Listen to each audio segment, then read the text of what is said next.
As a guest of honor, we have the privilege of having Honorable Member of Parliament, Lok Sabha, Dr. Bibu Prashad Tarai, esteemed Shri Hemant Sharma, Additional Chief Secretary, Industries Department, Government of Odisha, and Chairman, EPICOL, Srimati Usha Padhi, Principal Secretary, Housing and Urban Development, Commerce and Transport, will be joining us shortly, and the head of the host team, esteemed Chairman PPA, Shri P.L. Haranad, and esteemed Deputy Chairman in charge, Captain A.C. Sahu. May I request the dignitaries to please join us on stage.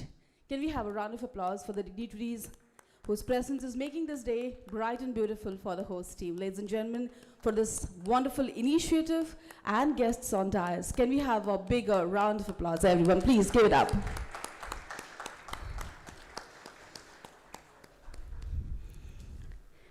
At this family, we always believe in preserving culture and tradition.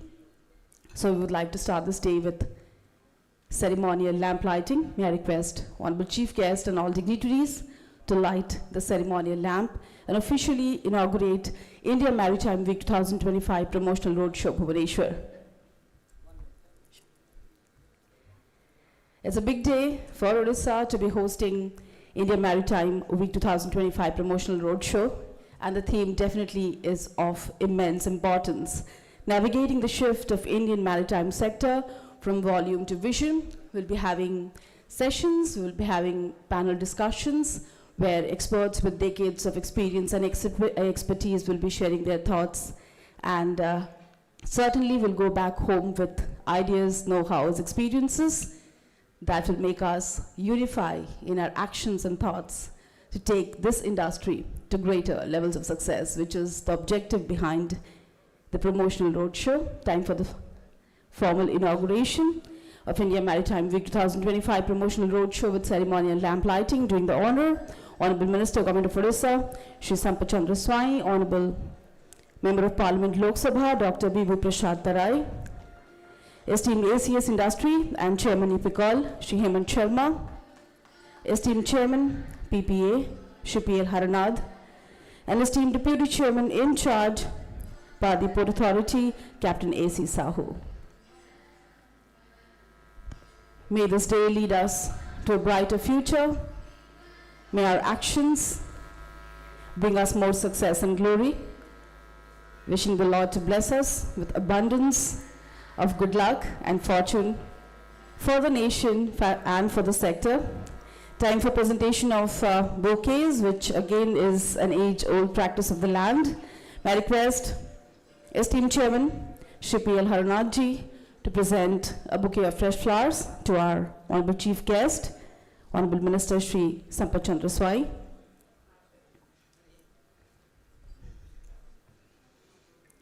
The fragrance of the fresh flowers will remind the dignitaries of this day and our love for them. It's a bright sight on stage. As esteemed Chairman, PPA presenting bouquet to Honorable Minister Shri Sampath Chandra Swai and traditional Uttariya that speaks of the love and hospitality of the host team. May I request Shri P.L. Haranad to please also felicitate Honorable Member of Parliament, Dr. Bibu Prashad Tarai, with traditional Angavastra and bouquet of fresh flowers.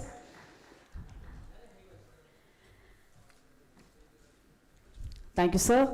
May I request esteemed Deputy Chairman in charge, Captain A.C. Sahu, to please present Angavastra and bouquet to esteemed ACS Industry and Chairman EPICOL Shri Hemant Sharma ji, whose presence is making this day absolutely insightful. We look forward to hear his vision and mission for this sector as well.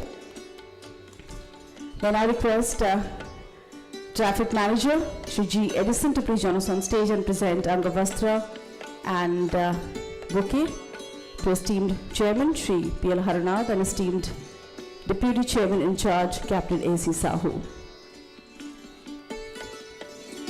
The day that starts this bright definitely speaks a lot about how insightful and inspiring it's going to be. Thank you, host team, for starting it with tons of love and tokens of gratitude. To the dignitaries on stage, doing the honor, esteemed Traffic Manager Shri G. Edison, presenting Angavastra and bouquet to esteemed Deputy Chairman in charge, Captain A.C. Sahu.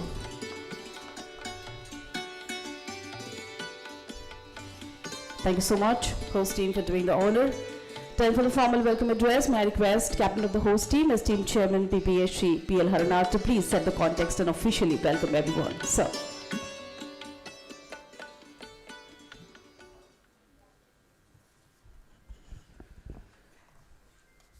Jai Jagannath. Good morning to all of you. At the outset, I welcome the Honorable Minister for Industries, Government of Orissa, Sri Sampath Chandra Swainji, Honorable Member of Parliament Jagatsinghpur, Sri Vibhu Prasad Tarayji, Additional Chief Secretary, Sri Hemant Sharmaji, and his department, he is holding the important Department of Industries. He is very experienced hand at Government of Orissa. And I also welcome Srimati Usha Padiji, so not only Principal Secretary for Commerce and Transport, but CEO of the Orissa Maritime Board. Please join the stage. And my friend, Deputy Chairman in charge, Sri Alex Sahu, and all of the distinguished guests and officers from the ministry, as well as important stakeholders of Paradip Port. Today is a very important day for us because we are holding a road show for the Indian Maritime Week 2025, which is going to be held in October at Mumbai, by Minister of Port, Shipping and Waterways. This is one of the biggest maritime conclaves being held on the globe. And as we have been taught in schools, that the nations are separated by oceans, but actually the oceans join the nations. So today, in this maritime conclave, which is being held Indian Maritime Week, more than 100 maritime nations are participating. This is the biggest number in any maritime conclave on the globe. And about 200 international speakers are joining, 500 exhibitors are there, more than 1 lakh delegates will be participating in this 5-day event, which is being held at Mumbai. And this is basically a forum where the world maritime leaders can converge and then converse and coordinate and co-create the solutions for the maritime sector that is facing today. So, number of topics regarding the maritime will be discussed. All the maritime states will be participating, including the Orissa, which is a leading maritime state in India, and have a huge prospects and huge hinterland. The topics like port modernization, capacity augmentation, green shipping, climate conscious sailing, modernization, shipbuilding, maritime insurance, finance, maritime security, a number of topics covering the maritime sector all the globe. So will be discussed in detail and solutions will be formed. And then in this particular maritime week, the ministry is planning to sign MOUs worth of more than 10 lakh crores, out of which Paradip Port is planning to sign MOUs more than 1 lakh crore itself. Paradip, 1/10 of the entire thing will be signed by Paradip Port itself. This is the biggest number we have. And when we talk about the maritime sector, and we see maritime sector for the last decade has been passing through various complexities. The first is the COVID pandemic, later on geopolitical tensions due to the wars, and the tariff restrictions recently imposed by the Trump. And all these have shackled the maritime sector and has pulled down the growth. Not only the maritime growth is directly related to the economy is getting slowed down. But despite that, the Indian maritime sector has shown resilience. It has grown by more than 4% in the last decade. In fact, the port capacity has doubled in the last decade. If you say 800 million tons was the entire major port capacity at the time, and 1500 was approximately the total capacity of the Indian ports. Both of them have doubled today. And we have handled 50% more cargo volumes, all Indian ports put together, including major and non-major, over the last decade.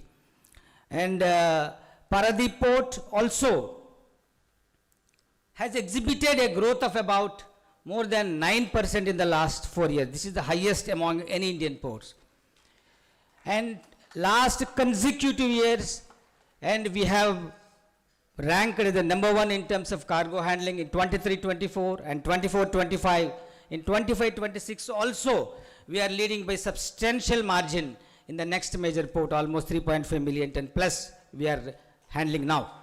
So we will be, I'm hopeful that we will be again ranking as the number one at the end of the financial year also. So as this entire credit goes to the various initiatives being taken by the government of India under the leadership of our Honorable Prime Minister Sri Narendra Modi ji. In fact, the Maritime, the Major Port Authority Act has boosted the economy, boosted the autonomy of the ports. Sagarmala has improved the capacity as well as the modernized the ports. And Gati Shakti has connected the hinterland in a big way. And the Maritime Vision 2030 and 2047 have provided a document and a pathway for us to pass. So the Honorable Prime Minister, as a part of capacity augmentation, has laid foundation stone for the 4 important projects worth of about 3,000 crores at Bhavanagar very recently in the last week. And this is a part of exercise of the Paradip port to modernize and augment its capacity in a big way in coming future. The Western Dock project, which has been designed for improving the draft of the port to 18.5 meters so that the biggest vessels, the large cape vessels can start calling on Paradip, is going to be completed 2 years ahead of the schedule. It was supposed to be completed by 28, but we will be completing it in 26. So this will provide the biggest draft on the east coast of 18.5 to almost about 2 big docks, which will enable the bigger vessels to call on, thereby reducing the logistic cost. Apart from that, as a part of National Hydrogen Mission, the Paradip port has been declared as one of the green hydrogen port hub, and we are developing a 4 million ton capacity exclusive green hydrogen jetty, and with all infrastructure required for that, and all the green hydrogen players who are being encouraged to set up their production units close to the Paradip by the government of Orissa, they can handle their cargo for export or bunkering purposes and from Paradip port. This is going to happen in next 2-3 years. This is in the final stage of approval by the ministry. Apart from this, and you know that recently the Samudra Se Samruddhi Karikram, which was held at Bhavnagar by Honorable Prime Minister, where he has unveiled a big vision plan for the maritime sector. In that, and MOUs have been signed by Paradip port with government of Orissa on 2 important aspects. The first one is the Bahuda port. The Paradip port plans to, port got 5,000 acres of land, salt land has been allotted to the Ministry of Port, Shipping and Waterways by the government of India. And this land we wanted to utilize to develop a satellite port, a 14th major port which acts as a satellite port for Paradip port in collaboration with government of Orissa as well as Sagarmala Finance Corporation also. This MOU has been signed worth of about 21,500 crores. Apart from that, the shipbuilding and is a very important subject. In fact, Honorable Prime Minister during his speech at Bhavanagar, he has told that shipbuilding industry is the mother of all industries because of the 2 aspects, because the kind of ancillary industries it will enable, and the steel industry, the IT industry, the heavy engineering industry, and the engines, pumps, then the insurance, the port infra, lot of industries will be developed as ancillary industries for shipbuilding. So it is the mother of all industries as told by the Honorable Prime Minister. That also the government of Orissa and Paradip put together plans to develop in Kendrapara. We have requested, we are going to form an SPV, And in fact, it has a, as in the exactly, if you want to reproduce the words, the Honorable Prime Minister has told that. So this is employment multiplier. Suppose if 10,000 employment is provided by the shipbuilding industry, and about another 60,000 employment, I mean 6 times more than that, will be provided by the ancillary industries. So employment opportunities will be huge once the shipbuilding comes up. Today shipbuilding, we are ranked very, very low, and we plan to barge into at least up to 10th by 2030, within the 10 ranks of the world by 2030. And also we plan to have a cruise terminal at Puri, because Puri is a pilgrimage place. A large number of devotees and pilgrims visit there, and in fact the foreign visitors also will be interested to visit the Puri and Konark. So that's why, in fact, initially we thought of developing the cruise terminal at Paradip, but Paradip is yet to gain that status of a center for visiting. So that's why the Puri has been selected, and then I am very thankful to government of Orissa. They have come forward to give the piece of land for developing that cruise terminal, where all the devotees can use that cruise facilities available there. In fact, we don't have any cruise facility in the state government of Orissa, whereas some of the western states like Goa, Maharashtra and Karnataka and Kerala, they have. And we also have a huge potential and huge places for visiting. So this entire, today we are organizing this roadshow, which is a prelim event or a pre-event, and for this Indian Maritime Week.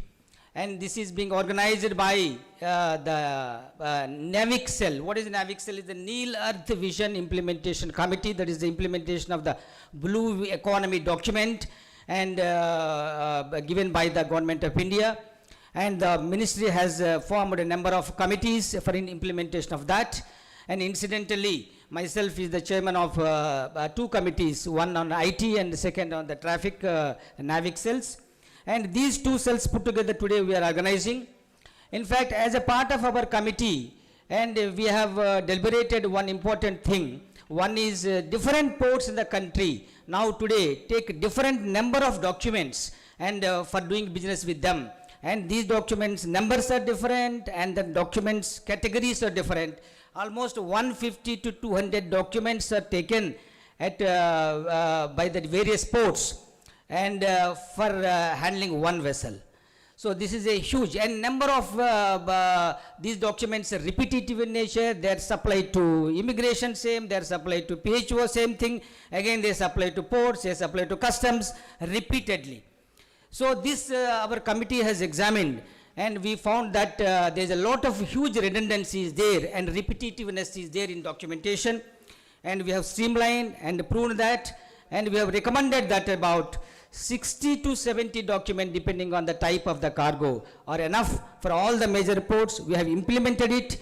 In fact, why I am telling this, the Honorable Prime Minister during his speech in that Bhavanagar has very clearly told that now we have come to one nation, one document, and this is a big achievement since it has been pronounced by Honorable Prime Minister at Bhavanagar event. And we are very happy for the work done by the committee and this. And now with this I will close here, and then only I request all of you, please register yourself for Indian Maritime Week, and which is a very important event for a maritime stakeholder, and it is a one-time event, and next event will be held only after 2 years.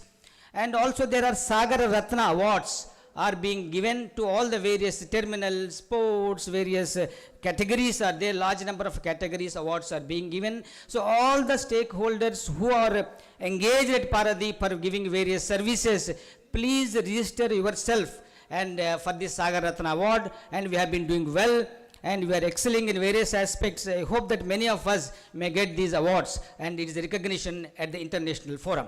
And I also request you, please start the registration process from today itself, and also if you want to put up a stall there where you can showcase your important achievements or important technologies which have adopted SOPs. It is the best forum, nothing else as far as maritime port is concerned. So please welcome to this the biggest maritime conclave on the globe. With this I will close, and I will request all of you, today after this inaugural session there is 2 sessions are there, very important panel discussions. Please participate in that. Thank you so much.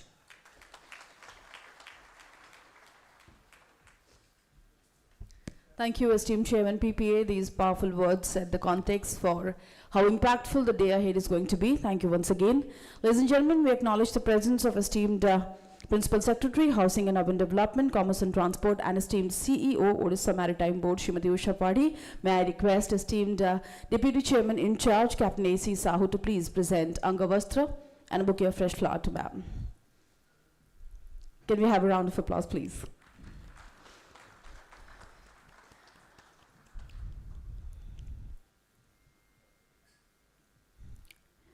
With the presence of such eminent experts together on stage, the inaugural session becomes extremely vital for the day-long initiative by the host team. And ladies and gentlemen, coming up next is an extremely informative video on how gigantic this endeavor is going to be, India Maritime Week 2025. Let's have a look.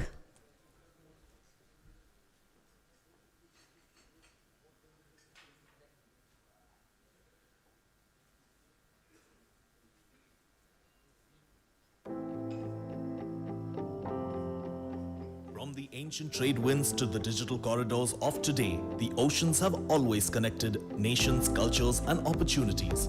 At the heart of this global network stands Mumbai, a vibrant maritime capital where ideas, innovation, and investments from around the world come together. India Maritime Week emerges as a truly global platform for maritime dialogue, where policymakers, industry leaders, and innovators from around the world come together to shape the future of the blue economy. In 2025, the conversations get bigger and smarter, with visionary forums, transformative collaborations, and a shared vision for sustainable growth across the global maritime sector. From the Global Maritime India Summit to the Green Maritime Day, Sagar Manthan, the Great Ocean Dialogue to Ports of the Future, the Global Maritime CEO Forum, the Women in Maritime CEO Conference, the Sagar Ratna Awards, India Maritime Heritage, the UNESCAP Conference, and the Maritime Digitalization and Future Tech Summit, to the competitive financing for Blue Economy Dialogue, and Maritime Corridors, unlocking trade through strategic connectivity. India Maritime Week 2025 brings together 12 concurrent events, shaping the entire spectrum of the maritime world. India Maritime Week 2025, uniting oceans, one maritime vision.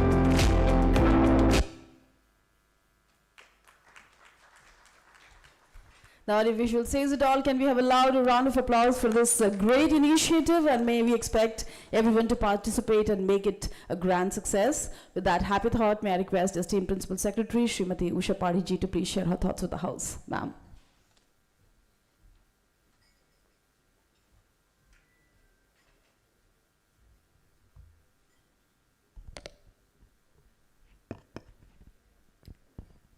Samastanko namaskar. Honorable Minister Sir, Honorable MP, my colleague ACS Industries, and another dear colleague Shri Harinathan, Chairperson, Paradip Port Trust, the distinguished guest on the dais, Captain Sahu, captains from all the industries, the professionals from maritime industry, various officers who have come from different departments, and all the invitees. First of all, let me apologize for my delay. As a practice, sir, I decided to go to office first because 10:30 is something where, I mean, it's after office hours, so I went to office, and once you go to office, we tend to delay. So I'm extremely sorry for that. But I'm very glad and honored to be part of this entire roadshow. Last time when it had happened, I had just come back from Government of India and joined Government of Odisha. Somehow I couldn't attend the Indian Maritime Conference in Mumbai that time, but this time I will be there. And I would like to share some of the insight which will also make you excited. Last time though I was not there, but we made sure that our participation was in full throttle. Our Honorable Minister also had gone at that time. And Odisha had got a first prize in the best stall and the participation. So this time too, we are going in a full-fledged manner, and I invite all of our partners in Odisha to join. I'm sure industry department and our industrial promotion department will also be part of it, and it will be in a full strength we would be attending that. It is not for just the show, because we understand Odisha, the emerging maritime state, can show its potential in a right earnest in that platform, which is, as Chairperson said, not one of the, perhaps it's the biggest in the globe. When we talk about Paradip, one of the major ports having highest cargo handling, bulk cargo handling in the country, when it talks of the quantum, it reminds us about our vision for the future. So it is maybe now 150 MMTPA. They are planning for 500 capacity. Yeah. Now when we discuss about Odisha's vision, it's not just Paradip, but there is a 575 kilometer of coastline. Maybe it is 575 opportunities. We have few ports coming up and few are operational. In Vision Odisha document, which we have clear-cut milestone, one by 2036, when we complete, Odisha completes 100 years of its formation, and 2047 when we coincide with the 100 years of independence with government of, or for the country. We talk of enhancement of the ports, the capacity, modernization, as far as the ports are concerned. You know that two are there. I think the people may be representing those ports, Gopalpur and Damra, and Astarang and Astarang and Suvarnareka both are coming. We have many other plans. Now if you see the Odisha Maritime Board, which is the institutional mechanism which is already in place. For ease of doing business, every day and out, there have been lot of changes which are happening. So I'm sure that we are poised to go to that those milestones, 2036 and 47, where we have decided to enhance our capacity from maybe now 80 MTPA, I am talking of the non-major ports, and it will be 500 MTPA by 2047. Now we are only 7% of the country's cargo handling capacity, though we have huge potential, so we aspire to become 1/3 in the country. So this is as far as the ports are concerned. In that again, if you see the board which was there for the function or the event, they mention about volume to value. So it's not about just a volume which we are talking about 500 MMTPA or something, but it can also be having many things related to value addition. So the forum which represent on the dais today itself shows that it is not port as an individual or standalone industry. It is along with the other port-led industries, we stand together, and Odisha tries to bring many ports at the same time, along with that industrial parks, manufacturing clusters, and we can link it to that slogan, which is not just a slogan, it will become the lifeblood of all of us, is the Atmanirbhar Bharat. So to have that port-led development is just not a slogan or just a cliche, but we are all together as a partners to make it happen. So again, when we talk of infrastructure, many people stop at port, and now the cruise terminal which they are talking, there are jetties which are coming up. There are many other things which can happen, and this is infrastructure needs to be enhanced, for which we are committed to. I think for industry department can also talk about their multimodal logistic park, and Paradip is one of the shining example for that. So how we are going to enhance those things, that is very, very important. Again, when we say that ports not only stand alone model for us to have the port-led development. It is also how they are linked to the hinterland. So again, it's a holistic approach, whole of the government approach, where we'll have the rail, the road network, and also inland waterways coming together and making it possible. It is, they have different mode of transportation, have different advantages, and they have different challenges. Considering that, how we can bring those linkages with the port so that the logistic cost can become less and it can become more efficient. So one of the challenge in the entire sector, if we talk today, is about the high cost of the logistic. He just told about one nation, one document. That will bring down the compliance burden. So, I mean, to such an extent that monetization, if you do, that will bring down the cost to some extent. So if we say, I think India has like a double digit, it is like how you calculate, it depends on 13-14%, which is not at all acceptable. For your competence, you have to be, competitiveness, you have to have it in the single digits, which is at par with other countries. And it is not difficult.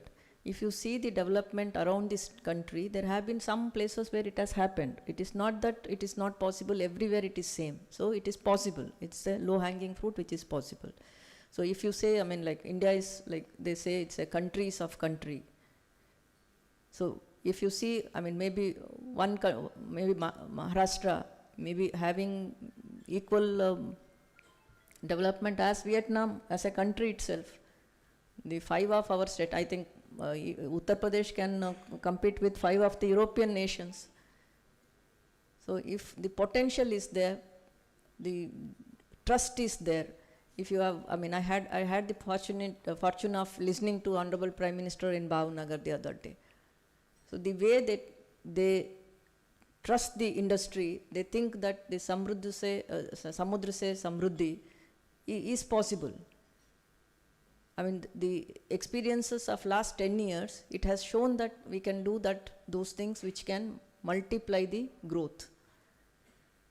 So the shipbuilding, I mean, if the port and infrastructure part, then I'll also talk about shipbuilding. Shipbuilding we have never thought about. I mean, maybe 2 years back also it was not in news. I mean, it was not discussed. Now everywhere it is pushed because they have understood that earlier India had such a strong maritime culture, especially Odisha also claimed for that, where we used to do the shipbuilding within the country. And most of our trade used to happen on the ships which are, on the vessels which are built in the country. Now, I think it has been reduced to 5%. 95% we hire from outside. And it is said in the same Bhashan that around 6 lakhs crores per annum is given as a rental to people who are providing us the vessels. So if that is the amount of the money which is going out when we talk of Atmanirbhar Bharat, so just imagine that 6 lakhs crore coming inside the country and how many jobs it can create. He just mentioned that multiplier of job for the shipping industry is 1:6. Similarly, if you see the economic multiplier, it is more than 2 times. I mean, if you invest 100 crores, then it will immediately have the spinning off effect of 200 crores. So that is where it is. I mean, all of us who have been part of this, I think it's a very exciting time. Next few years, which is like always it is said by the economists, next 20-25 years are within us. We are the generation who have to contribute in this 20-25 years. That's a one-time opportunity for this country. It is not going to come in the entire civilization for second time. After that, we grow old and we will not be able to reach to the level which we want, and all the pessimistic views of trapping in the mid-level income will struck us. So I am sure that all of us sitting here have a huge responsibility and will try to do, and this Indian Maritime Week is one of the platform where all of us can come together and explore what are the possibilities, and we can take plunge. I mean, like instead of going just one step at a time, it can be a leap jumping. So that is what we are looking at. After ports and shipping, I would like to very briefly tell about the skill development, because all of us who are sitting here, I think 3 of us were included in the skill development part of it. Hemant ji was also there, I was there, and sir is skill minister, and he was also my minister for quite some time. I mean, I don't know whether he misses me or not. I miss you, sir. Always we thought that the industry and skill development has to be together. I think that the government of Odisha has now done. And I was just sitting on the dais, I was looking at the audience, sir. So you see very few female audience here. It doesn't mean that the sector doesn't have the potential, but it has not looked into it maybe. So this part is, Sugandha is there, but other people are not there. I mean, I am, any women candidates here from any ports? Just, I am not seeing backside, any, from ports, not officers. Huh? So that, I mean, in ease of doing also, business also, there have been some changes which are coming now, already have come. But see, like, maybe it's a blue collar is maybe a little bit prohibitive, but it would never stop us to do the work within the safe environment. It doesn't stop. I mean, I'm not making a feminist point here. I'm making a point where there is a scope for the huge skill development. And our ITIs can be part of it. Our colleges can be, engineering colleges can be part of it. Our own institutions can be part of it. The skill development, short-term courses can be part of it. And I was told the seafarer after Philippines, we are the second largest and we have the potential to beat the Philippines. They can, I mean, we can give their run for their money.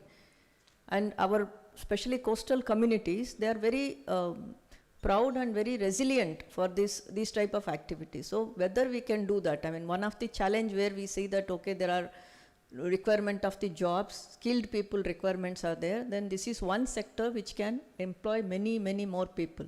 So that is one area. Again, Odisha has done extremely well. I am skill development, they have the MOU with ITS of Singapore. Singapore has brought some of the best skilling products, and their skilling certification is recognized across the globe. So they have done, the Maritime institution is also coming up. They have the second MOU, I think it has also been in the force. So I'm sure that that is one area, again, all of us can look into, where we can do industry-linked training programs, skilling programs, where we can get our youth engaged into it. And in that one part, maybe also we can see a lot of women candidates who are willing to work. They can also be there, because as it is said, it's a mother of all the industries, means it is not only about the industry which is like a braking. I mean, nowadays, I think even if you go to the cockpit and the cabin of anything, it doesn't look like anything mechanical. It is all electronic. I'm sure even Volvo, if you see bus, earlier buses are driven by somebody who has to be very masculine. It is not required now. Even aircraft can be flown because it is just all electronic and digital. So I'm sure that muscle power is not anymore required. It's a safety and security, and also the ecosystem which can hone the skills. And we can very well see take the benefit of the youth, whether it is female or male, for this industry. So with this, I'll once again communicate my conviction for this sector, and also I'll request all of you to be part of the Indian Maritime Week, which is from 27th to 31st we are doing it, and in a full-fledged manner, in a full in a whatever possible best way, you please be there, because this entire event is for pushing that event. But of course, our work will continue even after this. We will be available, and we will be discussing your ideas, and whatever support is required from the department on behalf of Government of Odisha, we'll extend those things. Once again, I'll thank everyone for giving me this opportunity, and I hope we all see you again in Mumbai during the event of Indian Maritime Week. Odisha government is taking a good space there, and our department being the nodal department. Otherwise, we are supported by industry, EPICOL, IDCOL, and we'll also be requesting FARD, and maybe science and technology also for the sea coastal issues. So they will also be part of it, and if anybody is interested to be part of that, whatever Odisha Pavilion, please let us know. Our officers are sitting here. My additional secretary, Mr. Bidan Roy, is there. Just Bidan Babu, he is the person if you can look into. And my port director is also here. So you can also tell if any support is required from us, we'll certainly consider. Thank you so much. Vande Utkala Janani, Jai Hind.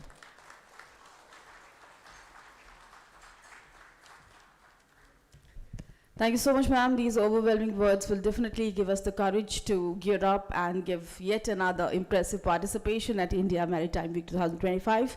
And hoping that next time we have a day like this, there'll be more happy and proud women participating in the other side of the hall. And with that happy thought, may I request esteemed ACS Industry and Chairman Epicology Hemant Sharma ji to share his thoughts with us. Sir.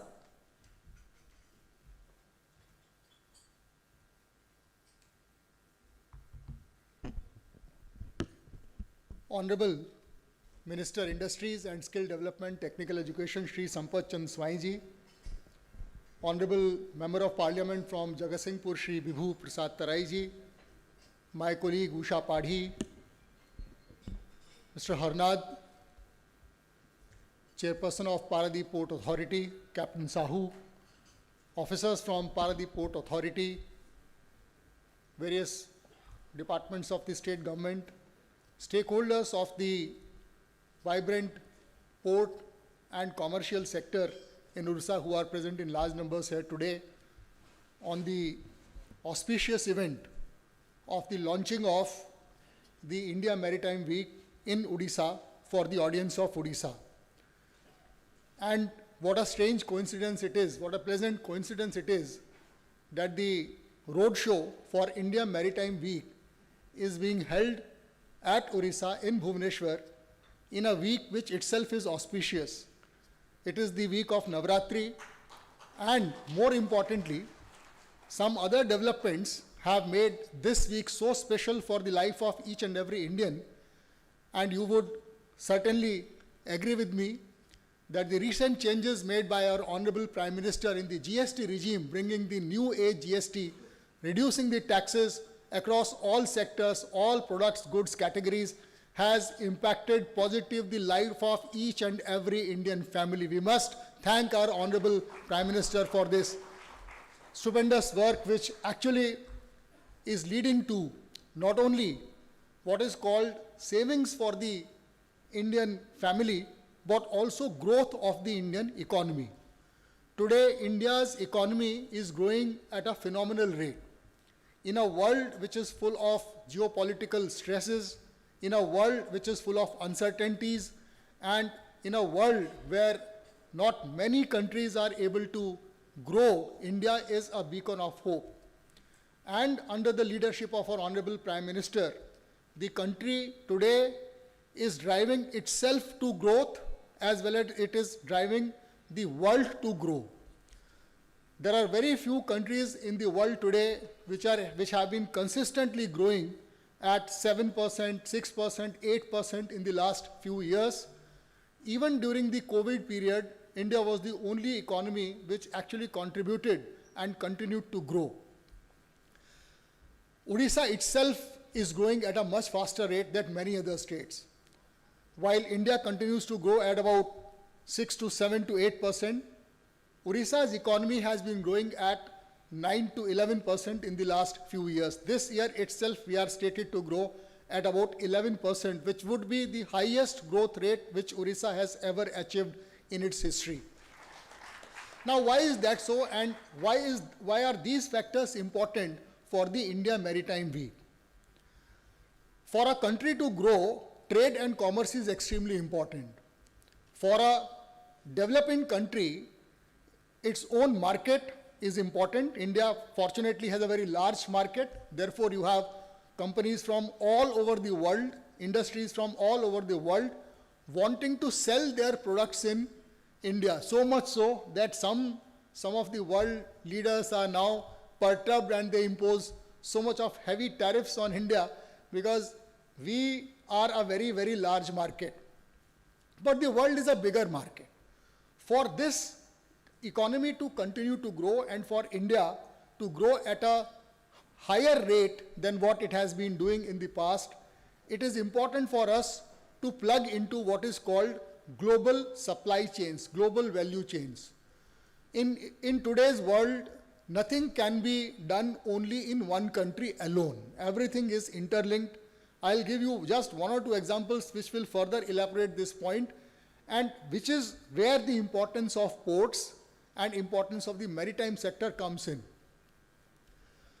Imagine a plant, steel plant under construction at Angul. The iron ore will come later, the limestone will come later, coke will be imported at some other time. But when the steel plant is under construction, out of 100 equipments which are required, not less than 60 will have to be brought from other countries. Not that those equipment are not made in India, but today the supply chain works like this. A company in Germany called SMS will design it, will do some of the parts, they will be shipped to either China, where they will be further worked upon. Some of the components might actually come from Indonesia, some other components might come from USA, some components might come from Brazil, and finally, large number of components which will be made in India will all be brought to Angul. This is global supply chain, global value chain. To plug into this global value chain, it is extremely important to have a very vibrant, functional, efficient maritime sector. Maritime sector word generally means a network of ports, ports connected to the hinterland, and ports connected to the outer world. It is not possible for a port to be a good port unless it is connected to the hinterland. Imagine if Paradip does not have a rail or road network, can it handle 150 million tons? You can bring 150 million tons, but how will you actually take it inside the country? Similarly, a port cannot function unless it is efficiently connected by way of services, global services, financial services, documentation services, export-import related documentation services, insurance activities. So a port is a highly vibrant segment of the economy. For an economy to grow, it is important to plug into the global value chains, and therefore a efficient and capable and growing port sector is very important. Recognizing this, our government lays emphasis on development of ports. Today we have 3 functional ports, including Paradip, which today is the largest port in India in terms of cargo handling. And we have 2 ports, large ports under construction. We also have 2 captive ports under construction. And you would have heard the good news recently when the Honorable Prime Minister gave the state of Orissa 2 very large gifts in the port sector. Number 1, the Bahuda port, which would be set up at Bahuda in Ganjam district with Government of India assistance, which will be like a very large port, and PPA will play a big role there, including and as also the Government of Odisha. We also have been blessed by the Honorable Prime Minister with a ship building and ship repair and other such facilities close to Paradip in the district of Kendrapada. These 2 will add value, tremendous value to the port sector in Orissa and will further help us grow. Odisha's industry needs ports.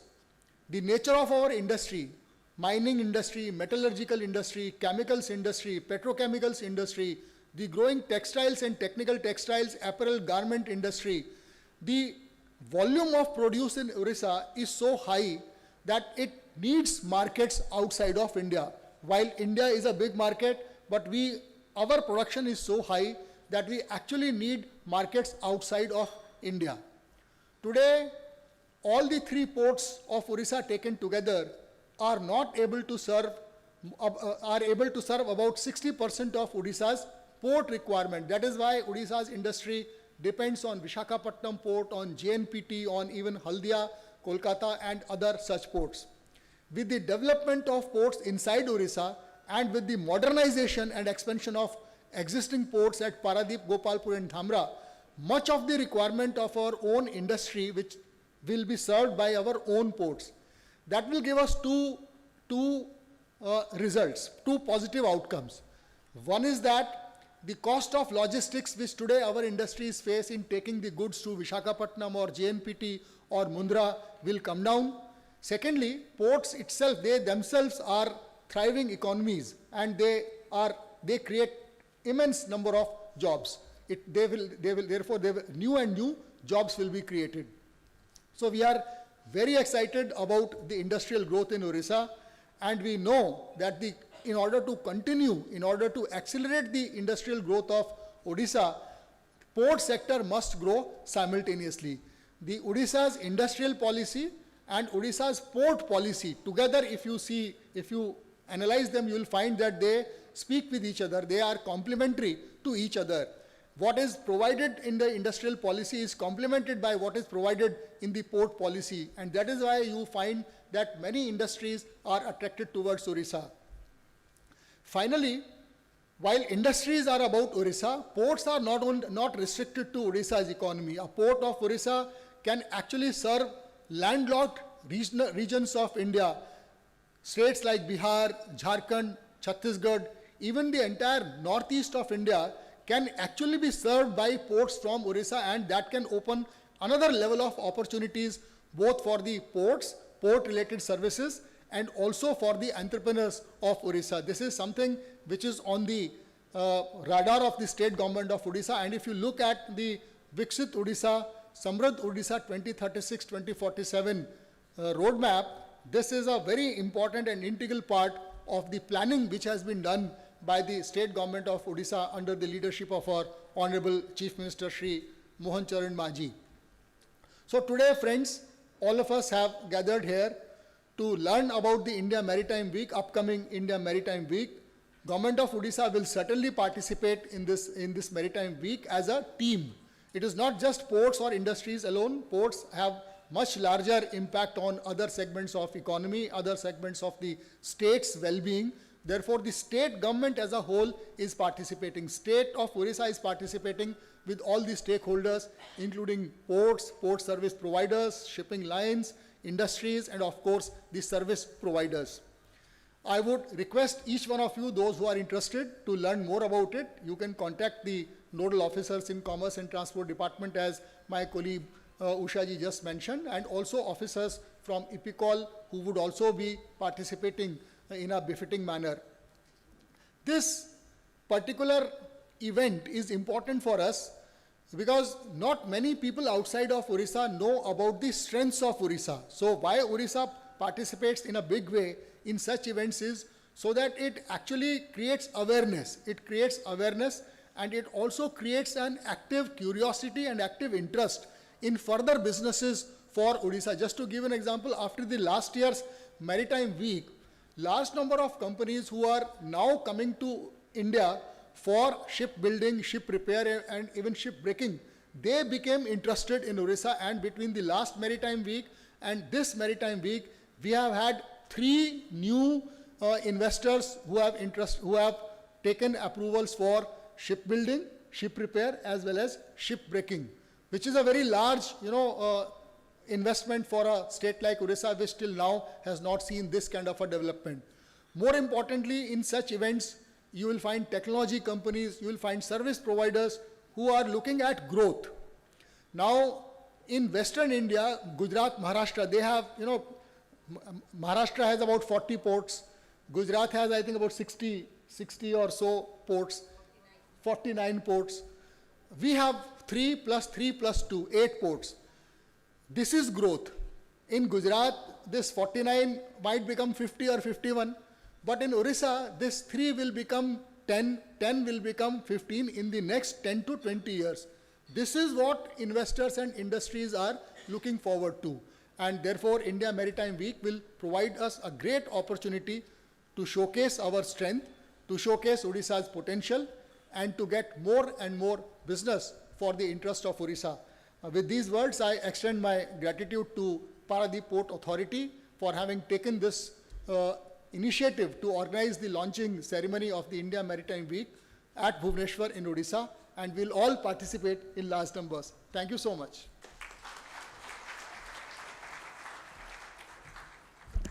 Thank you very much, sir. Your thoughtful observations and matured words remind all of us that though we have come a long way, we shouldn't forget we still have a long way to go, and together we can build that Vikasit Bharat, that is the dream of our Honorable Prime Minister, Shri Narendra Modi ji, and the port sector has a big role to play. Thank you so much. Manibar Sansad Jagat Singhpur, Dr. Vibhu Prasad Tari Mohodam ko अनुरोध करिबे आजिर विशेष अवसर रे निजर वार्ता रखिबे sir.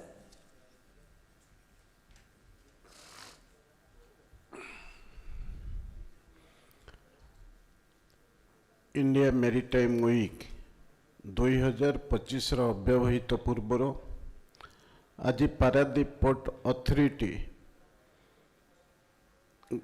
आमर जे अध्यक्ष अच्छा PL हारानाथ नेतृत्व रे ये जो रोड शो टी अनुष्ठित होइचे से आज आम गहन अच्छा मान्यवर शिल्प दक्षता विकास एवं वैषयिक शिक्षा मंत्री श्रद्धेय संपत चंद्र स्वाई महोदय आम गहन उपस्थित अच्छा आमर commerce and transport principal secretary सम्मानीय उषा पाड़ी महोदय आमर एडिशनल सेक्रेटरी इंडस्ट्री सेक्रेटरी सम्मानीय हेमंत शर्मा महोदय आम संगे उपस्थित अच्छा पारादीप बंदर जड़े दक्ष प्रशासक अध्यक्ष जहाँ नेतृत्व रे समस्त भारत वर्ष रे आज पारादीप बंदर कार्गो हैंडलिंग सेक्टर रे नंबर 1 पोर्ट भाव में परिगणित होइचे पीएल हारानाथ महोदय आम संगे उपस्थित अच्छा कैप्टन साहू महोदय एवं मो सामने आज विभिन्न बंदर आसी समस्त डिग्निटरी ऑफिसर्स माने एवं आमर राज्य सरकार विभिन्न डिपार्टमेंट रो समस्त ऑफिसर्स एवं पारादीप बंदर रो समस्त ऑफिसर्स कर्मचारी एवं सांबादिक बंधुगण गोटे कथा जे वर्तमान समग्र भारत वर्ष आमर प्रिय प्रधानमंत्री नरेंद्र मोदी तांकर दूरदृष्टि संपन्न जो आभिमुख्य जे भारत वर्ष को एक विकसित राष्ट्र में परिणत करवा 2047 मसीहा सुधा से रोड मैप प्रस्तुत होछि एवं से विजन निया होछि एवं किभली भाव में समस्त प्राकृतिक संबल को ताको सठिक बाटे विनियोग करा जाई भारत वर्ष को केवल अर्थनैतिक दृष्टिकोण एक समृद्धशाली देश रे परिणत करिवार आभिमुख्य आमर प्रधानमंत्री नहीं एथिरे किभली भाव में समग्र पृथ्वी रे विभिन्न क्षेत्र रे भारत वर्ष केवल आत्मनिर्भर भारत वर्ष रे परिणत होब नहीं एवं विकसित राष्ट्र गुड़िक सहित समताल रे पाद मिसेकरी एवं नंबर 1 देश रे श्रेष्ठ भारत रे परिणत होब ये हूँ आभिमुख्य आज समुद्र से समृद्धि ये जो कथा गला 20 तारीख रे गुजरात रो भावनगर रे सी विभिन्न प्रकल्प जो शिलान्यास कले से आम ओडिशा पई एक स्वर्णिम अध्याय से जोड़ी देले गोटे कथा हूँ जे गंजाम बाहुडा ठारे 21,500 कोटी टंकार एक बृहत बंदर तैयारी करिवार शिलान्यास करागला एवं समग्र भारत वर्षर 13टी मेजर पोर्ट ट्रस्ट बा बृहत बंदर सहित ओडिशार आउ एक बृहत बंदर को एठी किभली भाव में प्रतिष्ठा करा दियो सेथिपई योजना प्रस्तुत हैला एवं आउ गोटे कथा हैला जे पारादीप बंदर निकटवर्ती अंचल रे केन्द्रापड़ा एवं पारादीप निकटवर्ती अंचल रे एक जहाज तैयारी कारखाना एठी प्रतिष्ठा हब एवं आज से सब को विचार को नेले प्रकृत रे एठी केंद्र सरकार आम प्रधानमंत्री नेतृत्व रे एठी भारत सरकार द्वारा तैयारी होउथिबा बंदर एवं आमर बेसरकारी उद्योगपति मानक द्वारा अनेक बंदर प्रतिष्ठा करिया पई योजना हिची एवं ओडिशा रे जोटा सुवर्ण रेखार कीर्तनिया ठारे अस्तरंग ठारे एक बंदर एवं ता सहित ये बाहुडा बंदर प्रतिष्ठा हम अतीत दिन में पारादीप गोपालपुर एवं धामरा ठारे बंदर प्रतिष्ठा ता सहित एठी केंद्र सरकार एवं राज्य सरकार मिलित उद्यम अनेक प्रकल्प किभली ओडिशा रे प्रतिष्ठा हब ये केंद्र सरकार एवं राज्य सरकार प्रधानमंत्री नरेंद्र मोदी ओडिशार मुख्यमंत्री मोहन चरण माझी नेतृत्व में मिलित उद्यम प्रकृत ये प्रकल्प गुड़िक करने ये जो कल्पना करा जायछि एवं ताकु कल्पना को रूप देवाई वास्तवतार वास्तव सत्य परिणत करने ये जो योजना कराई से प्रकृत कह जाउछि जो डबल इंजिन सरकार ये डबल इंजिन सरकार ये समस्त कथा को फलवती करबा एवं ओडिशार अर्थनीति के आगु को नबा एवं 2036 मसीहार एक समृद्ध ओडिशा बा विकसित ओडिशा एवं 2047 मसीहार भारत वर्ष को एक विकसित देश रे परिणत करिवार जो स्वप्न ये कथा प्रकृत रे मोदी जी क्षमता को आसीबा दिन से देखिथिले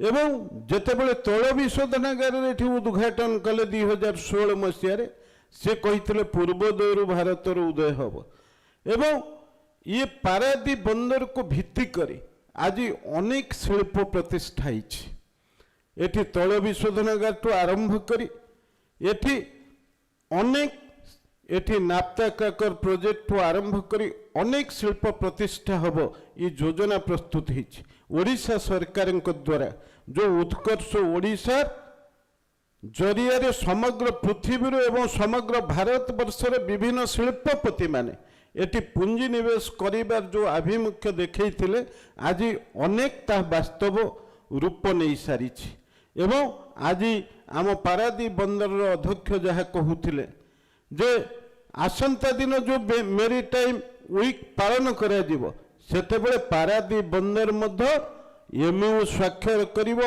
पाखापाखि लक्ष कोटी टंकार पुंजी निवेश ये पारादीप बंदर सांगरे जोड़ी हब तेणु एठी मोटामोटी भाव में कहले प्रकृत रे जे आमर अतीत दिन रे ओडिशार जो नौ वाणिज्य परंपरा थिला आज प्रिय प्रधानमंत्री नरेंद्र मोदी नेतृत्व रे सेई भाव रे पुणी किभली भाव में व्यवसाय समग्र पृथ्वी रे ग्लोबाली आम सारा पृथ्वी रे नंबर 1 देश रे परिणत होबा विभिन्न आमदानी रप्तानी क्षेत्र रे आमर ये नौ वाणिज्य परंपरा माध्यम रे आमे किभली भाव में आगो को जीवा आमे जदि आज देखिबा प्रकृति रे चाइना ठारू आमे द्वितीय नंबर रे वर्तमान अच्छे आमदानी क्षेत्र रे आमे 2.7% रे थिला बेले चाइना 4.1% रे अच्छी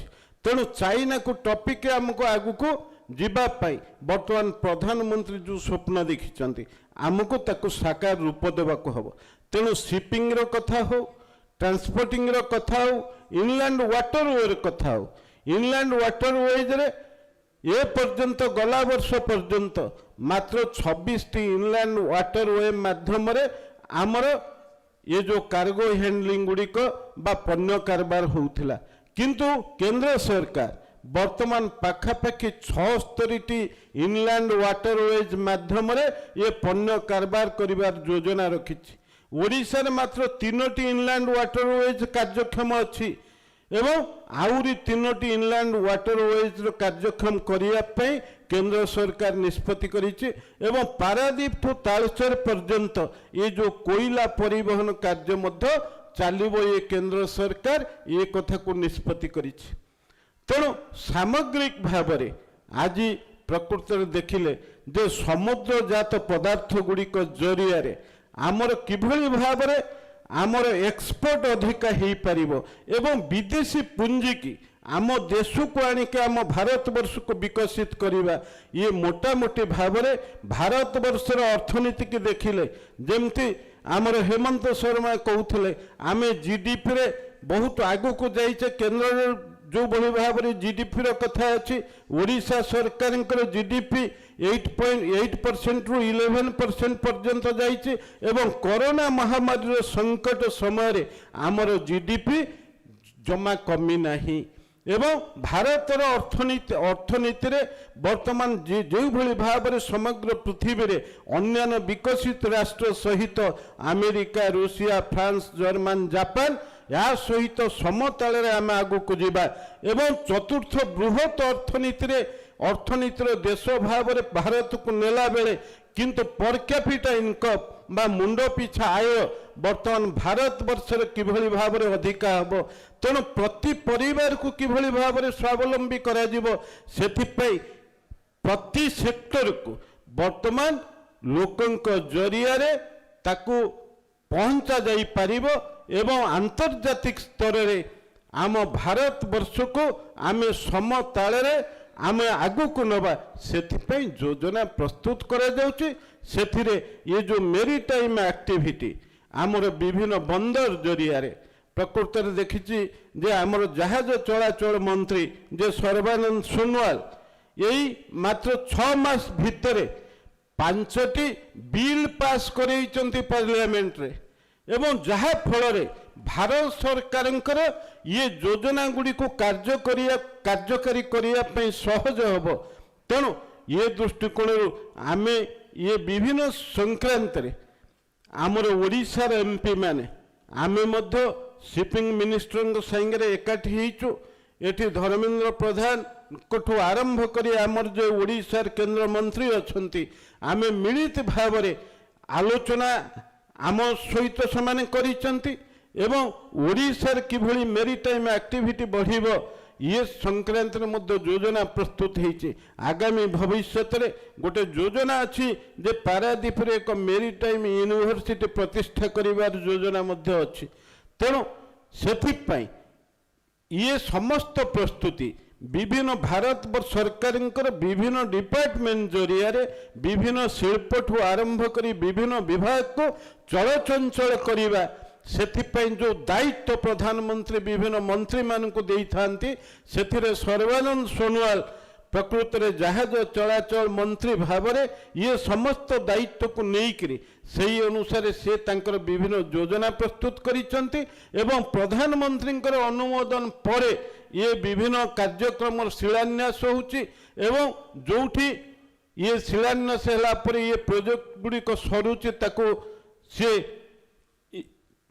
ताको प्रकृत में काम लगाउछंती तेणु से दृष्टिकोण आज समग्र भारत वर्षर मेरीटाइम एक्टिविटी बा मेरीटाइम वीक पालन करने पूर्व ये जो रोड शो अनुष्ठित होइछि आमर Paradip port authority chairman PL Haranath नेतृत्व में मुझे आउ थे विशेष धन्यवाद दूची एवं ओडिशा सरकार तरफ आज जे मान्यवर मंत्री अच्छा एवं विभागीय सचिव अच्छा ओडिशा सरकार तरफ समस्त सहायता जोगे दबा एवं समन्वय रक्षा करी ओडिशार अर्थनैतिक प्रगति के आगु को नवापाई जो प्रतिश्रुति देइचंती सेथिपई मु सेमान को धन्यवाद दूची आपण माने ये रोड शो को आज सक्सेसफुल करिथिबारु समस्त उपस्थित रही आपण मान को धन्यवाद दे मोर वक्तव्य संकुच।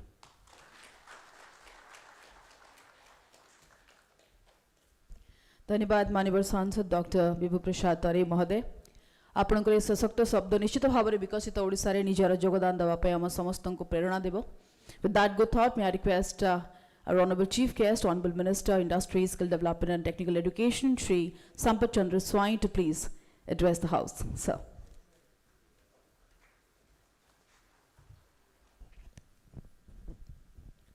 जय जगन्नाथ नमस्कार honorable member of parliament Dr.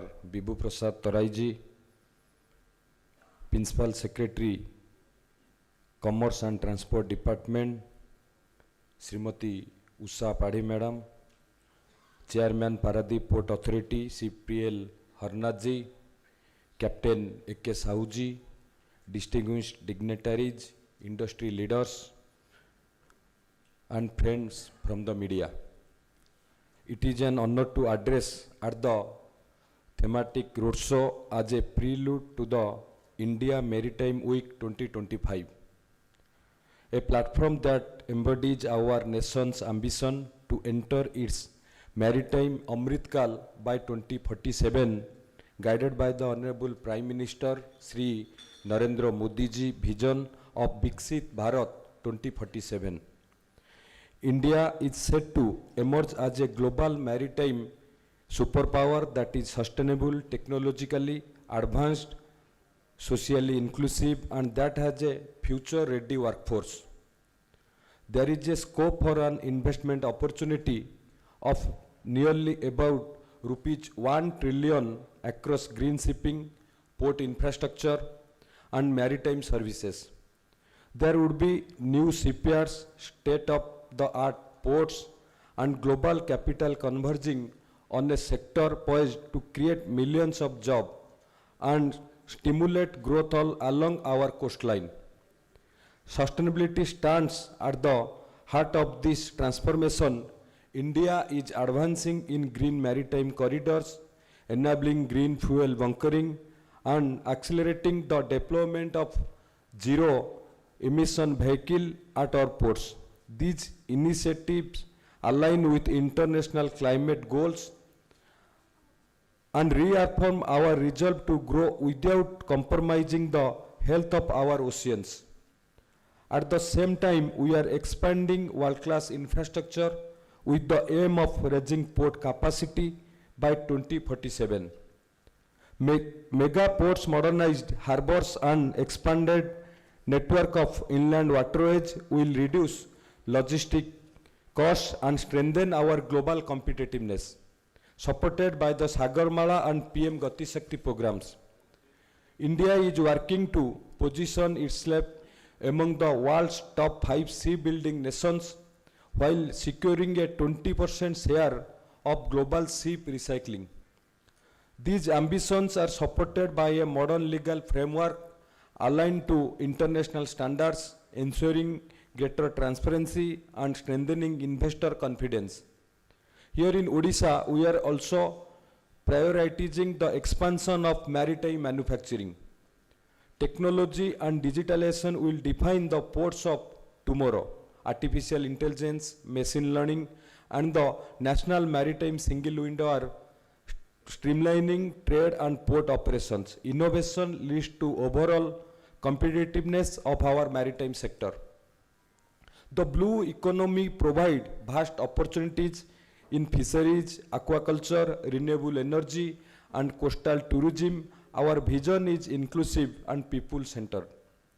Initiatives such as Women in Maritime and the CEO conference are ensuring that coastal communities and women professionals are key participants in the growth story. Under the visionary leadership, Honorable Chief Minister Sri Mohan Charan Majhi ji, Odisha is also a major stakeholder to contributing to this national mission. Under the Port Policy 2022, we are expanding capacity and attracting private investment for new non-major ports or greenfield projects at Astaranga and Subarnarekha. While strengthening established ports such as Paradip, Dhamara and Gopalpur, these ports together handled over 230 million metric ton of cargo this year, with Paradip Port Authority crossing a record 150.41 million metric ton, the highest among major Indian ports. Odisha Port Lead Development model is now a global benchmark at Paradip. 5 major industrial projects have been launched with investment exceeding rupees 19,000 crore, including 2 iron ore pellet plant, a COIT terminal, a POL terminal, and a multimodal logistic park, expected to generate over 10,000 direct jobs and foster ancillary industries. As our state strives towards Viksit Odisha by 2036, we are strengthening the industry-academia linkage, upgrading our technical institution, and creating an industry-ready workforce. Also, we are encouraging women's participation at every stage of the maritime supply chain to make the process inclusive. Through Sagarmala and associated projects, multimodal transport corridors and logistic parks are being developed to cost of improve access. Plans for shipbuilding and repair hubs will serve domestic and international fleets. And our Maritime Board provides single window clearance to accelerated investment. This board is driving the next wave of modernization, upgrading ports with deeper berths, automated logistic and integrated supply chain management. Recently, rupees 21,500 crore initiative at Bahuda was announced, India's new major port at Ganjam, which along with transformative projects at Paradip promise to catalyze the state's infrastructure backbone, unlock cross-border trade and new industrial corridor. These efforts, supported by our logistic policy 2022 and fishery policies 2015, encourage sustainable growth, innovation and local employment across the coastal economy. The Maritime Amritkal vision is expected to draw more than 80 lakh crore in investment and create over 1.5 crore jobs.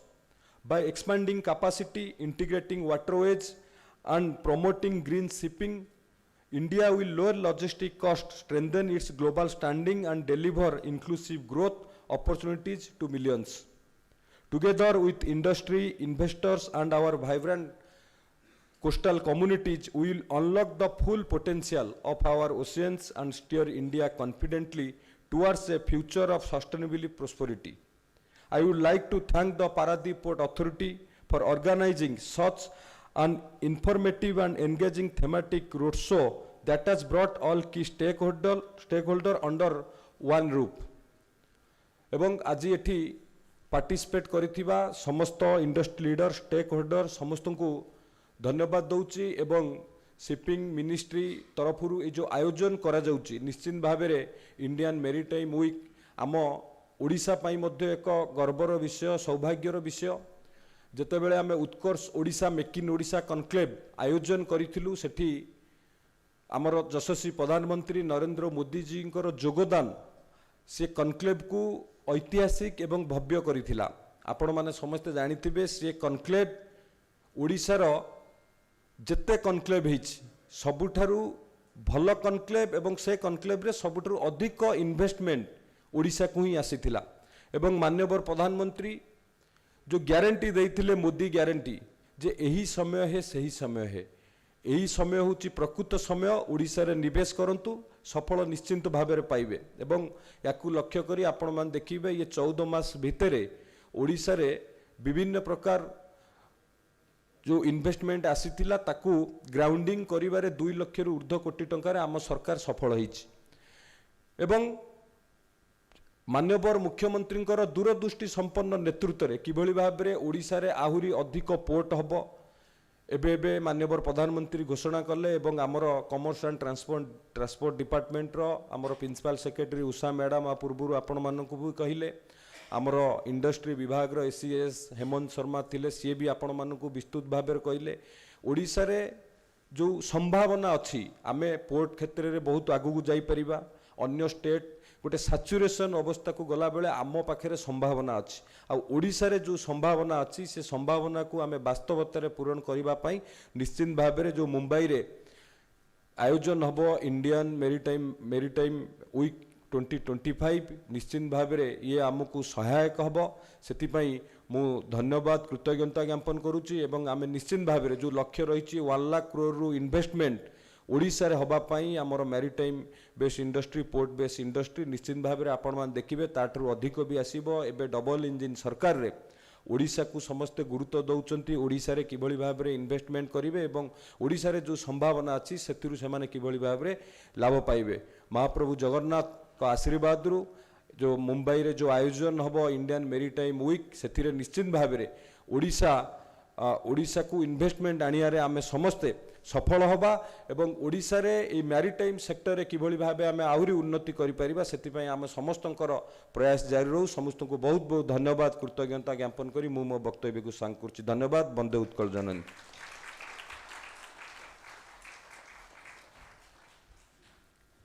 Thank you so much, Honorable Minister Shri Sampath Chandra Swai, for those impressive words, for giving us a clear picture of the industrial growth of the state that is being praised nationwide. And on this Red Letter Day, we promise that under your able leadership, the maritime sector too will work hard, aim big, and give a praiseworthy participation in Bikasit Bharat. Thank you so much. On behalf of the host team, may I request esteemed Chairman PPA Shri P.L. Harnathji to please present tokens of gratitude to guests on stage. This too is a very special parampara at Paradip Port Authority. May I request esteemed Chairman to present a token of gratitude to Honorable Minister, today's chief guest, Shri Sampath Chandra Swaiji. That's a beautiful silver filigree Jagannath, Balabhadra and Subhadra that speaks about the artistry, craftsmanship of Odia artists that we have a GI tag too for. Esteemed Chairman, presenting felicitation to Dr. Vibhu Prasad Tare and Srimati Usha Padi. Esteemed ACS, Shri Hemant Sharma had to leave because of an urgent meeting. We will ensure this reaches his office. Thank you, esteemed Chairman, for doing the honor. And may I request esteemed Deputy Chairman in charge, Captain A.C. Sahu, to propose vote of thanks, please.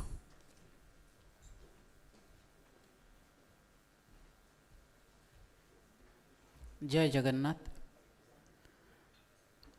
It is honor and privilege for me to cast vote of thanks in this inaugural session of the Roadshow for the Indian Maritime Week, going to be conducted in the last week of October at Mumbai.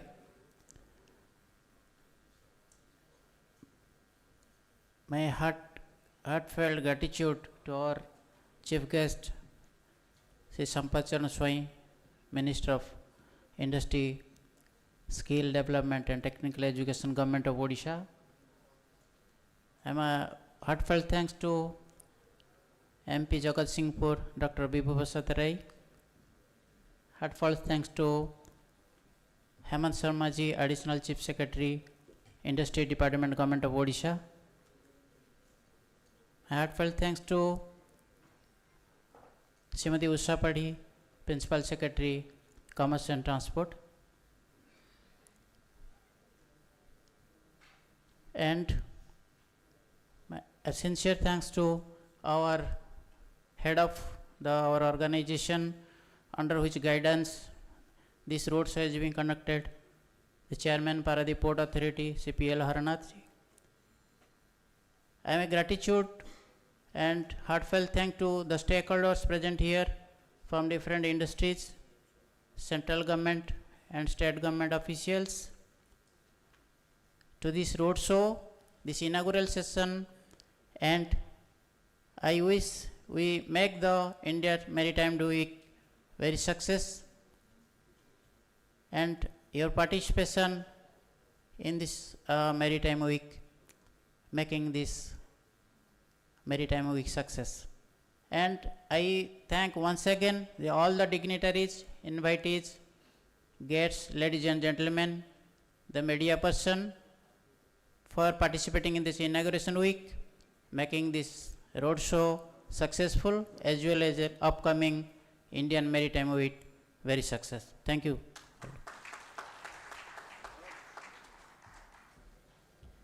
Thank you, Captain Sahu. With this, we officially wind up the inaugural session. Let's break for tea and meet after 20 minutes. Thank you. Namaskar.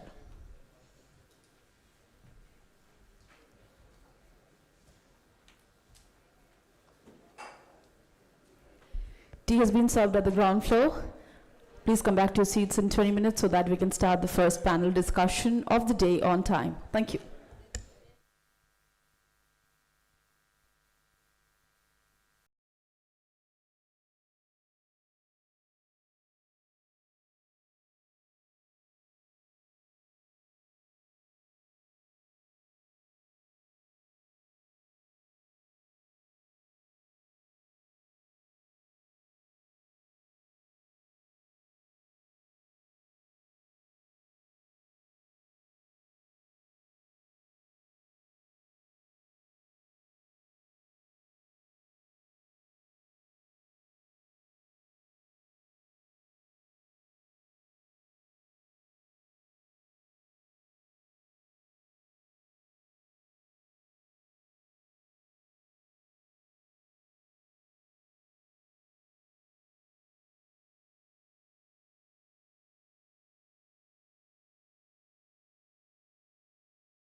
cargo and traffic operation, from volume to value. The session will have participation of Shri Shantanu Verma, Chief Shipping Services, Tata Steel, Shri Devkinandan, Senior Executive, VP Business Development and M&A, JSW Infrastructure Limited, Shri Subrata Tripathi, Chief Executive Officer, Ports Business, Adani Ports and SEZ Limited, and Shri G. Edison, Traffic Manager, PBA, as panelists, and the session will be moderated by Shri A.K. Bose, Advisor Traffic, PPA. May I request the moderator and the panelists to please take their seats on the dais. Can we have a round of applause for the gentlemen who will share their experience and expertise on driving efficiency in capacity growth in cargo and traffic operation. Welcome on stage, gentlemen. We look forward to having an absolutely insightful and gripping session ahead. It's not every day that we get to hear from gentlemen who have had decades in business, knows the best practice, and we look forward to learn from them. And may I request volunteers to please present bouquets of fresh flowers to the panelists and the moderator.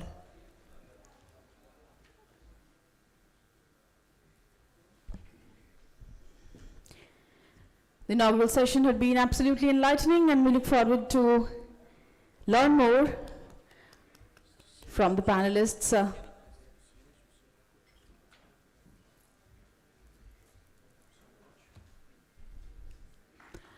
A little energy would be great. Gentlemen, can we have a round of applause for the panelists? For a befitting theme, driving efficiency and capacity growth in cargo and traffic operation, from volume to value. And may I request the moderator, Shri A.K. Bose, to please take the session forward. Over to you, Shri Bose.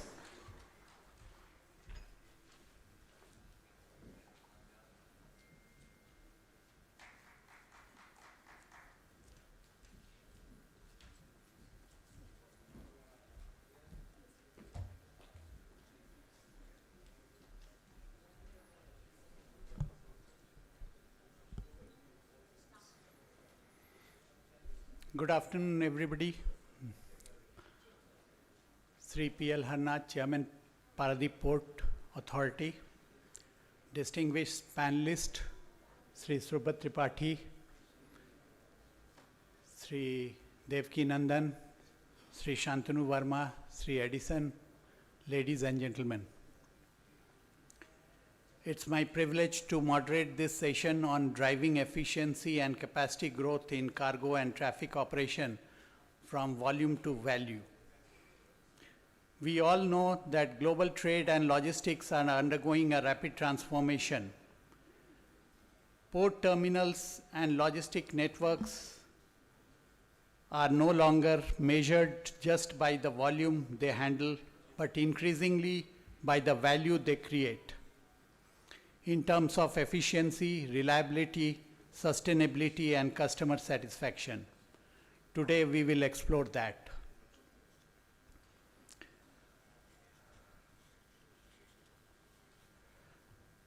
If we see the global and India, the big picture, global maritime sector, after a volatile period, seaborne trade has regained steady momentum. 2024 closed at roughly 12.6 billion ton cargo, handling about 2.3% growth over 23, with UNCTAD projecting average growth of 2.4% per year for the year 2025 to 2029. And of course, the containerized trade will grow a little faster at a higher rate of 2.7%. The industry forecasts see 12.8 billion tons in 2025. But with tighter margins, higher service expectations, and pressure to decarbonize. The message is very clear: stable volumes rising with the rising performance bar. India's macro and port story. India, of course, economically we are growing very fast, targeting maybe $7 trillion by 2030 and $32 trillion by 2047 under Amrit Kal. Our ports have mirrored that ambition. Total traffic grew nearly threefolds to 1,594 million metric ton in 2024, including, of course, major and non-major ports together. And this has grown in 2 decades with a CAGR of 5.74%. Non-major ports have been the faster growth driver compared to the major port counterparts. Capacity and demand outlook. Yes, India's port capacity stands nearly 2,761 million metric ton. Out of that, major ports having 1,681 and non-major ports having 1,080 million metric ton, which by 2030 we plan to grow up to 3,500 million metric ton to accommodate a traffic projection of around 2,200 million metric ton, which means today's efficiency levels will decide tomorrow's competitiveness. What's the driving value? Of course, PPP and private leadership, private terminals and non-major ports now handle more than 75% of India's total port traffic. We already have 52 PPP projects in operation and 81 are in pipeline. By 2030, the goal is 85% of major port cargo via PPP or captive berth versus 60% today. The landlord model is maturing and sharpening operational delivery. Importantly, major and non-major ports are not rivals but complementary. Non-major ports bring scale, deeper drafts, and rapid expansion, whereas major ports contribute institutional expertise, resilient infrastructure, and low-cost models. With this, I will not go into further details. I would just like to introduce our esteemed panelist. And just before that, I would just like to let me divide this topic and conversation into 3 themes. First is driving efficiency in cargo operation, reducing turnaround time and optimizing resources. Second, capacity growth beyond infrastructure, unlocking potential through smarter processes and integration. And third, shifting from volume to value, building a customer-centric, sustainable, and tech-driven ecosystem. So, for discussing this,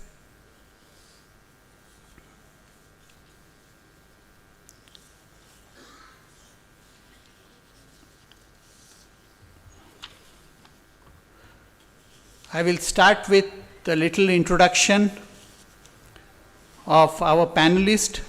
Maybe I would first request Sri Srupat Tripathi, who is a well-known figure. He needs no introduction to this audience.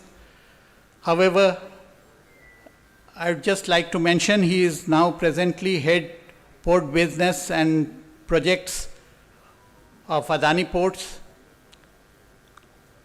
He brings over 3 decades of experience across government and corporate roles, especially in Indian Railways and ports, and has worked closely with Visakhapatnam, Paradip, Haldia, Dhamra, and other ports also. He has served in multiple capacities in Indian Railways as well as in Indian ports, also as Deputy Chairman and Chairman of Paradip Port. And over his career, he has specialized in port connectivity and PPP projects of railways and shipping ministries with extensive international exposure spanning across China, Singapore, and Europe. Over and above, we all know He is one of the best speaker most probably here. So I would request him to share his thoughts on this topic before, and thereafter we will go one after the other panelists. Thank you.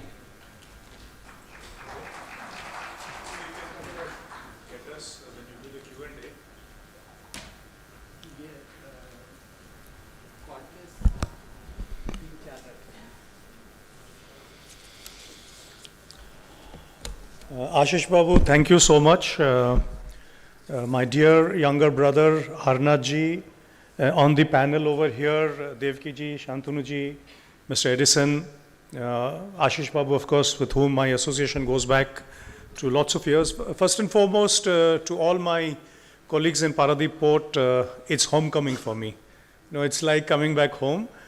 So therefore, to all of you, a very, very warm greetings on my personal behalf.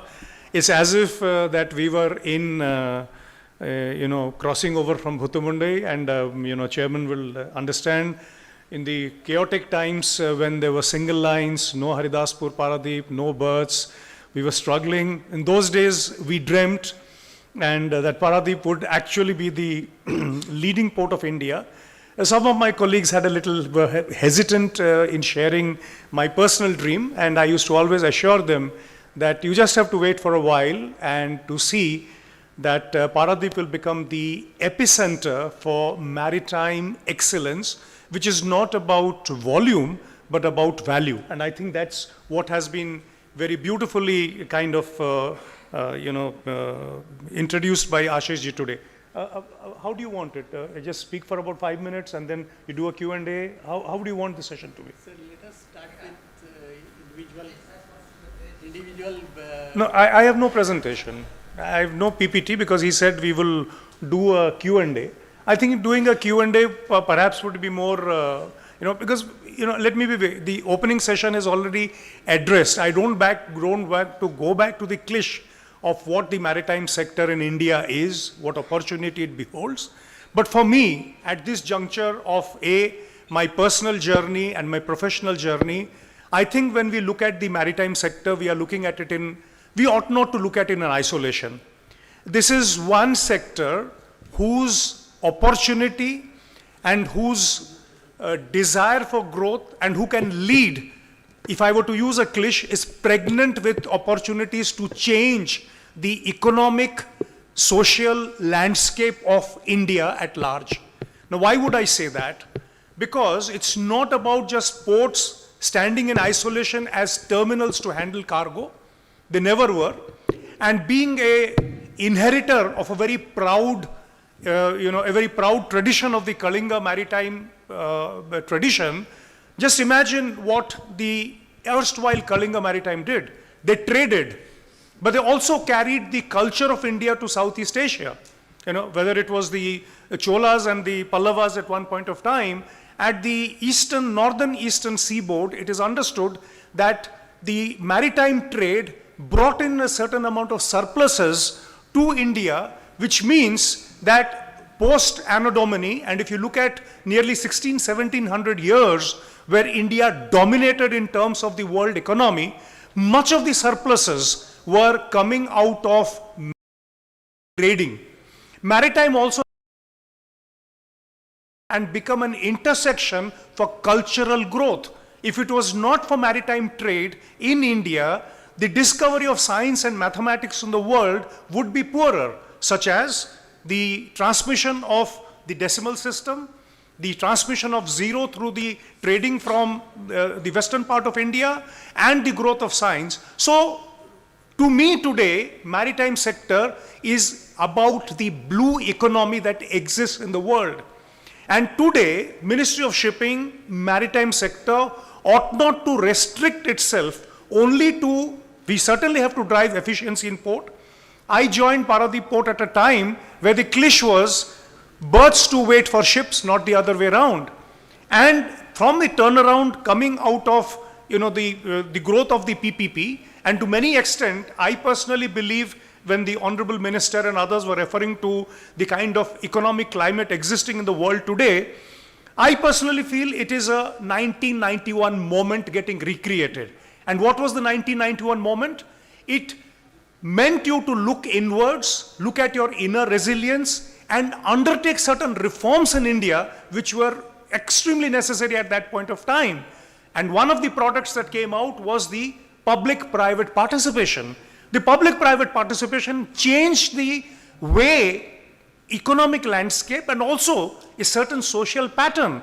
Think of what it has done to the telecom sector, the airline sector, the power that then you think of Udan and you say that the armed Nagari can fly. These were hitherto unknown. Likewise, the maritime sector, I think, has not been harnessed adequately. That it is a multiplier of employment, and that the Sagarmala and the Maritime Vision, MIV 2030, imagines it to be a change agent for industrial, port-led industrialization.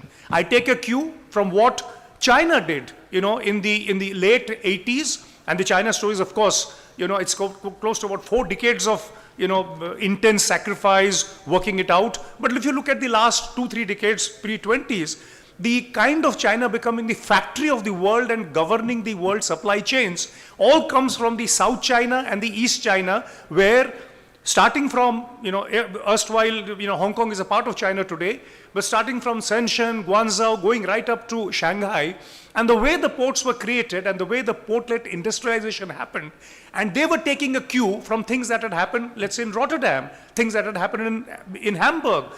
So, maritime sector for me is about a blue economy, it's about efficiency, and when we talk about a value, though I'll just introduce, I can take in the questions. Let me see, because the PPP led to the emergence of non-major ports. Till about 2010, it was fashionable to call major and minor ports. Today, the word minor is very ill-representative. When Ashish Babu says that 75% of the cargo comes out from private terminals, just a distinction between the major and the non-major ports, which means close to 55% of India's cargo continues to be handled within the premises of the major ports. 45% is in the premises of the non-major ports. Go to the turn of the century, this was as low as less than 10%. And here, and I congratulate Chairman Paradip because you're doing this session over here, please imagine that the concession agreement, in many ways, Odisha has been a leader. The concession agreement for Dhamra and Mundra were inked nearly at the same time in 1998. Now, what happens when you do a conversion of efficiency and from volume to value? If I were to take just 2 examples, one, Mundra. Mundra and Kandla put together, we should be proud of the fact that hitherto Kutch, a small district in, the largest district in India today, but a kind of a forlorn, forsaken area, between these 2 ports, nearly 20% of India's cargo is handled. And if I were to look at the Gulf, and for a moment look at the Gulf of Kutch and then put in Jamnagar, then I add an additional 150 million tons, which means out of the 1600 million tons that India does, 150, 200, 100, just look, nearly 350 million tons come out from a small geographical area. How do you drive economic growth over here?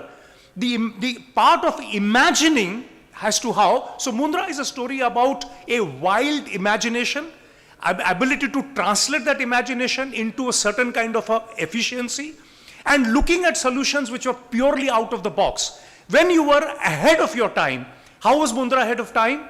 You built the largest coal terminal. Even today, the largest import coal terminal. When I say largest, is again not about volume.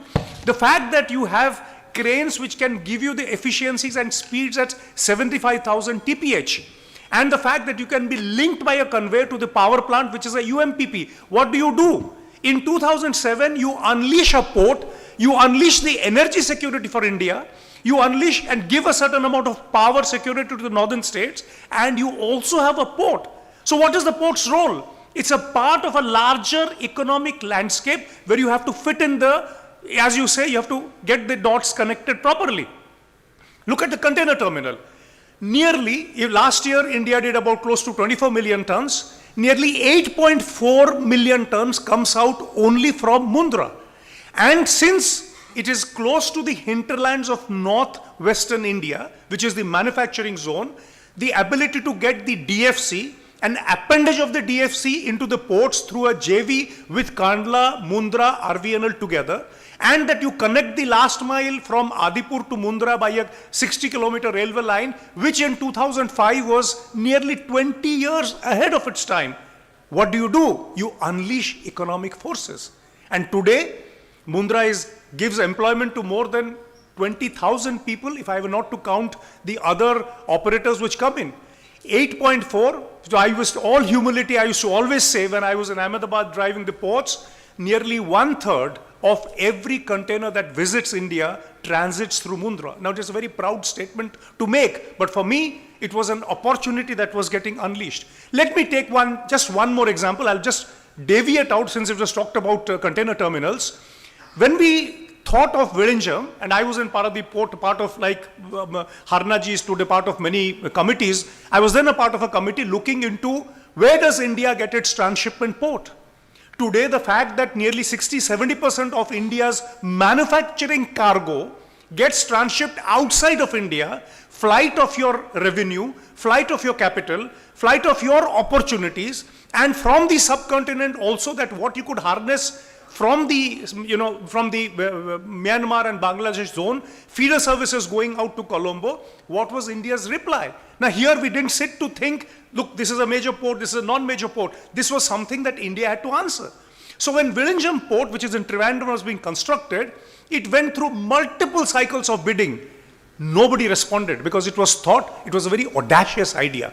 Now every idea which is audacious is always ahead of its time.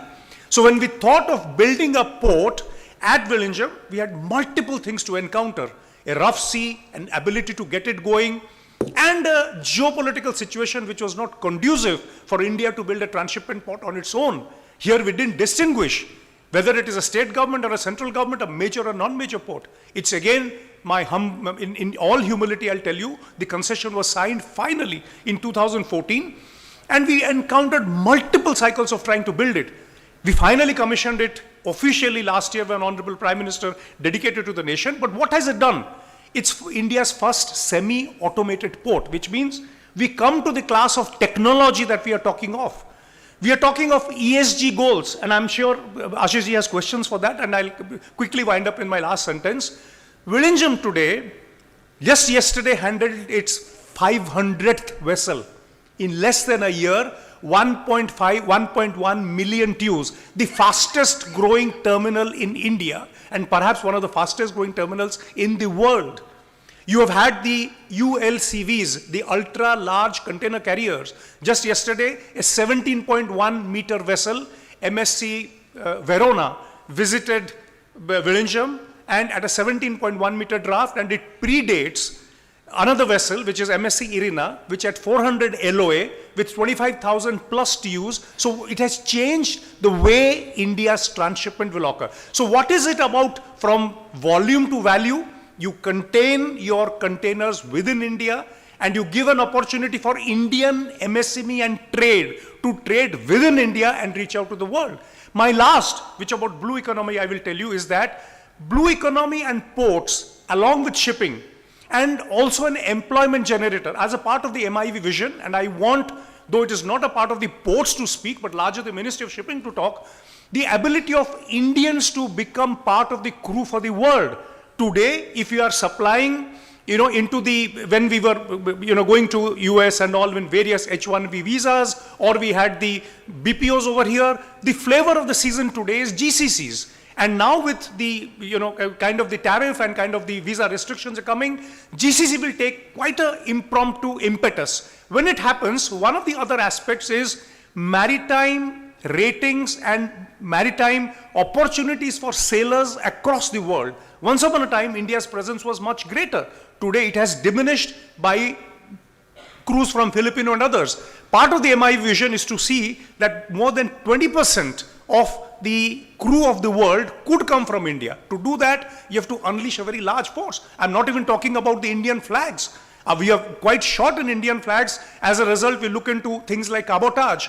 Perhaps the sum and substance is we are at the threshold, and we are at such an inflection point today to talk of just a port and efficiency. We have done that. Ashish Babu, today If you go to Mundra, if you go to the PSA terminal JNPT, if you go to Vizhinjam, if you go to Vizag port, you go to Paradip port, and you compare them in their class across the world, you are there. It's no longer about efficiency. It's about converting on that threshold, on that inflection point, taking it ahead and saying that India's arrived on the space of maritime blue economy development. When we say blue economy, just look, 2.4 million square kilometers is your EEZ. There, the kind of exploration and the critical mineral security that you do, it's going to be maritime driven. Explorations, it's going to be maritime driven. Crew, it's going to be maritime driven. Tourism, and the fact that India can attract, it's going to be maritime driven. So this is what is the aggregator and the multiplier from volume to value, where it becomes and touches every aspect of growth and port-led industrialization. If you want to compete in the world, port-led industrialization means our logistics costs, which continue, of course, DIPPT has just issued saying that our logistics costs have come down from about 12% to about 10%. I have not studied the document in great detail to comment on that. It is diminishing, our chances improved. But if you want to become a very integral part of the world chain of value into the world supply chain, then port-led industrialization is the key. I'll pause over here. I'll take some questions over there. Thank you so much for the first session, kindly.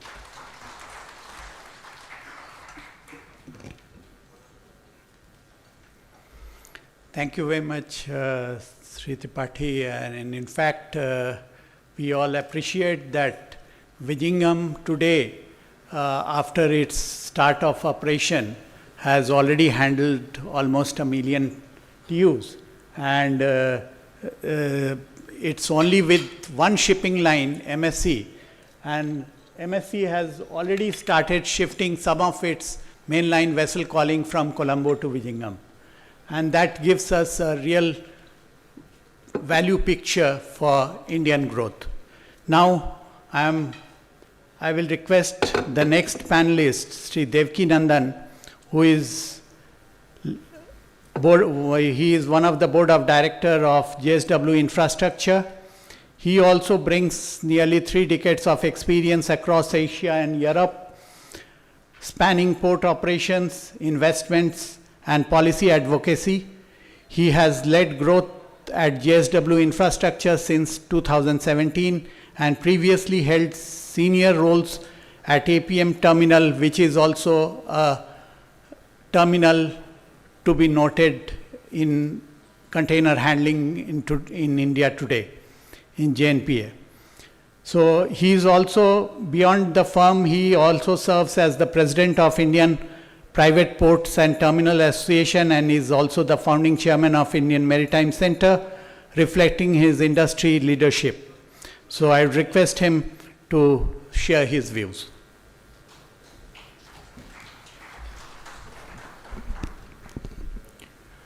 Good afternoon, my dear Chairman, Paradip Port, senior officials from the state government and state government, and dear panelists, and of course my industry colleagues who are present here.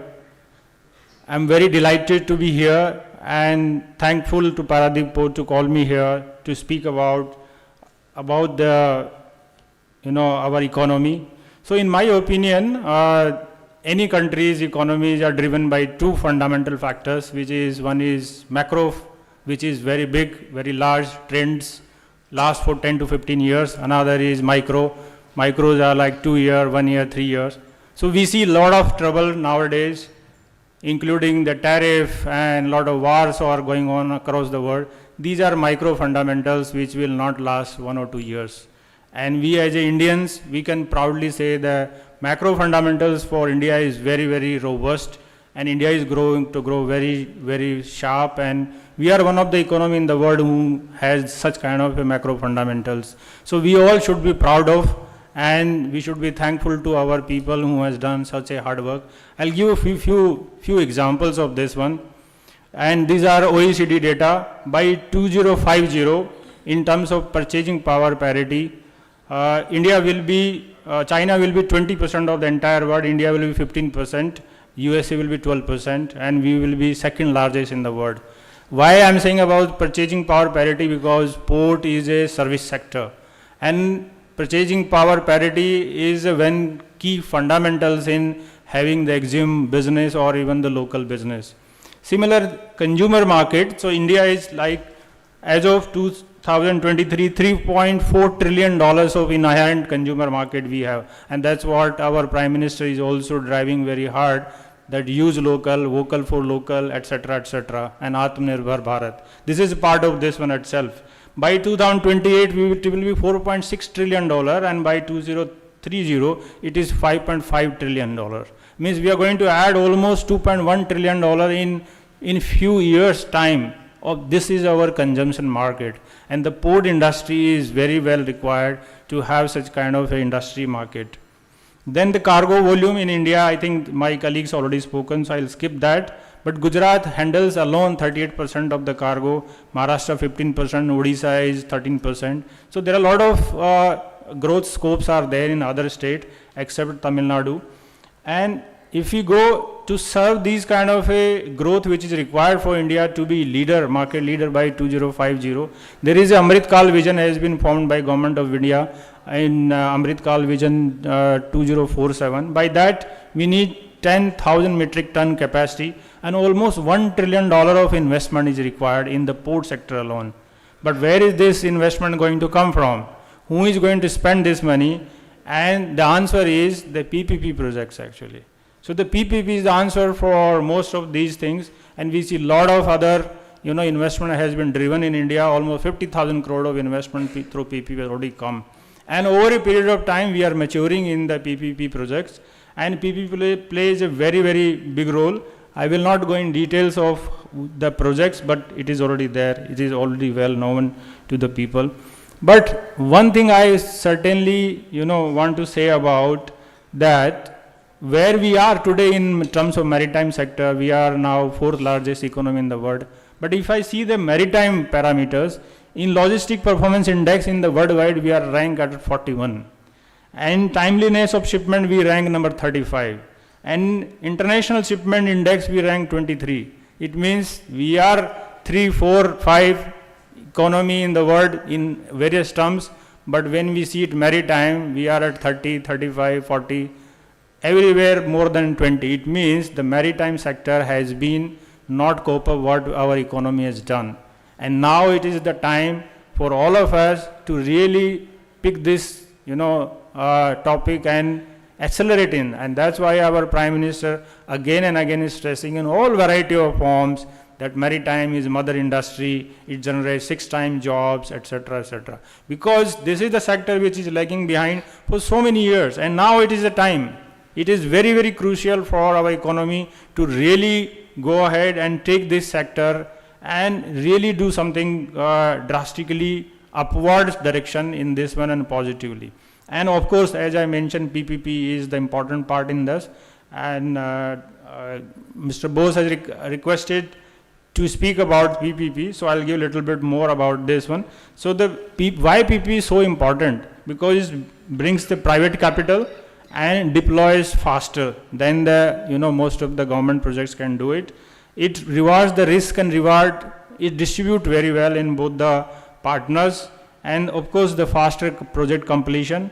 And my colleague just now mentioned it can bring lot of innovation and technology in this sector and good quality of manpower, and on top of this very aggressive marketing the PPP projects. If they are in private hands, they can do it. So it's a very good combination, and this combination drives the efficiency for India. That's why they are important. But I also must say, in terms of, since my dear colleague, my dear chairman is also there from Paradip Port, about the PPP projects in the major ports, and a lot of good work has been done, but there are few things we believe still are pending and need to be done. I have been discussing with ministry very, very regularly as part of my industry job. Almost every week I interact with the Ministry of Shipping people, secretary, joint secretary, etc. And I have been keep telling them that these are things which are required. So I will give few examples. So recently there have been change in the Major Port Act, and there is a lot of transparency has been built into the new regulations, but there are certain places where the total cost to the customer is not visible during the bidding time. So I request maybe, sir, you can also drive this to the ministry to get this new regulation in this. And then a lot of PPP projects comes, which first goes to the ministry, get it approved, and then they started discussion through RFQ and RFP, and then changing them is very, very difficult task. My request would be, which I have been telling to ministry as well, first have a consultation, have all the issues rectified, and then bring the project. I think it will be much better PPP projects. And of course, then whenever we are planning a port project in PPP, we must also consider the road and rail evacuation along with this, because the capacity in the berth itself is not enough. We are actually servicing to the customer. We are in service industry. We must focus on the total cost of the customer and total efficiency. That's why we are so much behind in index, and these efforts can lead to increase in the index. One last point Mr. Bose has requested to speak about is the sustainability part of it. So I'm glad to say JSW Infrastructure in 2022 we have launched a sustainability linked bond, $400 million bond. It was very first time in our country which somebody has done that kind of a bond, and it was oversubscribed several times. So there is an inherent benefit of having sustainability. It is not that it has to be for compliance purpose, but it requires and it gives you a lot of strength. All the investors who are investing in you gives a lot of confidence to you, and it becomes very easy to raise the funds for your project if you are following these kind of sustainability. And little bit more in that one, in JSW Infrastructure, it is available on the website. There are 16 focus areas. It's not only about green, but it is the total management like water management, air management, all variety of things are there in that one. And we have a net neutrality target of 2050 that we will be carbon neutral. We are also disclosing in CDP disclosure. It is required by the global agencies.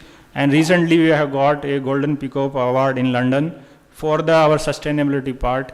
And from this year, we will be participating in Dow Jones Sustainability Index in US as well. So these are the few things which we have done. And I request all of you for your projects, whenever you are planning, please inbuild sustainability in your project. It is a great, opportunity for all of us as a country as well to show the world that we can do much faster than what America, what UK, Europe has done or is going to do it. So that's my all. And of course, last thing which I want to say is that we all going to leave a very good word for our children. We are all positive because India is doing one of the fastest and best economy in the world, and we should have that confidence. And we have to contribute in that very, very positively. Thank you. Jai Hind, Jai Bharat.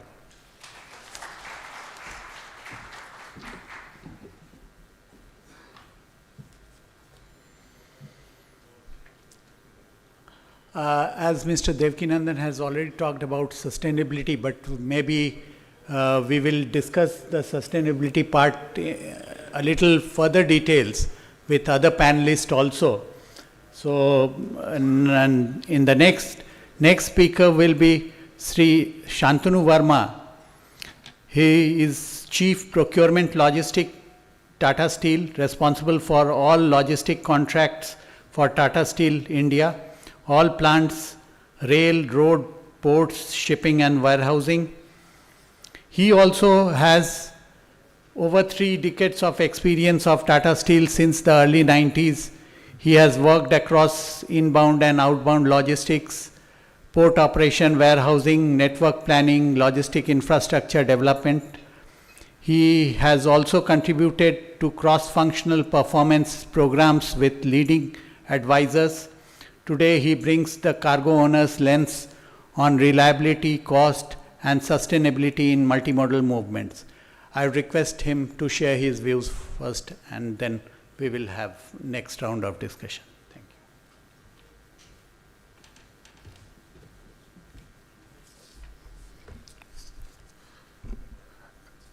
you. Respected Chairman, Paradip Port, Advisor Shri Bose, and distinguished panelists on the stage, ladies and gentlemen.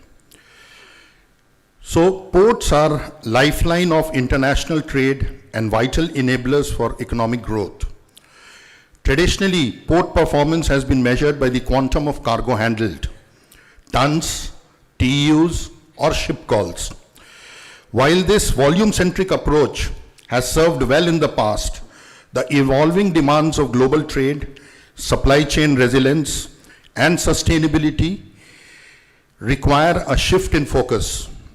Modern ports must aim not just to move cargo, but to deliver greater value for shippers, for logistics partners, and for the wider economy. Driving efficiency in cargo and traffic operations. Efficiency is the foundation of competitiveness. A port that turns ships and trains around quickly creates value across the supply chain. The key levers include digitization and automation, berth productivity and turnaround, hinterland connectivity, data-driven decision-making, and global best practices. Secondly, building capacity for sustainable growth. As trade volume increases, ports must expand capacity not only in terms of infrastructure, but also operational resilience. The key enablers include infrastructure modernization, deeper draft, wider berths, and container yard expansion to accommodate larger vessels and higher traffic, mechanization and smart system deployment of automated cranes, RIF, FD tracking, multimodal integration. The other panelists have spoken about public-private partnerships. So, from volume to value, while efficiency and capacity are necessary, the future of port competitiveness lies in value creation. This involves a shift in perspective from being cargo handlers to become integrated logistics and supply chain partners. Ports need to provide value-added services, development of free trade zones, warehousing, cold chain facilities, and ship repair yards to capture more of logistics value chain.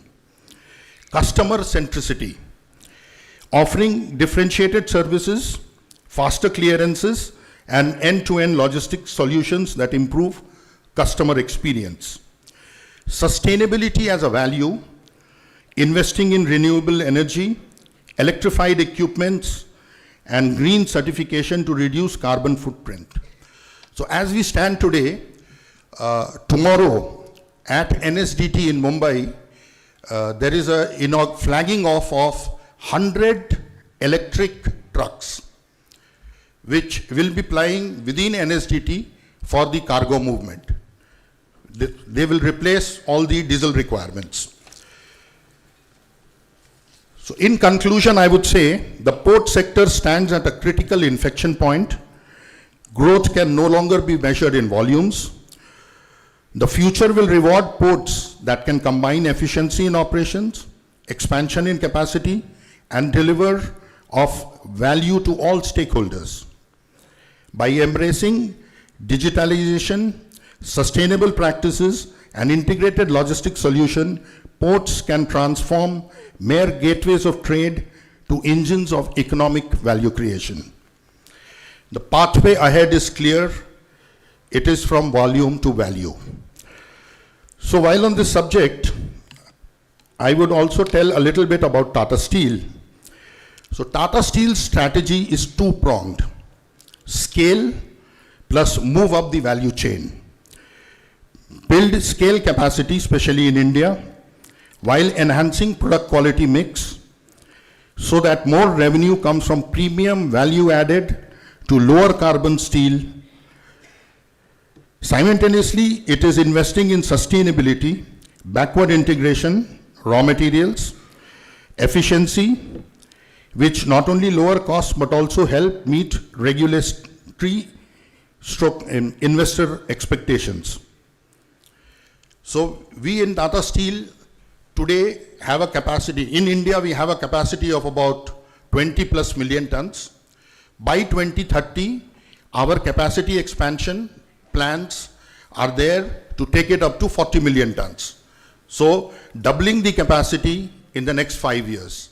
And let me also tell this august audience here that all this expansion which is going to happen will happen in the state of Odisha. So Jamshedpur has got a mother plant capacity of about 11 million tons, but since the plant is in the heart of the city, no more expansion is possible. We started the Jamshedpur plant 100 years ago with a capacity of 1 million ton. Today we are at 11 million plus.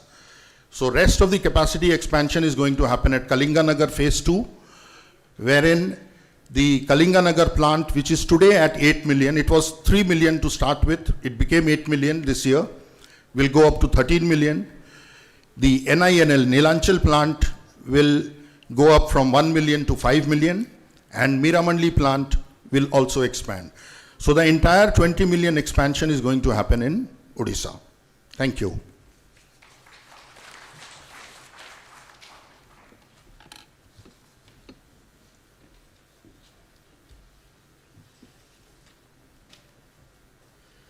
So our next speaker, next panelist is Sri Edison, who is really a calm, cool and composed traffic manager of #1 major port of the country. He has also more than 25 years of experience in port sector, who has worked in operation, commercial, container, railway, in Chennai port and Tuticorin port also, in addition to present posting, his present posting in Paradip. He is also the architect of One Nation, One Process document in the country. I request to share the government view on this particular topic. He will give us the overall government view on this particular topic. Thank you.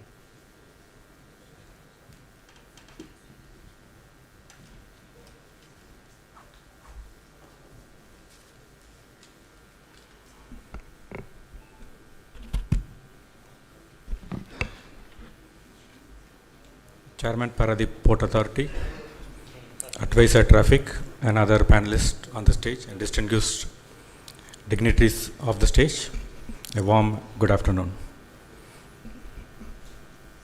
I'll be just try to answer the queries that have been raised by my fellow panelists, particularly the challenges that needs to be looked into before reaching that 3 million trillion economy, and particularly the logistics sector.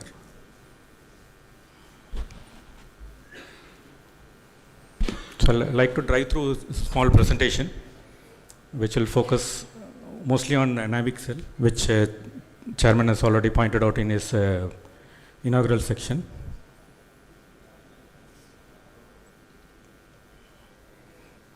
The presentations will be of 4 parts. The first 2 is something which we already know. I'll try to focus more on the third one, particularly the Navixel on traffic and cargo operations. As we know that the Indian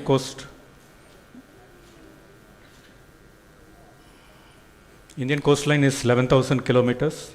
We have 12 major ports and almost 270 non-major ports, out of which around 78 are working non-major ports.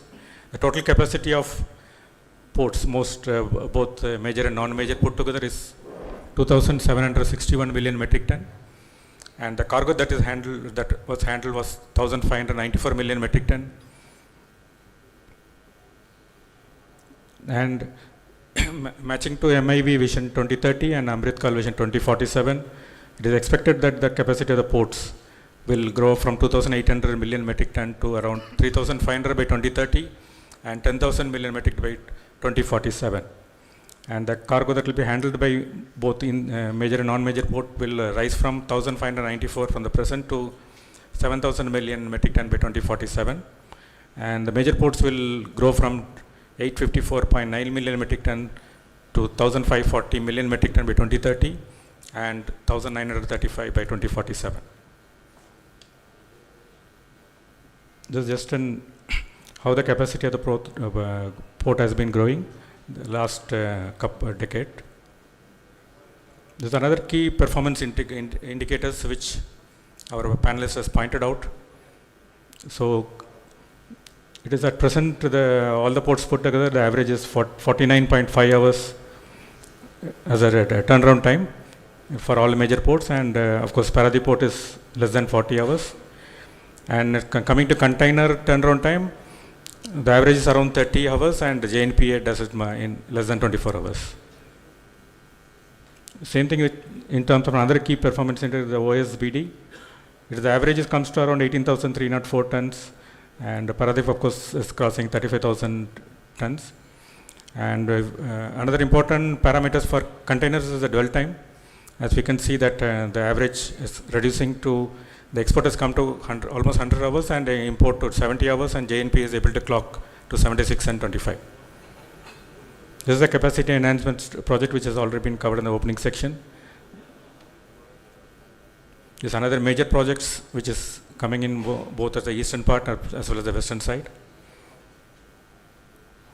The major part I like to cover is whatever the questions and queries that were raised by the panelists.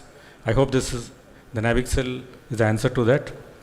Somewhere a year back, Ministry of Shipping constituted the NavIxel, which came, the main aim was to effectively execute and monitor the initiatives like MIV 2030 and Amrit Kal Vision of 2047, and to make the country at Viksit Bharat. Ministry has constituted Viksit Bharat Sankalp, which is called as VIBAS under Joint Secretary, and Neel Earth Vision Implementation Cell, otherwise shortly called NAVIC, under different port chairmanships. There are totally 23 cells constituted by the ministry.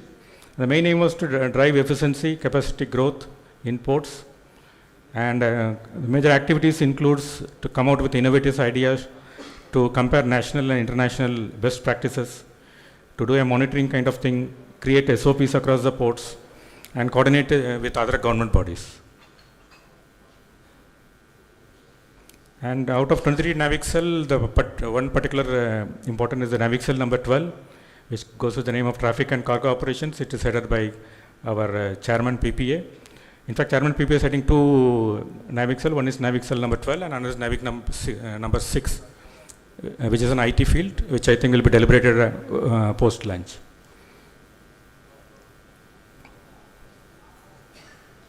So, as a NavIxel, actually, we started with a very small 1 or 2 initiatives, but it has grown to more number of initiatives, and almost 19. So, what we actually do is, what it was done is to make an assessment of all the data, the current practices that are being done in the national ports as well as international port, to go for benchmarking, particularly the KPIs, the best practices that was involved, and to find out the gaps and challenges, and to recommend action plan. There are 19 interventions that were identified, out of which 9 has already been completed in the last 6 months, and another 10 interventions are ongoing to be completed in the next 6 months. The major thing, of course, the one nation, one document port process. The second was the key performance indicators and the telescopic benefits that was given in terms of for the RSR route, to create a Bharat Global Ports Consortium, business development units at port level, target for major ports for traffic, particularly the KPIs, and the smart port analytic and reporting hub. 8th was the uniform templates for scale-off rates, joint working group for other ministries, particularly the railways, one nation and one port process also, and Indian Port Service Limited for coordinated effect, Coastal Inland Cargo Facilitation Center, JV between Shipping Corporation of India and Concor for a new container line, and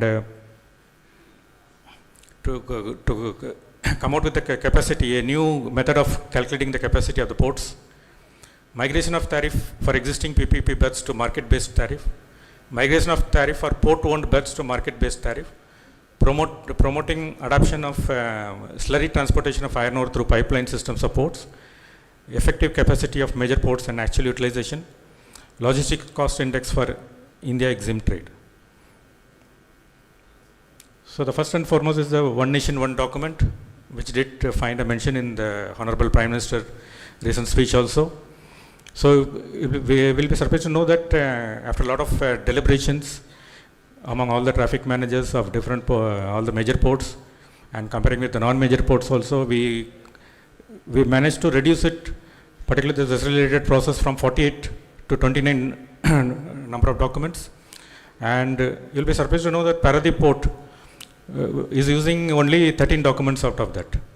And in terms of bulk cargo handling, it was suggested to reduce from 64 to 42. And even at present, Paradip port is using only 25. In fact, we reduced only with 2 documents, from 27 to 25. In fact, in the conference of traffic managers, the other traffic managers were surprised that number 1 port was using the least number of documents. We had a lot of challenges in that, but in the end, we managed to come out with these suggestions and recommendation, which has been implemented in all the ports also. This is actually the first phase. The second phase will be trying to rope in the customs, which we are trying to reduce it. And another part of this is to go for 100% digital platform. Once we go for 100% digital platform, almost it will be, the physical documents will be almost nil, and more number of documents are expected to come down. The second is the key performance indicators. As it was pointed out, most of the key performance indicators are now volume-based. So we have come out with more meaningful key performance indicators, taking into median, and we are working out on weightage-based kind of indicators.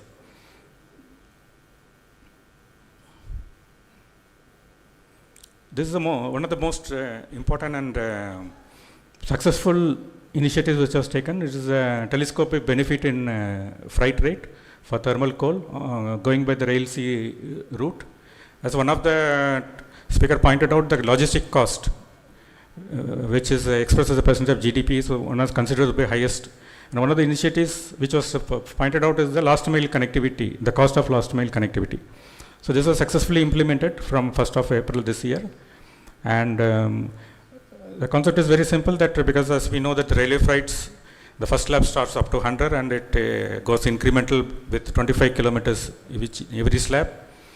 And when the first mile and the last mile is calculated separately, the cost is very high. And when it has been, now it has, both will be taken as one telescopic rate, and the cost has come down. And the savings have been around 300 to 400 rupees per ton. Then the next iteration was the Bharat Global Ports Consortium, which has been identified. The main aim is to enhance India's global maritime presence by collectively developing international port infrastructure and identify and execute global port projects, conduct feasibility studies, manage bidding and financial developments.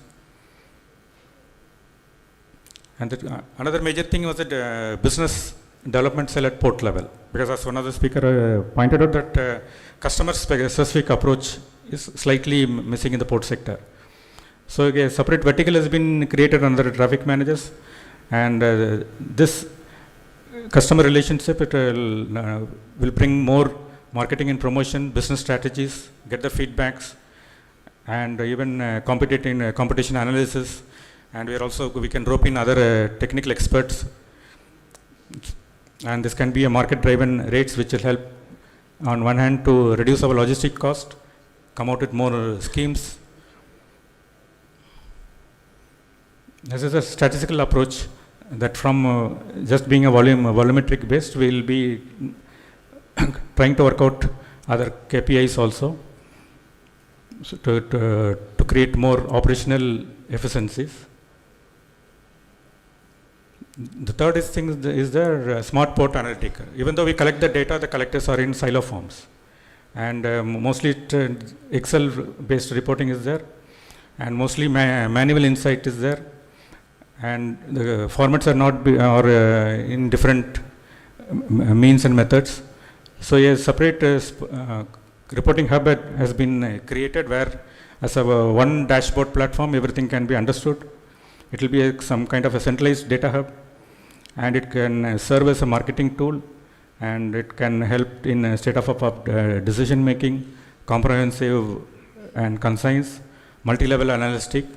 And in the second phase, we're also trying to push in terms of AI-driven decision support, predictive intelligence, and seamless ecosystem, particularly integration with other API integration with other systems like NLP, Marine, IceGate, Voice, and ULEAP. And it can be generated as an automated anomaly detection also, where the gap can be understood and analyzed. Standardization of scale of rates, as we know that scale of rate is there for each port, but there have been lots of feedbacks from different that when they transact with different ports, they find the different way of charges are there. What is one charge in one port is different from others, particularly the conditions and all. So an exercise was done to standardize it, and now it has been clearly identified into 4 distinct as the vessel related, cargo related, and terms and definitions and miscellaneous charges, these formats have been now made unique in all the ports, and the ports are now working based on this formats. Next is, as we know that the ports are going, but simultaneously there must be growth with other infrastructures also, like road, rail, and inland waterways, and other companies like Ministry of Commerce, Ministry of Fertilizers, and Ministry of Petroleum and Natural Gas. So the joint working groups have been formulated, one with Railway with Ministry of Port and Natural Gas, one with DPIIT and Ministry of Chemicals and Fertilizers, and each port has taken its responsibility. The first one was the One Nation, One Port document, but this is One Nation, One Port process, which is now ongoing. Still we are, because this is not, it's turning out to be not an easy job as what we did for One Nation, One document, because each port has its own characteristics, it has its own cargo profile and its own stakeholders. But still we are trying to push in, and we have a target, maybe in another 6 months we'll be able to complete this. And the expected outcomes is redundancy elimination, efficiency enhancement, customer focus, and system-driven information flow. As you know that this we are divided into 2 parts, or rather 3 parts. One is the container cargo, one is the dry bulk cargo, and another liquid bulk cargo.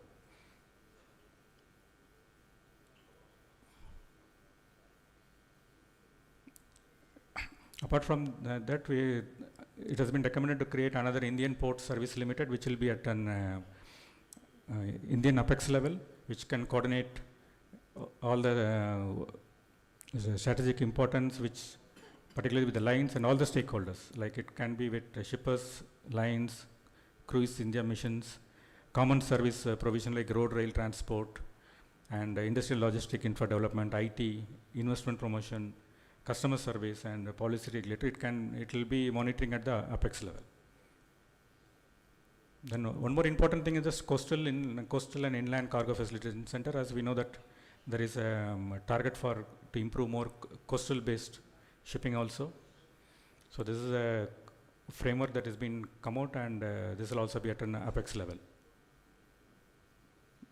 Then as one of the panelists has pointed out that we have limited number of shipping lines or domestic shipping lines. So this is one of the key indicators or intervention which has been identified, that we can have a JV between CI and Concor and form a new container line, calling for domestic as well as international trade.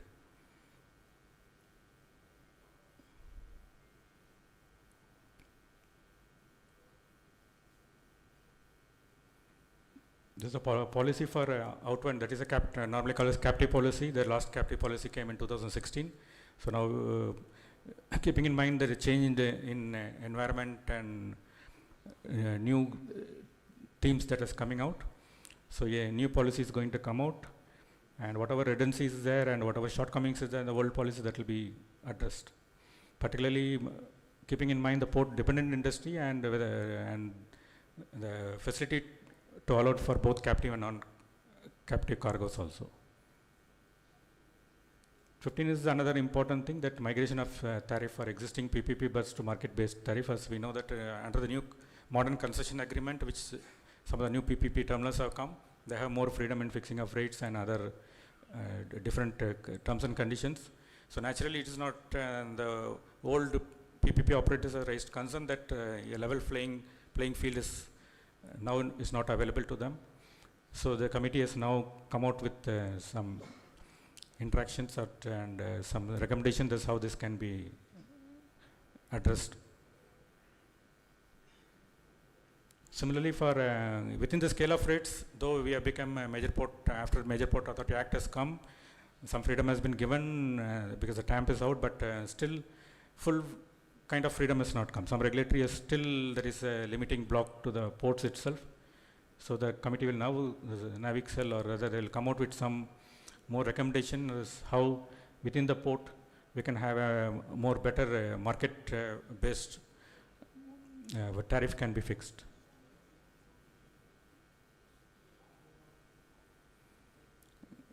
This is almost a known thing that promoting pipeline technology, particularly for the iron ore handling, because as we can know that freight cost for slurry pipeline is only 0.8 rupees per ton per kilometer, whereas compared to railway of 2.1 and road is 3.5.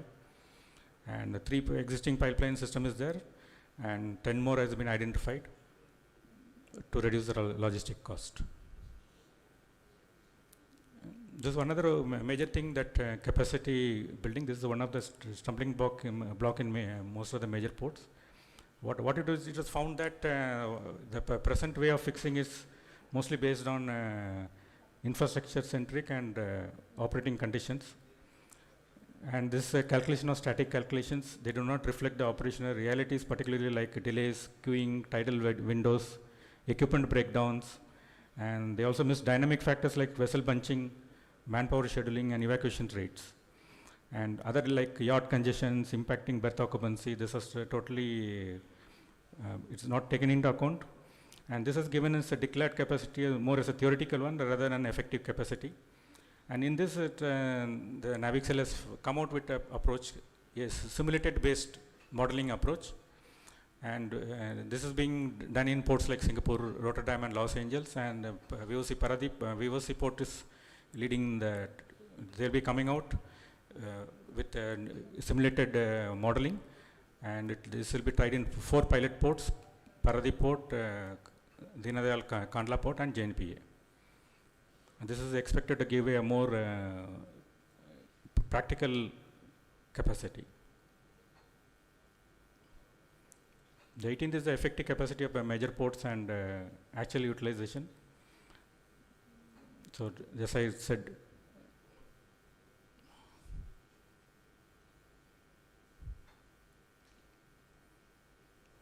the last one is the 19th one, which is the development of logistic cost index for Indian exim trade.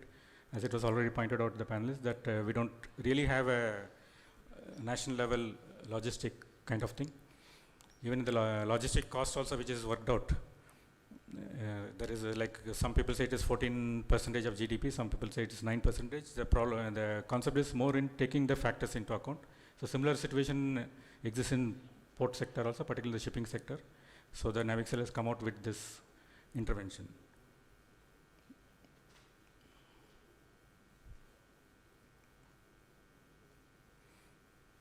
These are the 19th interventions which are identified by the NAVIC cell, out of which 9 has already been completed, and another 9 is still we are expected to complete at various timeline that has been identified.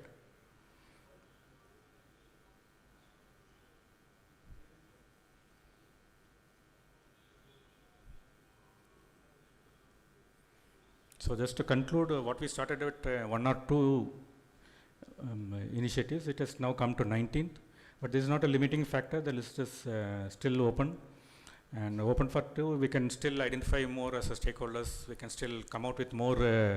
You can suggest for more intervention that is required, and also add feedback and other policy intervention which is required for this 19 interventions also. Thank you.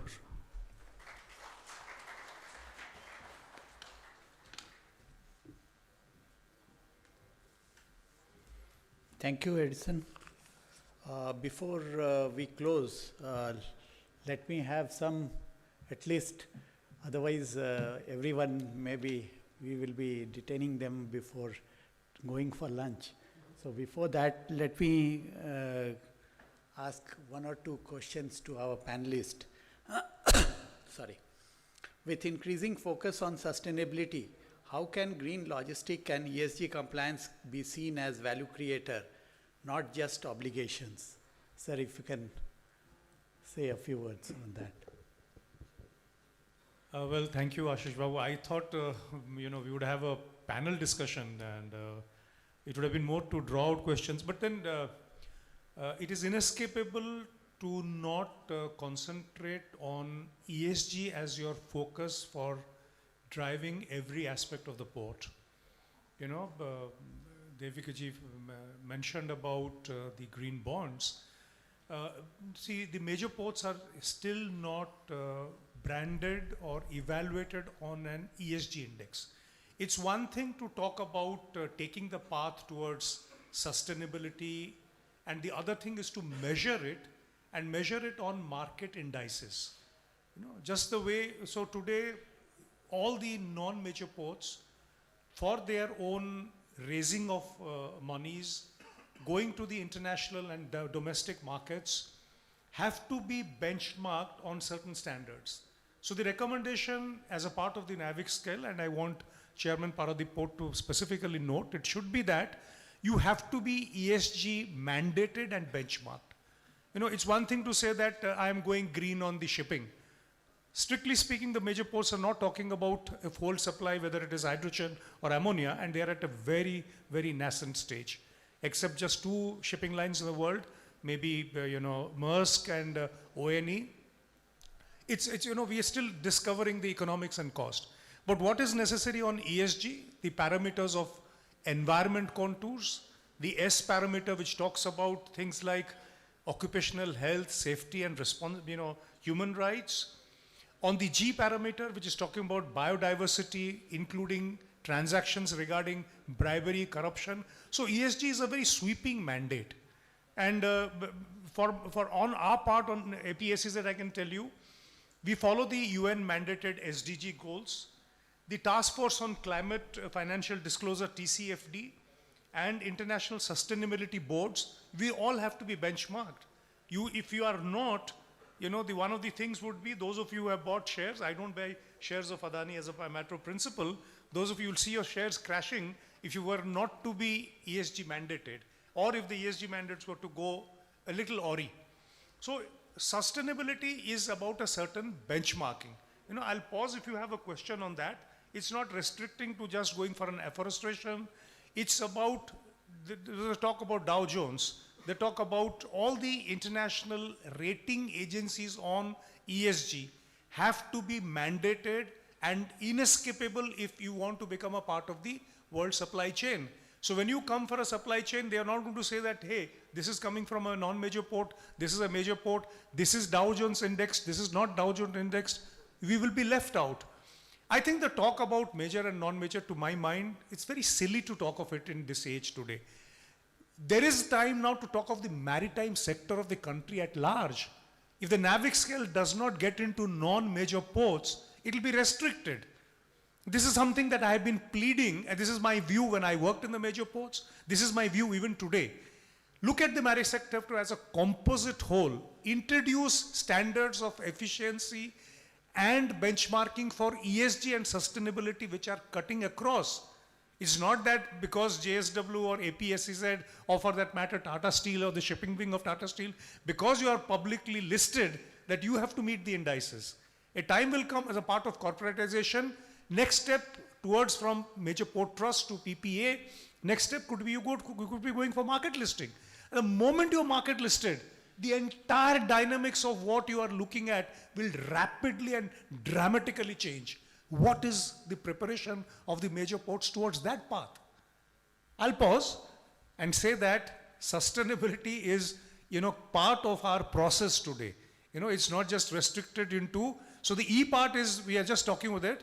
The S and G comes out of the SDG goals, which India is a signatory, and you have to get complied to that.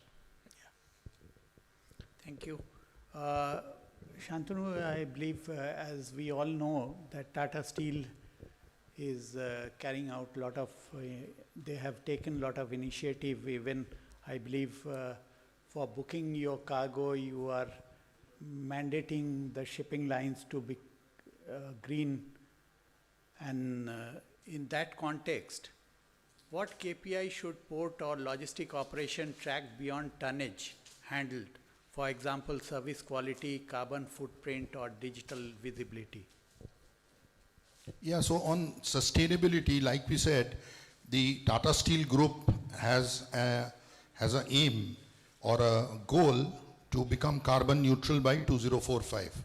And it's not that we have just set a goal of 2045. We have subsequent milestones like what we do today to achieve carbon neutrality in 2045. So as you may be aware that at Dhamra port, we brought the first LNG powered Cape vessel in India. And now we are regularly bringing these LNG powered Cape vessels. In terms of road transport also, in Tata Steel today, just to give you a quantum of numbers, we deploy 8,000 trucks every day for various kinds of movement, be it raw material, be it finished steel. And all our contracts today are mandated to keep 20% for green movement. So as we stand today, the numbers are not very large. We are at, we have deployed about 800 trucks on a daily basis, which are green, be it electric, EV or LNG.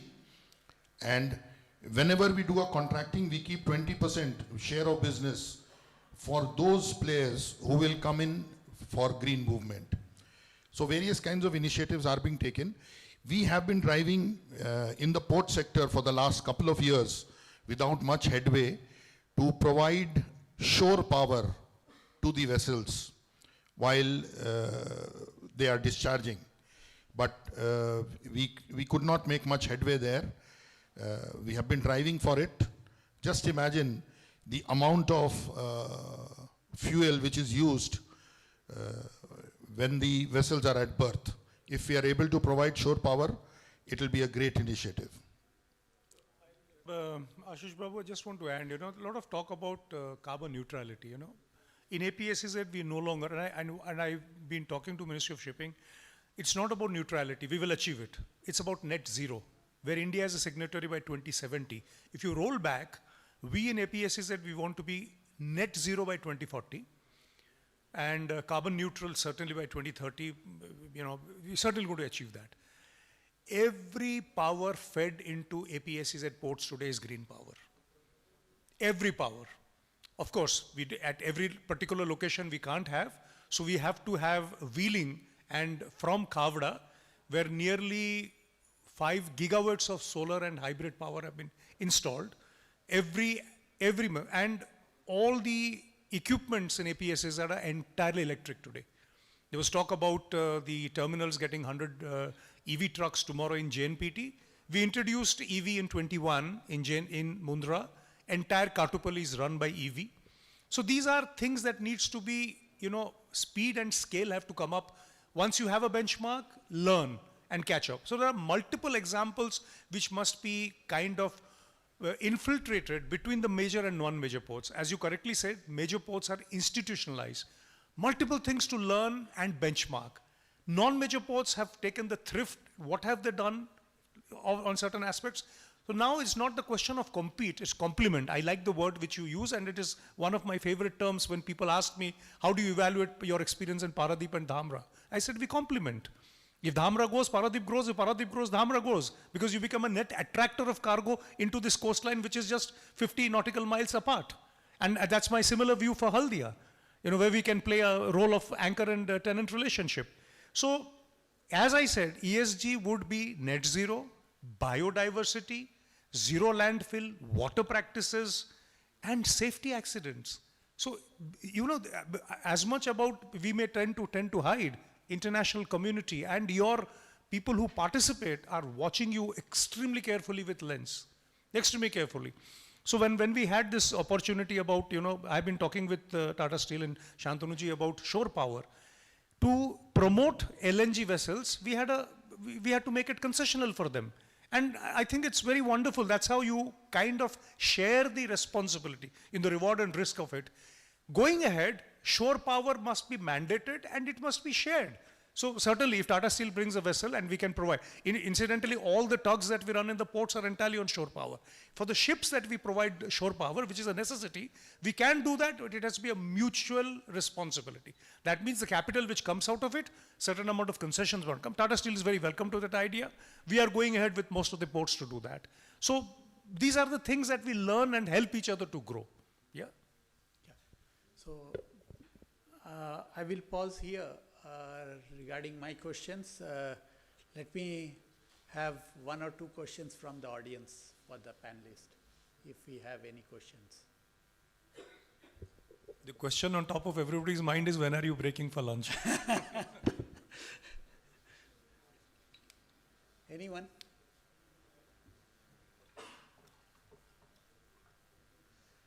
Otherwise, we will not wait. I would rather ask both of you, where we see, considering this value as we discussed from volume to value, the single most important change, whether technological or operational or policy related, that will help us move from volume to value in next 5 years? See, none of them stand in isolation. You know, it's an infusion in equal measure of policy support. Such policy, you know, as I said, the 91 moment is back with us. So the spurt for policy changes, one of the things for concession agreements, you know, we were looking at Mundra. I'll tell you a personal example, and Mundra concession runs until 2031. By 2021, I found an hesitation in putting in capital for the growth of Mundra, and we thought at about 250 million tons, we have done it. You know, there was a lot of hesitation. Now, as a practitioner of the maritime community, and here, I mean, I say I am a practitioner of the maritime community, and my loyalty is to the community larger than to a major or a non-major port. I'm very clear on that. I said, why would capital infusion be stopped just because? Because there's a hesitation, because how would I then infuse capital in the last 5 years and get the return back and then and then even the departure, there is no clear departure as to what happens at the end of a concession period. And these are important things for India, because both in all the sectors, we haven't met a conclusion of any concession agreement. JNPT and Pipavav Port come up in 27, probably they'll be rolled over. How do you roll over without you know, inviting conflicting opinions from stakeholders that you haven't favored somebody? So we worked on that. And it is my great pleasure to tell you, people say that some states are very hesitant in doing. You know, the key to getting a longer concession agreement did not come from the so-called forward-looking states. It came from Bengal. We were doing a presentation for Tajpur Port, and I argued very strongly, and I'm very, very glad to tell you that the entire administration of the Bengal administration were open and receptive to the idea that all I appealed is that if land is given for a 99-year, please make a concession co-terminus, so that I have a security and a longer margin to understand what happens in a cycle. It goes through at least 7, 8 infusion cycles, or at least 6 cycles of capital infusion and recovery, considering that major ports, I mean, all the ports, despite being a service sector, are extremely heavy in investment. So when you look at a capital investment, the key was opened from Tajpur, where we got a 99-year concession. We took that as a convention, and today, in all the state governments, they have recognized. Maharashtra has come out with 75 years. Tamil Nadu is considering 99 years. Andhra is considering 99 years. Odisha itself. So we wrote to all the state governments asking to evaluate and give longer concession. In the major ports, concessions are today for 50 years, and they can be rolled over in 2 cycles for about 10 years each, if I am correct. If they were 30 and rolled over. 30 and 30. So you had a long concession period on a pattern to evaluate and do so. So policy infusion is that. Now, when you talk about this, embrace technology, because it is your sine qua non of your life today. You know, technology, you know, is just a simple mobile, I look at the example, an illiterate person in India today is illiterate in the 3 R's, not illiterate on a mobile. Those who have not gone to school can type a message and see the power what technology does to them. So embrace technology. When you say embrace technology, technology and digitalization are parts of the same coin today. If you are looking, we have large language models and the kind of changes we are doing in ITUP, Integrated Transport Utility Platform, which means you have one site across the world to track your cargo, trace your cargo, and financially deal with it. When we are talking about one nation, one, I was surprised that why are you not taking it? It's not one nation. It's one cargo transit. Today, shipping lines give you one bill of lading, which is picked up from an ICD into, let us say, if you're exporting to, right up to. So from first mile to last mile, one documentation through a technology platform, digitalized for so digitalization has to be embraced. So technology, digitalization, policy have to go hand in hand. When you have a right combination, and I think we are discovering it correctly, I think you give a lot of support to the industry to go ahead in that. Thank you. Okay. Would you like to add? Yeah, so I would like to add a little bit more on sustainability, what is being done by Tata Steel. So while I mentioned on the logistics front what we are doing, like Subratji mentioned, in fact, both of us were there in the Ahmedabad office when we brought up this proposal of getting LNG vessels, and we requested the Adani Group senior management that it comes at a cost. The cost differential was almost $1 per ton. So you can imagine. And they readily shared this cost differential. So first few vessels, not few, all the vessels which we have brought, we were given a concession on the VRC. So they shared part of the burden was shared by us, and we made the first steps towards LNG vessels coming into India. In terms of manufacturing also, I would just like to appraise the house here that all our blast furnaces in Europe have been shut down. So the traditional way of using coal for steel, iron making and steel making, we have shut down all our blast furnaces, and in the next 3 years, we will be putting up new electric arc furnaces so that we take steps towards sustainability. As we speak today, in Ludhiana, we are building up a 1 million ton plant, which is completely on the electric arc furnace route. Tata Steel has been the first steel producer in the world to do trials with hydrogen for making iron and steel. So although on a cost viability, it is not there today because the cost of getting hydrogen is very, very high, but the trials have been done and it has been successful. And it's a matter of time when we will find solutions of getting cheaper hydrogen and use hydrogen as a fuel. So a lot of things are happening on the sustainability front. Thank you. So as we discussed, from volume to value, this is the journey that will define the future of cargo and traffic operation. On behalf of Paradip Port, I sincerely thank our panelists for their insights and audience for their engagement. Thank you.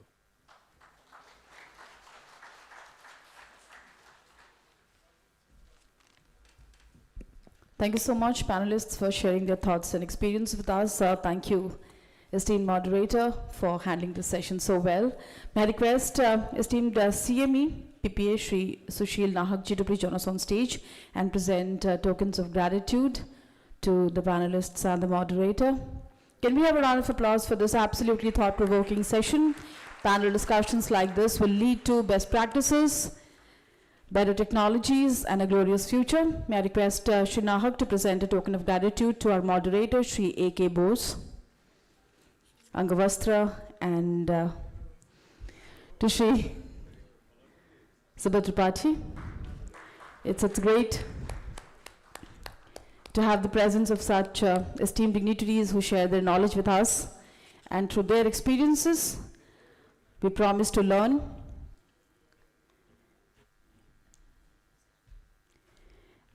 May I request Shri Nahak to also present token of gratitude to our special guest, Shri Shantanu Vermaji.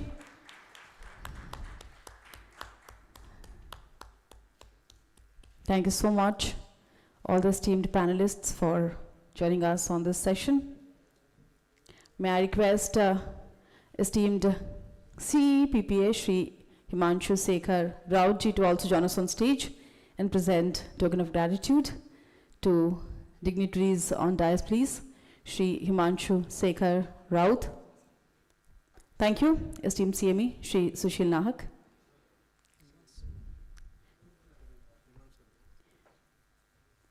May I request Shri Raut to present token of gratitude to Shri G. Edison, esteemed Traffic Manager PPA. The day so far has been so gripping, vivid, and full of information and insight. We cannot thank each speaker, each dignitary enough for joining us and making this day so special for the host team. Can we have a louder round of applause for all the sessions we have had since morning? Thank you so much. Thank you very much, panel, for this absolutely brilliant session. Can we have a group photograph, please? We would love to capture moments that are truly special, that will be etched in our hearts forever when we talk about endeavors like this and its success through people who join and share their insights with us. Thank you. Thank you so much.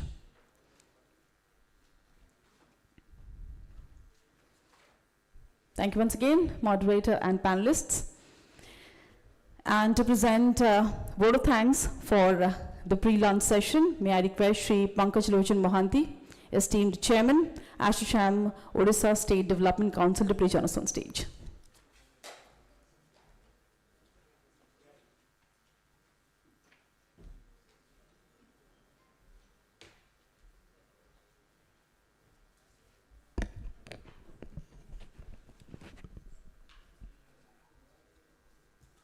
Chairman, Paradip Port Trust. Good afternoon, ladies and gentlemen, dignitaries of the dais. On behalf of ASSOCHAM and organizing committee of India Maritime Week, it is my privilege to extend our heartfelt gratitude to all of you for your presence and active participation at the Bhubaneswar Roadshow. It was a wonderful and enriching presentation on India Maritime Week. We request all the stakeholders to take part in India Maritime Week 2025 in Mumbai and let us make it a grand success. I also request stakeholders to exhibit and sponsor, as it is a great networking platform where you will get an opportunity to interact with domestic and international players in shipping, ports and maritime sector, thus creating immense value and benefit for business. Our deliberations today under the theme Navigating the Shift of Indian Maritime Sector from Volume to Vision have shed light on the remarkable transformation underway in India's maritime sector. We are moving beyond the scale of operation to embrace efficiency, sustainability and long-term vision in line with the Maritime India Vision 2030 and the Maritime Amritkal Vision 2047. The two panel discussion being held today enrich this dialogue further.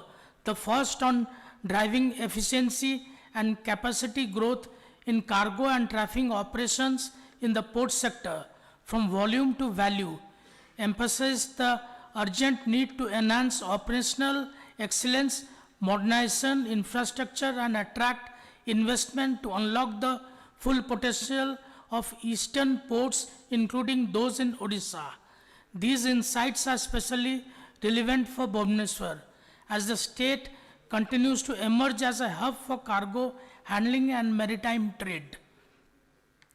The second panel, Digital Pathway, Smart Ports, Leveraging IT and E-Governance for Maritime Excellence, highlighting how digital transformation, smart port solutions, and governance reforms will be key enabler in strengthening efficiency, transparency, and competitiveness.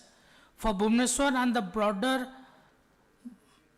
Orissa maritime ecosystem, these initiatives will play a vital role in boosting connectivity, creating jobs, and integrating the region into global supply chains.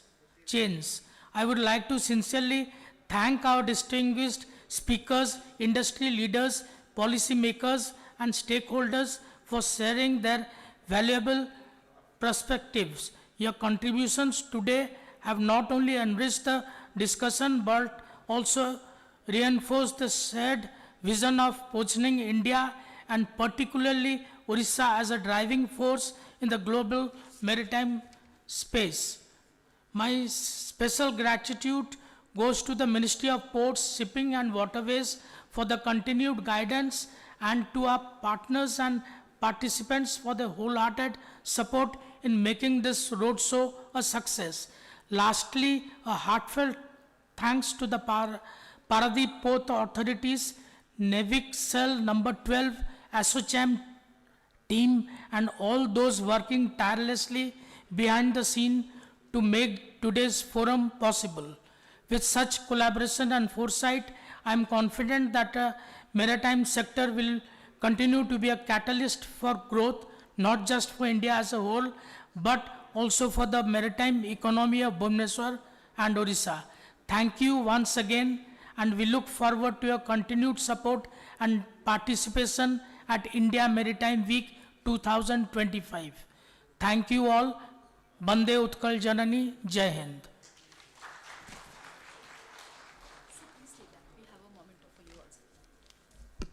Thank you very much, Shri Mohanty. May I request esteemed Deputy Chairman in charge, Captain A.C. Sahu, to please join us on stage and present a small token of gratitude to Shri Pankaj Lochan Mohanty, esteemed Chairman, ASSOCHAM, Orissa State Development Council, for proposing vote of thanks. The association of every organization that makes this day and IMW 2025 a bright and absolutely thoughtful initiative is appreciated.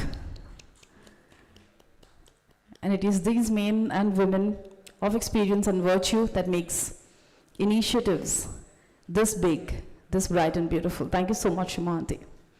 And thank you, Captain Sahu, for doing the honor. Ladies and gentlemen, let's break for lunch. Enjoy the mouth-watering platter of food, specially chosen for you all by the host team. And let's reassemble at 3 to take the day forward. Thank you. Happy lunching.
Ladies and gentlemen, please come back to your seats.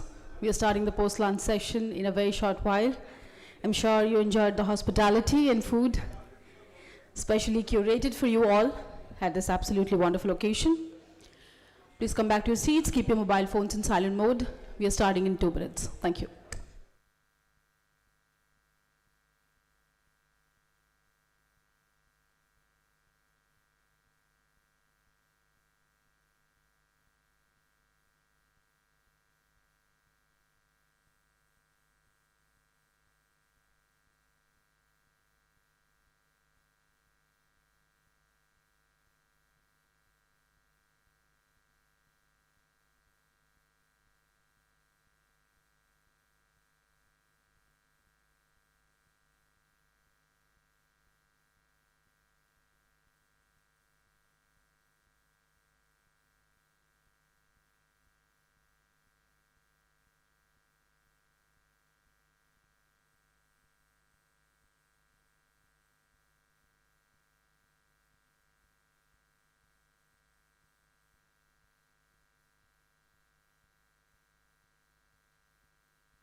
May I once again request delegates and guests who are still outside or at the ground floor having lunch, please come back to your seats. We would like to start the post-lunch session as soon as possible.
Ladies and gentlemen, please settle down, keep your mobile phones in silent mode, and welcome to the post-lunch session.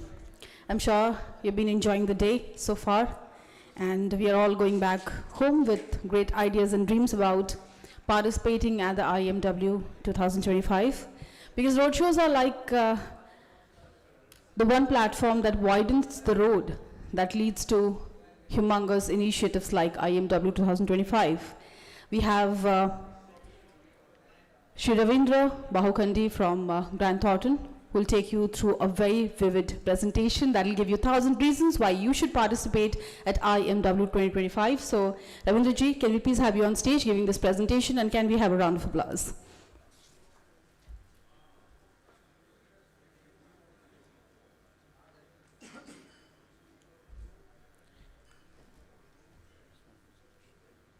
Excuse me. Can I have the presentation running, please?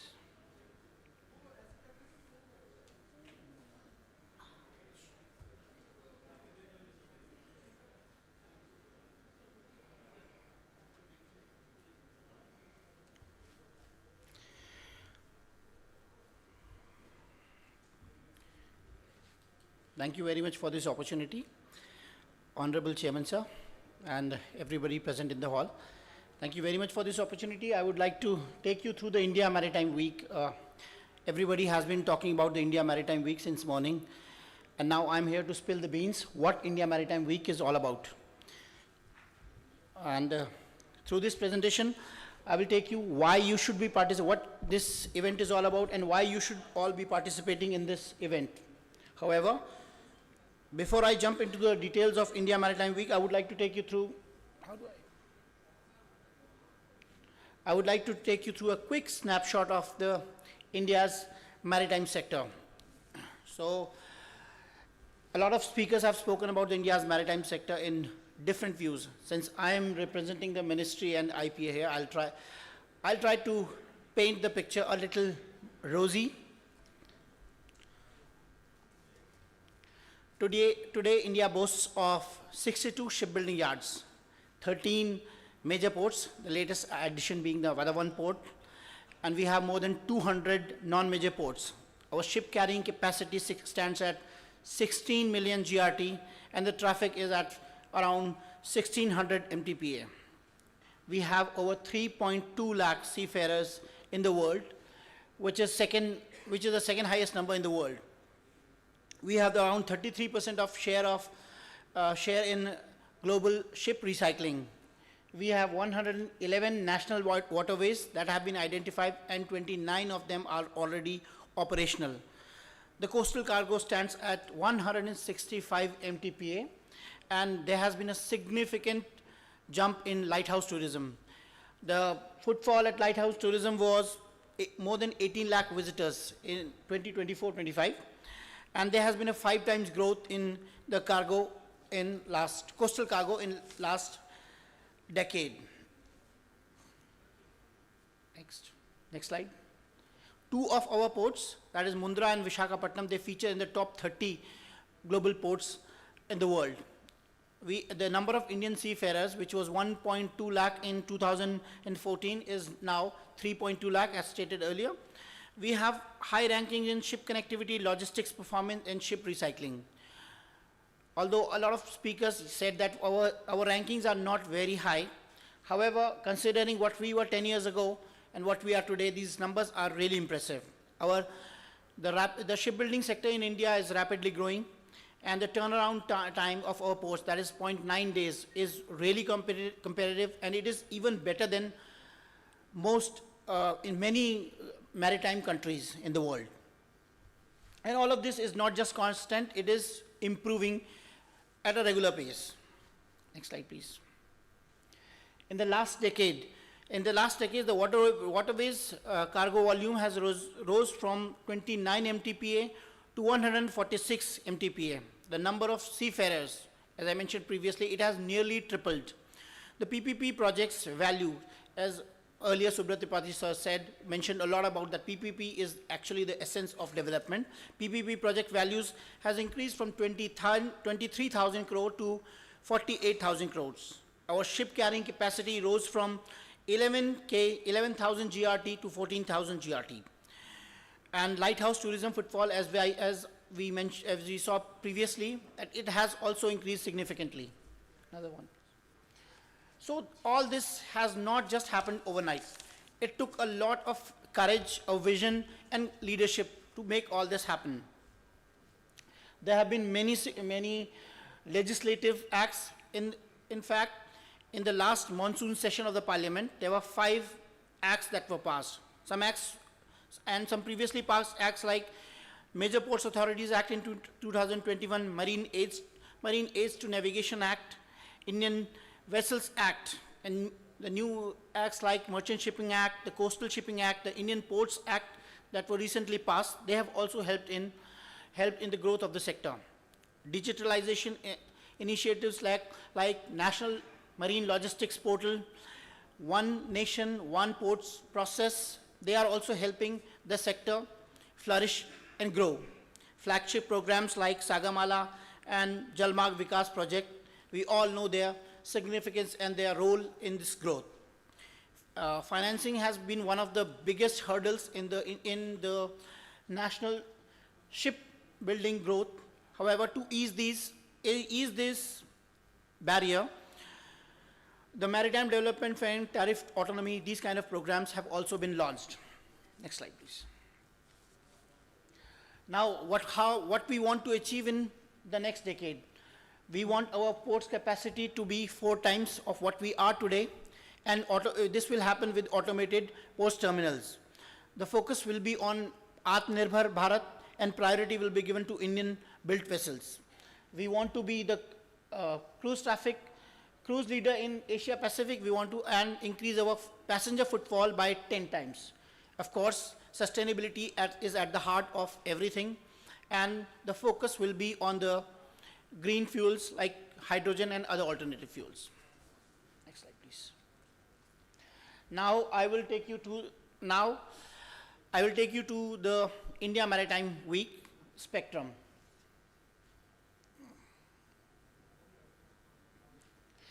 The India Maritime Week is actually a successor of the Maritime India summits.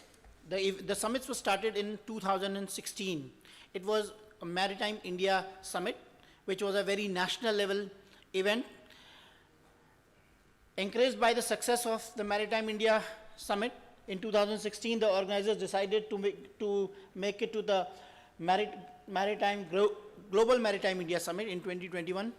Even though COVID was at its peak at that time, it did not deter the organizers to have the delegates have the presence of around 20,000 plus delegates and 475 MOUs were signed.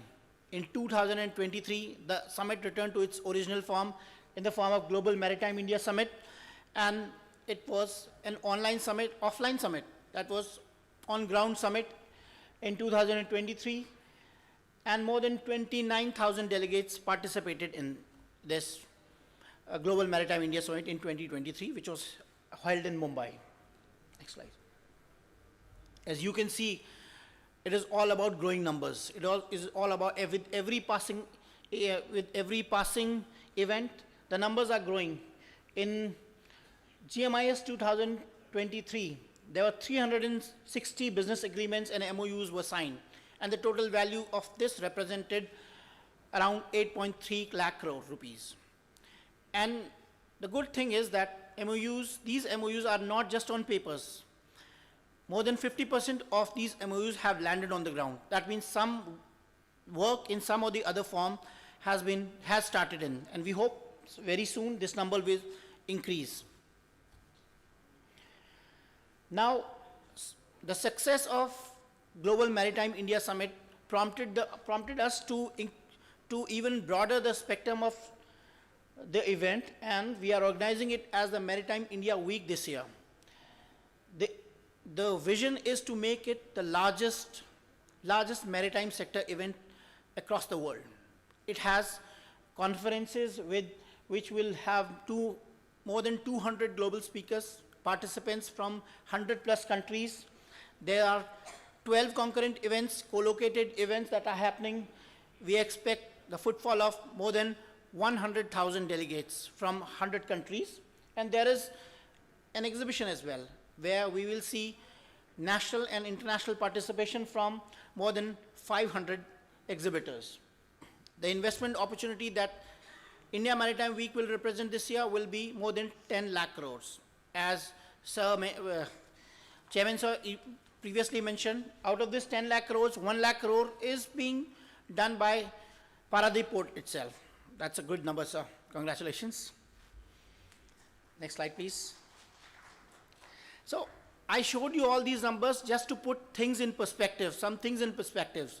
However, the essence of what we want to achieve with the India Maritime Week does not lie in the numbers. It lies in the depth of discussions that we want to have, the freshness of the ideas that we want to bring forward, and the opportunities and of collaboration and participation, partnerships that we want to churn.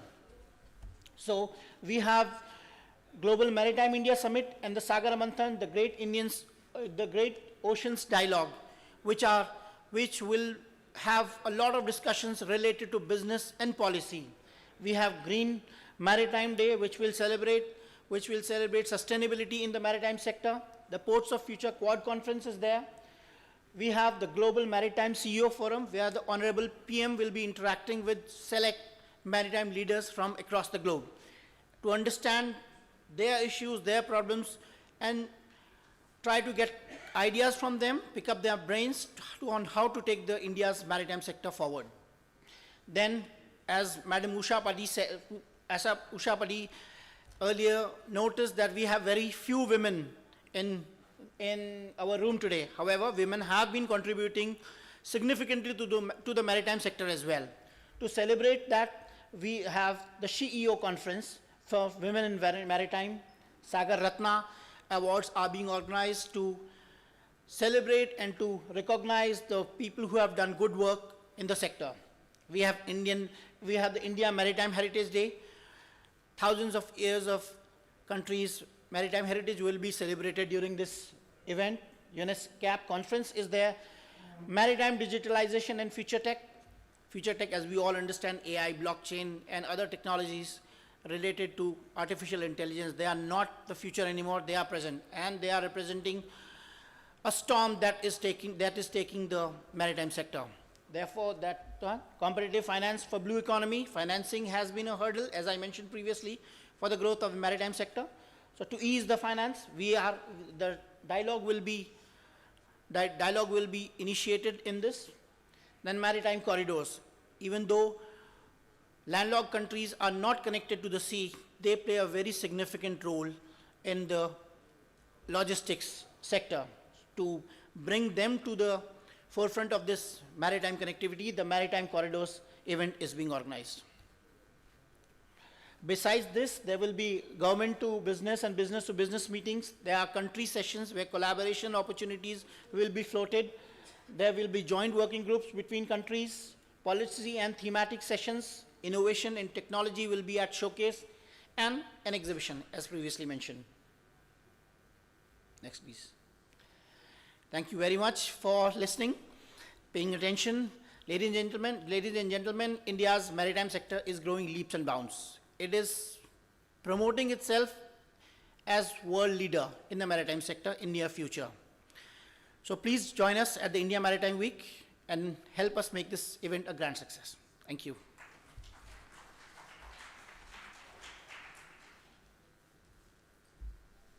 Thank you very much for this informative presentation that leaves us intrigued and excited to be a part of IMW 2025. Can we have a round of applause for this initiative?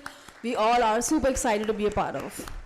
And with that, we quickly move to the next panel discussion, that is on NavIxCell, IT, e-governance, and the session will be moderated by esteemed Director Ports, Ministry of Port Shipping Waterways, Shri Dinesh Kumarji, and the panelists for this session will be Shri Aditya Kumar Sinha, Center Head, CDAC Mumbai, Shri Manoranjan Gupta, CTO Portal, JM Bakshi, Shri Sumit Patni, Director PwC, and Shri Vivek Ogra, Partner EY Transport Consultancy. May I request the esteemed moderator and panelists to please join us on stage. And can we have a round of applause for the panel discussion that is coming up next? Shri Vivek Ogra will be moderating this session. So, inviting the panelists and the moderator onto the dais. And from the host team, may I request esteemed CE BPA, Shri Himanshu Shekhar Raut, to please join us on stage and present bouquets of fresh flowers to the dignitaries who are going to make the panel discussion absolutely informative and interesting. Chief Engineer, BPA, Shri Himanshu Shekhar Raut ji. I request the volunteers to please bring bouquets onto the stage.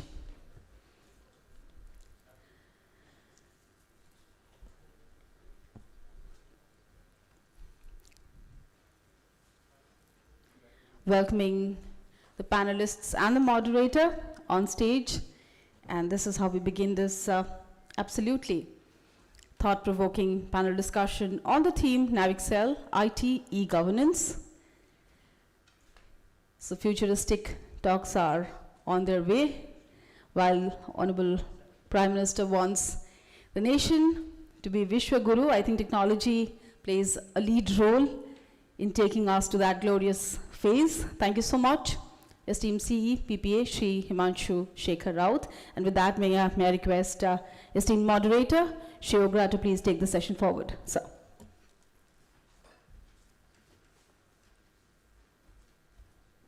Thank you. Very good afternoon to all of you.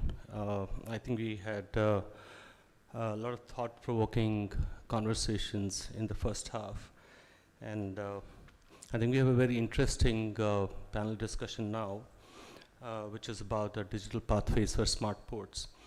Before we delve into this conversation on smart ports, let me quickly introduce my fellow panelists.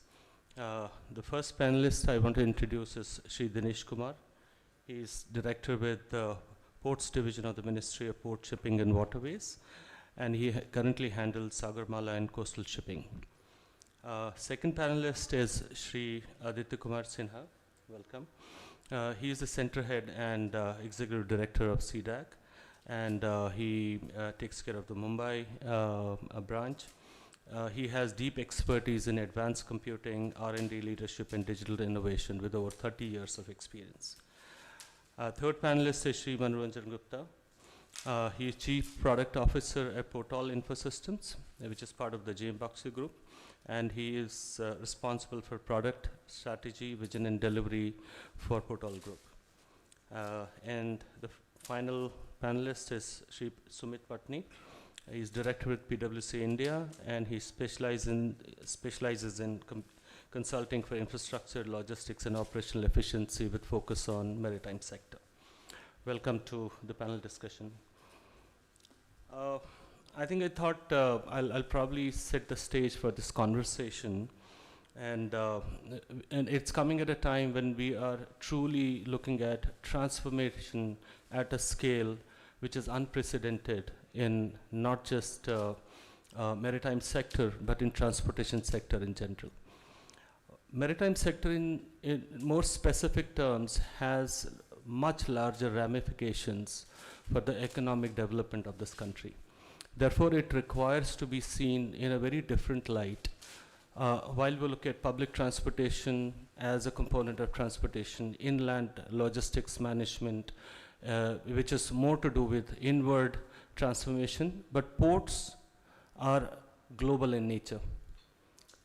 They do put us in the center of this global transformation landscape that's happening while we're speaking.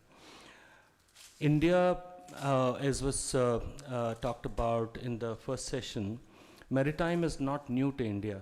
We've been pioneers of maritime sector and the trade related to maritime. But I think with the changing geopolitics, changing trade ties, how the trade is more globalized, maritime is going to play a very, very pivotal role in defining how we navigate ourselves to 2047. So therefore we thought, I think the digital side of the story is going to pan out very differently, and the conversation is going to be about smart ports, but it means so many things, and therefore the panel is going to be delving upon what does it really mean and how are we navigating that. To me, I think there are 6 pillars of change that really need to be looked at when we are looking at a transformation at scale. First is convenience. When we look at convenience, it's about how easy is it to operate systems. So you basically are talking about linkages which are multimodal in nature, you're talking about convenience of trade, you're talking about facilitation of platforms and convenience, more importantly, to the people who are using these systems, whether they are internal in nature or external in nature. Second is connectivity. How are we giving seamless connectivity of trade to the world? Therefore, we saw conversation around transit hubs. We talked about better capability on the ports to handle larger capacity ships, so on and so forth. How do we evacuate faster and so on and so forth. Then capacity of our ports to deliver at global scale. The requirements of the trade are changing. And it's not just about India, it's about the change that we can bring to the region itself. Community is very important because the more capable community we have around the port, the better capabilities will deliver in terms of efficiencies in trade. Climate is a topical conversation, and rightly so. So therefore, how do we bring technology at the center of climate change management? Competitiveness remains a focus, because unless we drop our cost of logistics, we will not be able to compete at the global scale. Therefore, competitiveness means many things. For example, we're talking about innovation and how we are delivering logistics, how are we integrating supply chains together, and so on and so forth. And finally, the convenience. Now, I'm going to be basically starting with a panel discussion, and I think I'll just go to my seat. It's probably easier that way. Do we have mics out here?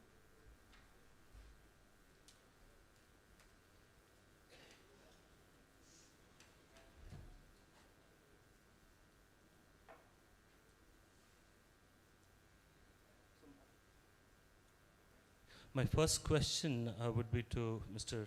Dinesh Kumar. We're seeing a lot of systems being developed as we look at different parts of the maritime management. And these are looking at different kind of activities that are carried out in the maritime scale. How do you see all of these converging to deliver the efficiency at scale, operations at scale, or community integration at scale? So if you can elaborate on that.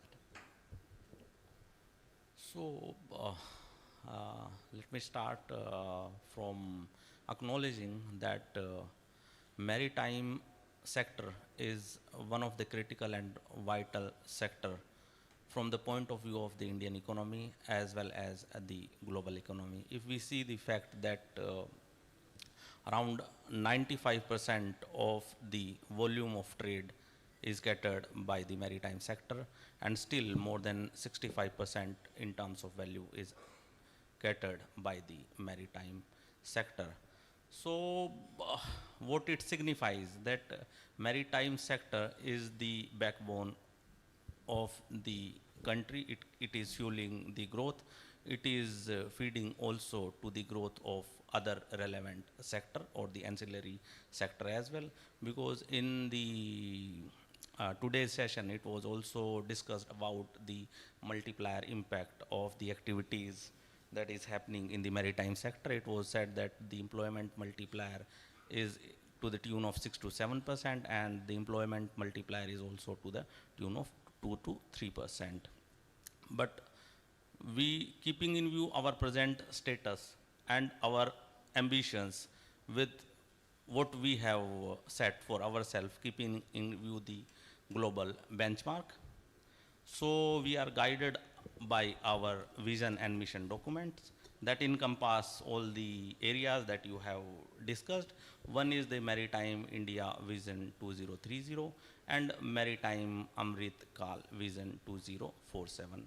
So these are the comprehensive document which shows us the path where we need to reach, and to reach and achieve that goal, we need to take step-by-step actions. For example, right now our cargo handling capacity of our port is around 2,760 MTPA, and our target is to reach at around 10,000 MTPA capacity. It means it is humongous. So we need to take appropriate action. So on the one front, we need to invest in modern infrastructure. Our ports need to become modern ports. So to do so, on the one hand, we had to increase the investment. On the other hand, we need to deploy the cutting edge technologies. So it is enabled by the IT, digitization, innovations. So by correctly recognizing these things, so in today's parlance, what I can say that Indian maritime sector is experiencing a digital revolution led by Ministry of Port Shipping and Waterways in association with all the major ports, and the Navik and Vibhas cell is a mechanism to implement various policy programs, projects, and futuristic things from this point of view. And our Harinath sir, the chairman PPPA, is also the chairman of Navik and Vibhas cell. So under that Navik and Vibhas cell also we have taken a lot of initiatives as well to, for example, you are talking about the digitization. So for example, we have incorporated the maritime single window system for regulatory ease of doing. So it is B2G platform wherever the regulatory and trade related aspects are taken care. So we have now upgraded it to Maritime Single Window 2.0 with better functionality and facilities. And with regard to the community system, so we are operating a national logistics portal, which is a basic cargo community system. It incorporates all the players in the trade, and it is a paperless digital transactions for the ease of doing and facilitation of smoothless cargo movement. And it is a one simple system that provide solutions to all the, be it a shipper, freight forwarders, consigners, be what the kind of work it may be related to the monetary payment or the paper or physical document submissions. So the document is submitted at a single time, and it is seamlessly cleared by all the relevant agencies, the agencies from the port side, agencies from the custom side, and other participating agencies. So it gives the trade a visibility, convenience, comfort, as well as the confidence. So this is a way ahead. And a similar kind of model, we are from the Maitri. Maitri is a digital corridor that we are establishing with UAE. So this is a digital corridor, and it is also a kind of community system. So all the trade facilitation and regulatory issues will be solved. So the pilot has been initiated, and we have integrated few of the models, and we are hopeful we will complete all the other requirement as well. So it can be scaled up to other countries as well. So we can, based on this experience, we can also set up the digital corridor with other countries. And with regard to the cost aspect that you have told, that the community system has the capability to reduce the logistics cost as well. In the morning, some of the speakers has told that our that logistic cost is in double digits, but when I have recently gone through the DPIIT recent publication on the logistics cost, so they have highlighted that our logistics cost has come down to 8 to 9%, but on a pan-India basis, on an average basis. And if we can further bifurcate, but the issue still remains. What is the issue? If we bifurcate the logistic cost in terms of the corporations, having throughput or the turnover more than 5 crore or less than 5 crore. The entity whose turnover is less than 5 CR, their logistic cost is around 17%. And those entities whose turnover, who's relatively big, they can come on the portal, digital trade, they can have a multimodal solutions as well. So their logistics cost is around 7 to 8%. So now our challenge, what is our challenge? Then we have to take on board each and everybody. So our multimodal system and the connectivity system needs to be improved. But the reduction that we have experienced in the logistic cost may have been attributed to a large scale with regard to the initiative like PM Gati Shakti. PM Gati Shakti is also a digital platform and with functionalities like that Google Map, all those. So you can see each and everything live and you with correct measurement where each and every regulatory or the different layers of governments can come on a single platform and they can decide on what to do next. Then area planning we can also do and multimodal cargo logistics planning also becomes seamless.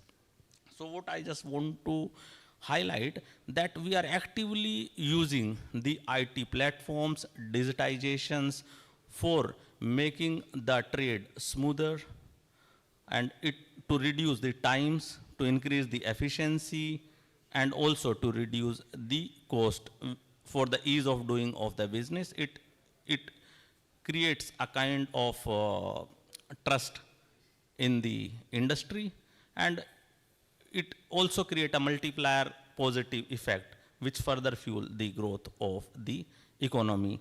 And apart from that, from the in-house perspective of the ministry, I just want to highlight because it is not because we have adopted digitization on all those areas which matters to the public, but we have digitized all those areas and take into use and imbibe ourselves as well. For example, we have come up with a Sagar Manthan portal.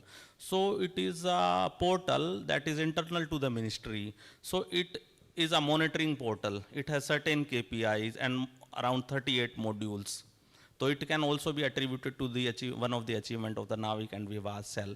So that portal from at the center level, for example, our secretary, our minister or other relevant stakeholders, they can see and monitor the growth and the progress of various parameters associated with various schemes, various projects, and the level of implementation of those. If there any gap is there, so we can take actions proactively. This is one thing. And the other thing is that the other initiatives that we have implemented through Navik and Vivasel, we have standardized we are in the process of standardizing the website of each and every port. For example, some port website is in some fashion, some is giving some information, other is giving another information. So what we have done, that we have given a standard format to them and the information they need to share. They can customize their information attributed to themselves in their fashion, but broad pattern framework should be there, and that framework should be aligned to the manuals and guidelines issued by the MITI, the nodal ministries, and the manuals or the guidelines that is applicable for the government website and applications. So we have taken on board these initiatives. We are also using RFID, automated number plate recognition, so as to reduce the congestions, so as to make the cargo movement seamless and to reduce the cost and cargo parking congestions, etc., etc.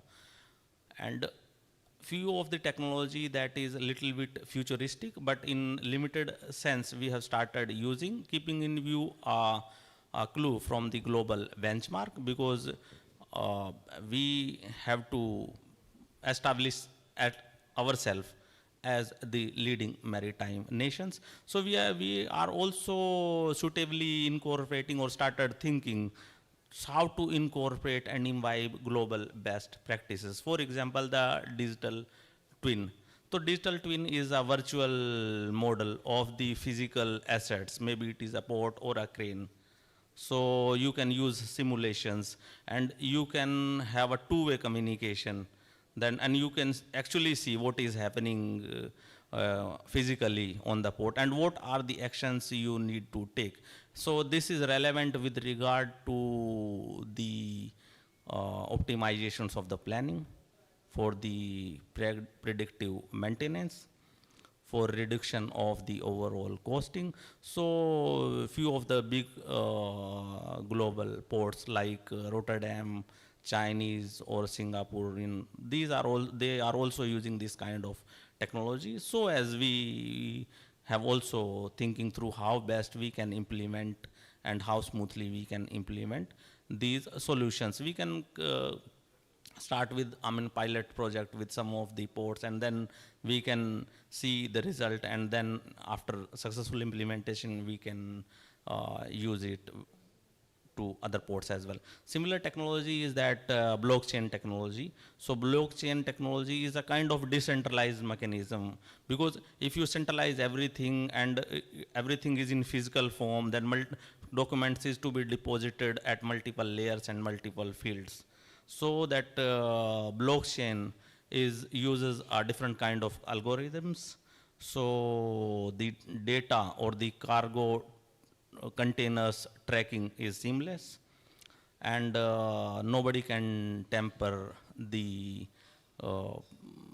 for example, nobody can tamper with the system, because it is embedded with the digital seals and the security system. Otherwise, if it is manual, then the fraud and all those things can happen. So this is the technology that we are also thinking to imbibe. This can also reduce the cost, as well as it can also contribute to predictive maintenance and all those things as well. Apart from that, we are also using the drones embedded with high quality cameras with sensors. So it can also lead to saving of cost, and it can also supervise surveillance to those areas which is hard to monitor. It can also give appropriate real-time signals for example, if there is some oil spill is there, or some kind of maintenance or proactive activity that we need to carry out. So it is a surveillance mechanism tools that we have started using all those things. So these things are endless. Few things are also there that we have started implementing. And one of the biggest initiative that I can highlight, because Sinaji, we can further elaborate on this. So we have set up a Maritime Digital Center of Excellence. So this is one of the biggest initiative that we have taken. Why? Because if you have to implement IT related projects, so these for the successful implementation, you require a lot of domain knowledge as well and the know-how. And for example, if a particular segment of our trade or our PSU or one particular port has implemented one system, so with regard to the benchmarking, maybe a major port or other than major port may not have that capability to match that benchmark. For that, we have set up a Maritime Digital Center of Excellence. This because it will help smooth implementation of IT and related IT, blockchain, digital twins, then machine learning, all those new initiatives on the field. So Ministry of Port Shipping and Waterways has come up with a tie-up in terms of an MOU with CDAC. So in that arrangement, the work can be assigned to CDAC on nomination basis. So, because it is a government agency and they have a appropriate backup and a think tank and a digital know-how and number of years of experience. So they can guide in a better and effective way how to implement a particular project with a proper implementation plan so as to complete the project with desired results. So this is one of the big initiatives that we have taken. So Sinaji, when he will speak, he can further elaborate, because we have come up with, it's a 3-tier mechanism, and we have also come up with this schedule of activities or the projects and the DPRs or the projects and the initial phase that we are going to take. And we are in the process of forming a DPR for few of the projects. So it's a 3-type mechanism. Upper is the governing council, then executive council, then at the field level expert body and the team is there. So the last point that you have highlighted with that climate and green. So with regard to, because the climate resilience and the climate change is one of the critical things that we need to take into account, because everything is not commercial. So in that front as well, we have taken a number of initiatives. We have come up with like that Harit Sagar and Harit Noka guidelines. And we have, through the use of IT, we have started using the sensor-based mechanism that can monitor the water quality, the air quality, the pollution as well.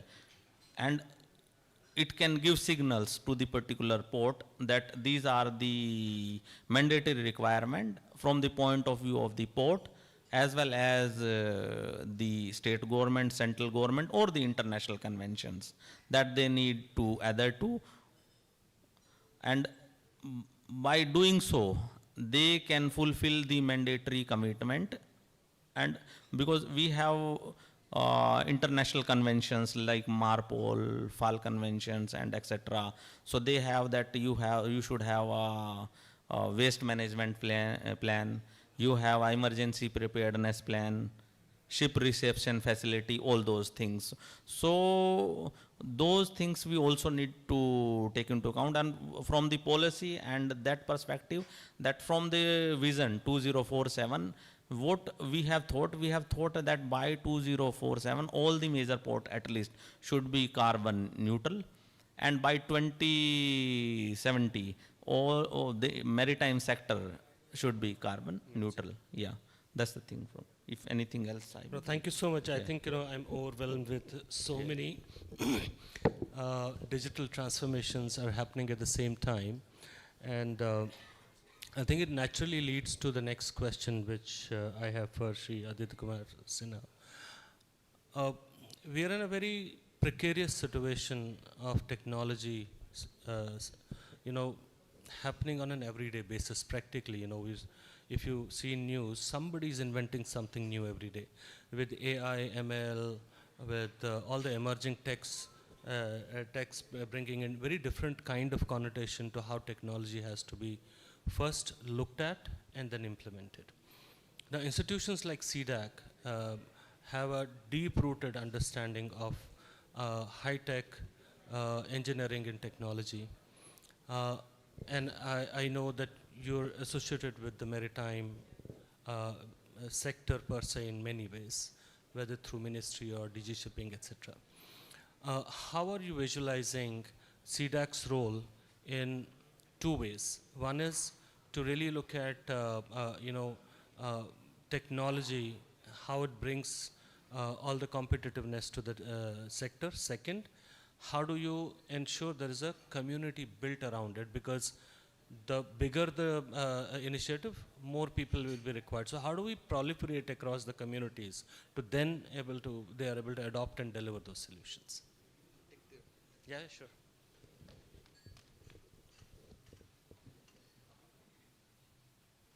So namaskar, Chairman Saab, my fellow panelists, the officials from the ministries, the experts in this room on the maritime. I am very new to this school of maritime, sir. This is kind of, I'm in a learning phase right now. And, but I come from the background of computation and computing, in fact, and representing CDAC here.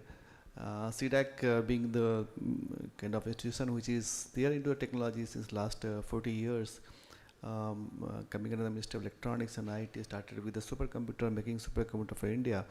And then we have a kind of, extension to the all kind of areas on which technologies are required and we are delivering for the purpose. So whether it's a agriculture side, whether it's a health side, whether it's space technology, whether it's a defense areas, we have a multiple institutions, 12 institutions across the countries are working towards that. In this process, we have established many center of excellences on different domains and developing various computational and electronic solutions for the different sectors. We do have a kind of very good kind of initiatives with the mandate from the country, and we are working very closely with National Supercomputing Mission, AI, what you call India AI, quantum mission of the country. Security aspect, cyber security is one major domain. We have developed a lot of things on the cyber security side. So being seeing on those kind of capabilities, Ministry of Port, Shipping and Waterways have we had a kind of MOU as Dinesh ji has mentioned about, and then we have signed an MOU, and we have created a satellite center of CDAC, which is called Maritime Digital Center of Excellence. And I have the opportunity to be the first CEO of that particular center. And currently I am working as a executive director in CDAC Mumbai. And very recently I have joined, almost 30 days back, I have joined as a CEO of that center. We are yet to have the first executive council meeting where we are going to decide in a particular frame that what exactly we are supposed to do. Meanwhile, being as I said that I was being a student of maritime, I tried to understand what exactly is the requirements there, or MDCOA requirements to kind of provide the support to the maritime industry and the ministries. So I am trying to start writing a white paper on the future of the Indian maritime sector towards a digitally empowered, AI-driven, and globally competitive ecosystem. That is the on which we are writing, started writing paper. Maybe I'll share with you, all of you, very soon. And I am trying to look after the transformational aspect of that.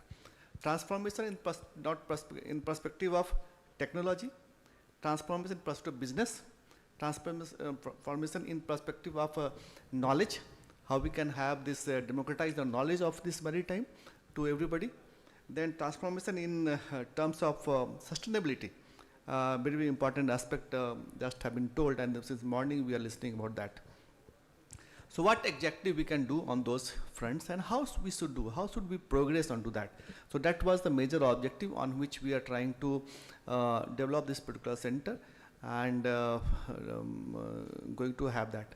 So my first perspective was like, to look after this, like everybody's talked about the Honorable Prime Minister's vision about the Samudra Se Samriddhi Tak, and all things have been talked about, and it's going to have a 2047. We are going to be the as follow the Vasudhaiva Kutumbakam path. We have to have a kind of very, very the best sector maritime system in the country, which can also help the global maritime sector. That was kind of objective on which we are supposed to work, and that requires a lot of transformations. And the transformation already we have a lot of ICT activities happening at all the ports, but transformation means little different from the ICT activity. ICT activities are basically the incremental. So whenever you have some kind of requirement there, you just put up an incremental layer, ICT layer on top of that, and then you do some necessary efficiency, bring some necessary efficiency and all.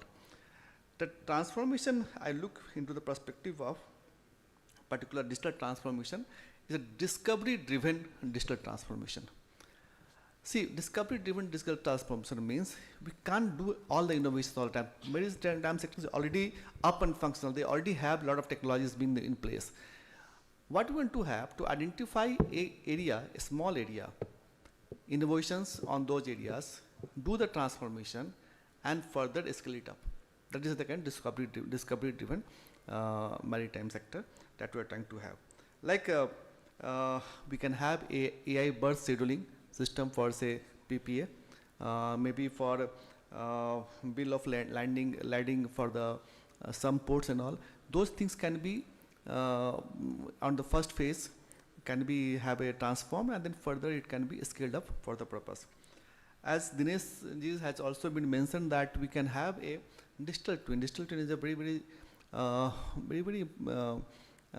is a platform which is now becoming very important aspect. We have some kind of expertise into digital twin. We had developed a digital twin for the chemical plant at NCL, National Chemical Laboratory, dimethyl ether plants. Important is that with digital twin, suppose you have 50 liters plant is there, and if you have prepared digital twin, without having a 1,000 liter plant in place, you can plan it out on this digital twin itself by scaling the data. So that is very important. So those kind of things are possible here also. We have a lot of data points which has already been there at the ports. How to capture those data points, a lot of sensors are already been there at the ports. How to capture those points and how to infuse the essential intelligence into the system, where system can also take certain autonomous decisions. That is very important aspect that is with the digital twin. And the first thing is that you need to have a very high fidelity design of the entire 2D, 3D design of the entire ports and the various assets, maritime assets. And accordingly, we can play with these various technologies like AI and blockchains or IoTs, play with that. So this is one important aspect that on which we are actually seeing a lot of transformations can be done. In fact, Sir was talking about the documentation handling, document handling of the various ports and all. We also, in fact, after your talk, I had discussed with my digital twin team. So we can also looking onto the process twin, where all this documentation can be handled, and whenever the regulation changes are there, automatically it is going to reflect there. Okay, so these kind of things can be very much possible. Next one is the business model transformations. Business model transformation is essentially that we are at the port looking for the port charges and freight handlings. So can we go beyond that?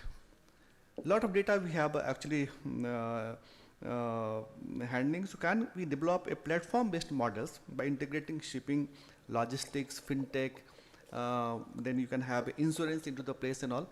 And can we have that kind of model altogether? Can we, as a country, can we have make a kind of system where can offer maritime as a service model to the global world? So that may be the kind of transformation we are looking forward to as far as the what you call business model transformations are concerned. The third important aspect, we have a lot of talk about the data. Across the country, a lot of talk about data. Data is as important as the cargo. So what kind of strategy to handle those data? What kind of strategy we are taking up to have a sovereign data within us? What kind of technology to store those data? What kind of technologies we have to adopt to use the data to do the analysis and get the relevant intelligence out of that data? That is a very important aspect. So I would like to see that how we can have it in MCDCOE to look for this data strategy in place for all the ports of the countries. And of course, we are talking about the AI age. So how do we compete in the age of AI? Everyone is actually taking help of the AI. So how can we optimize the logistics, the container routing, fleet management out of the AI? Important aspect that we can do that. We have to create a lot of models for these aspects. We also have to look into the, as rightly mentioned by since the morning we have heard about the predictive maintenance is part of that. Environmental monitoring important aspect which can be done through the AI. It's not technology has already been available. We're already doing it at the various for the various aspects. How can it be done with the ports as well? And important is that for transformation perspective is that how you can monitor the trade flows, okay? Because we are into the very different kind of geopolitical system. It is always changing today. You have seen that what is happening around. So how can we have a dynamic traffic adjustment can be done to the AI-based system? That is very, very important. So we also seeing that we have, on the same line what India AI mission is there. Sir, I just take your recommendation also that if you can think of a maritime AI mission, very, very important aspect. So we can have a, we can plan, Dinesh, that we can see that if you can have the same line akin to this AI missions of India, maritime AI mission, that is very much required. We can create a lot of center of excellences at various ports onto that.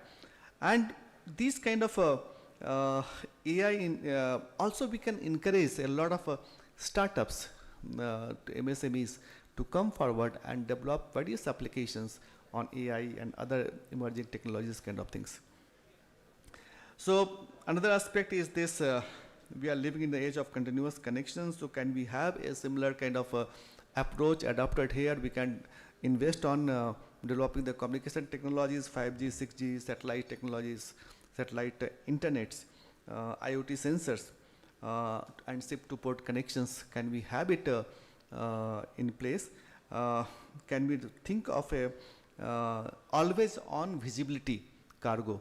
Basically, already we have done some LRIT project with Ministry of Port in Mumbai, and so we can digital shipping, digi shipping. We already have done that. So can we have this always on visibility, custom clearance system, multi-modal transfers can be done through that. There is a challenge with the legacy system. Already you have the challenge legacy system in place.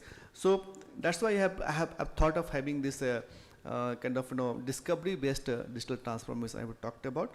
So we can have a phased migrations to the transformations.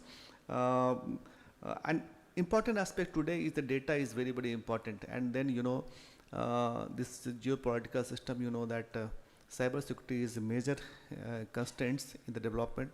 Cyber resilience is very much important. So can we have a new system which can actually look after cyber aspects? CDAC being into the cyber security technology since last 30, 40 years. So we can actually combine all those transformation with the cyber resilience in the keeping in the background. Important aspect also is the adaptive workforce, because community building, as Mr. Vivek had asked, we have to have a lot of people to be trained on the various activities on the transformation side, on the AI side. The people who are working on the maritime needs to be trained. We can think of having a kind of AI literacy, IoT, blockchain, and digital twin management kind of things. We can have multiple schools can be created at various ports. We can have in a blended mode, we can conduct various classes, hands-on, and then something can be trained to the virtual mode. We can think of having a kind of a digital skill, maritime digital skill academies with IITs or maritime in Indian Maritime University or with the CDAC. We can have that expertise already we have. How this women and youth participation would be there into the system, that also you have to see. And since maritime is going to be the very, very huge, it's already been huge, sir, we're going to have a kind of supremacy we would like to see in the near future. So we need to have a continuous learning models that we are trying to have it. So we have the entire ecosystem has to be created, that where ecosystem will give you the learning, a lot of learnings and all. And of course the innovations is required, because sustainability is the one aspect, and another 2047 we are trying to have to lead that sector. And geopolitical system, the climates, the sea levels, and all those things are a factor in the near future.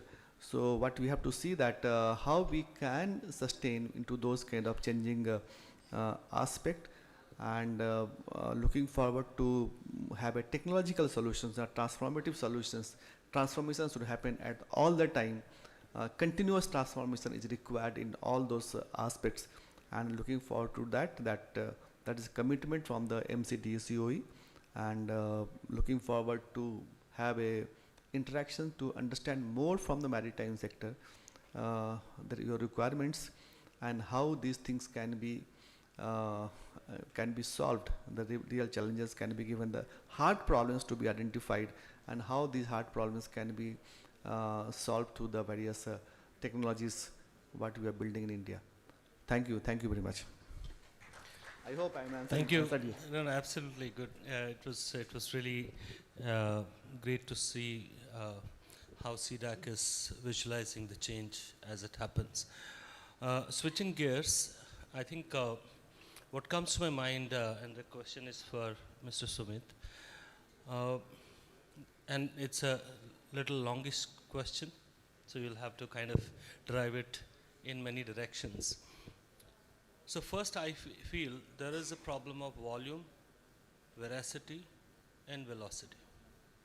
There are so many systems, and they will throw data at different timelines with different efficacy and different volumes. One is we need to solve this, because unless we solve this triad, we will not be able to look at single source of truth at the time we require it. That's one. Second, if we see the technology disruption in the market itself versus the operations we do in the maritime sector, there are going to be different timelines. Cyber is happening at a neck break speed. Every day something is breaking, and every day somebody is kind of creating a response to it. So therefore, cyber has a different timeline. AI is again at a timeline which is like yesterday. Everybody is trying to reinvent something yesterday, right? Whereas, when we look at port operations per se, our equipments, our movements, our processes that are linked, they have a different timeline. So therefore, we are in a situation where we have to manage different timelines, but at the same time, deliver resilient system. According to you, so not a very easy task to deliver, by the way. So according to you, what is the playbook that should be adopted to really look at it in a manner that you can deliver it right? Otherwise, one of it can go wrong. And if one of it goes wrong, you are in a cycle which is like a vicious cycle.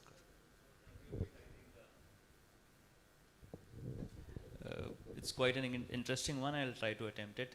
Wearing a consultant's hat here, so I'll just try to go a step back.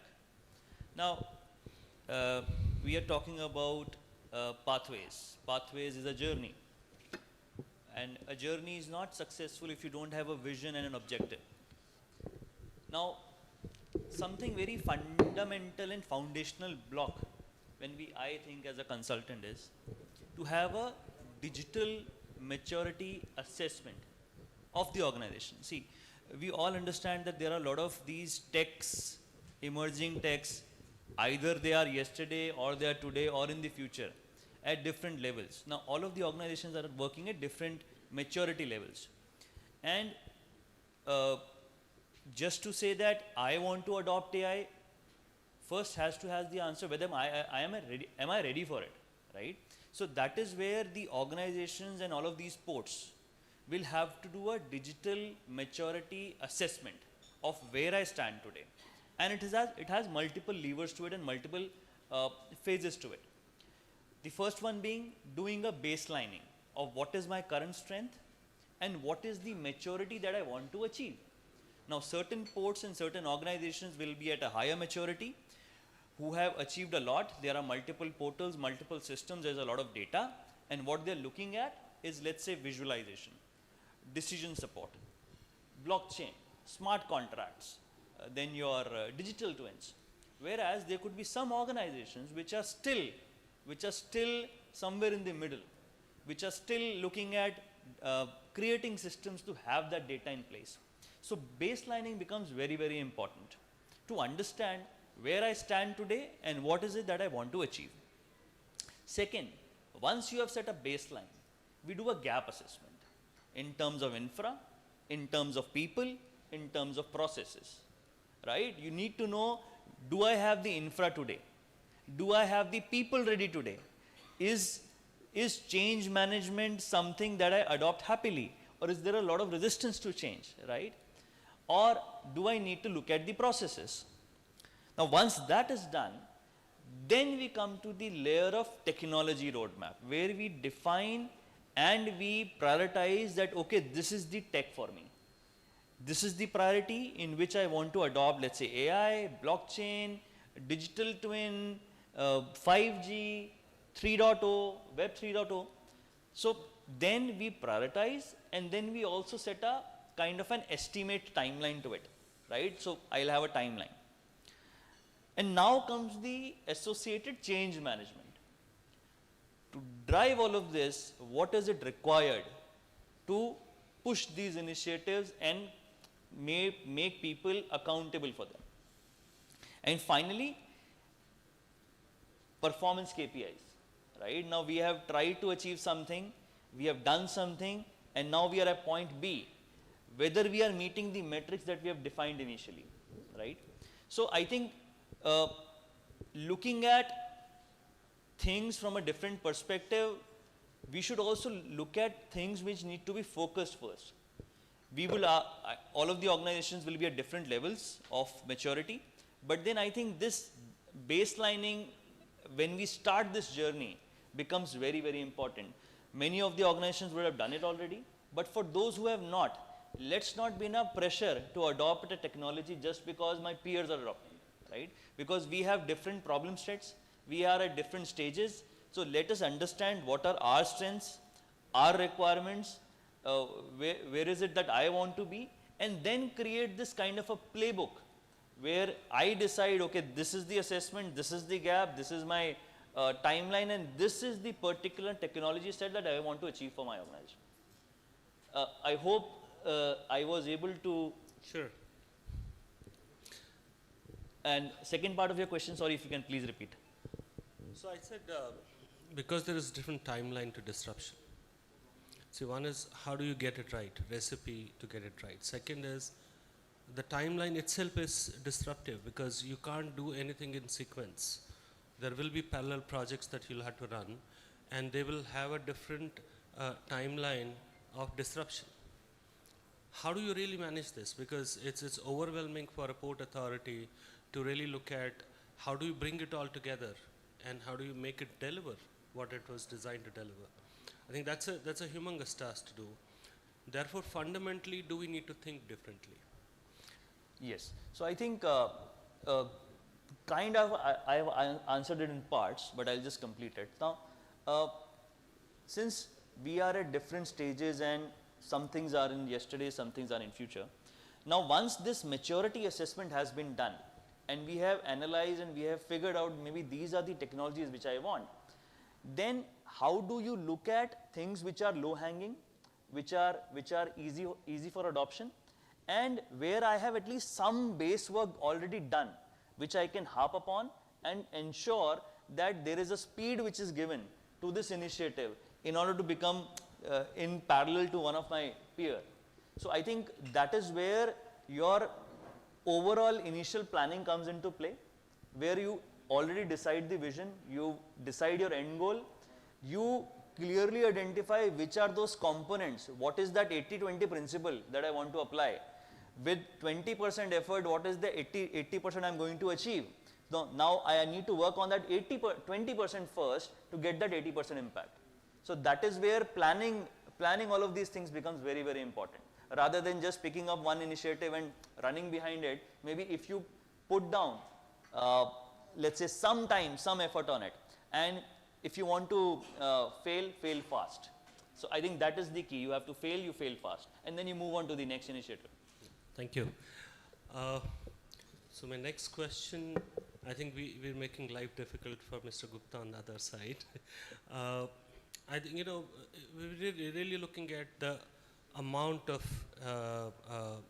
transformation one is expecting from implementation agencies such as Portal. You have implemented PCS, NLP in that sense. Uh, with the changing dynamics in the market and more globalized view on how port community systems or port operating systems are being seen as global systems, how do you see these systems playing more meaningful role and creating a more umbrella kind of processes around it to fuel the smart port requirements? Sure. Being the last speaker, it always becomes difficult, but... No, I have another round for... You have another round, okay, that's great. So what I'll do is I will just build upon whatever I have heard from here and whatever I have the experience on the PCS and LP. Believe me, today when I've traveled all over the world, I've seen the PCSs in the world, I've seen the requirement that's going on. I've just come back from an African nation where I have seen what they aspire to be. And believe me, today where India is or what we have developed, not only the PCS right from the time we took over in 2016-17, but also what we had earlier, and which they called as PCS 1.0 after 1X came in, and to NLP today, what we have. Sir, believe me, we are far ahead of what we are thinking and what we are developing. And I would go with my colleague on my side here where he says there has to be an assessment done. For example, even with the ports, each of the ports have a different type of assessment where they look at not only from the technology point of view, but also from the adoption of what they can do. Believe me, when we started it, we saw the ports going from ASCII text file usage to somebody who can do an API-based development. So for us, we had to rewind back, go back to the roots, start getting the text files to be available, and there was few of the stakeholders who had nothing.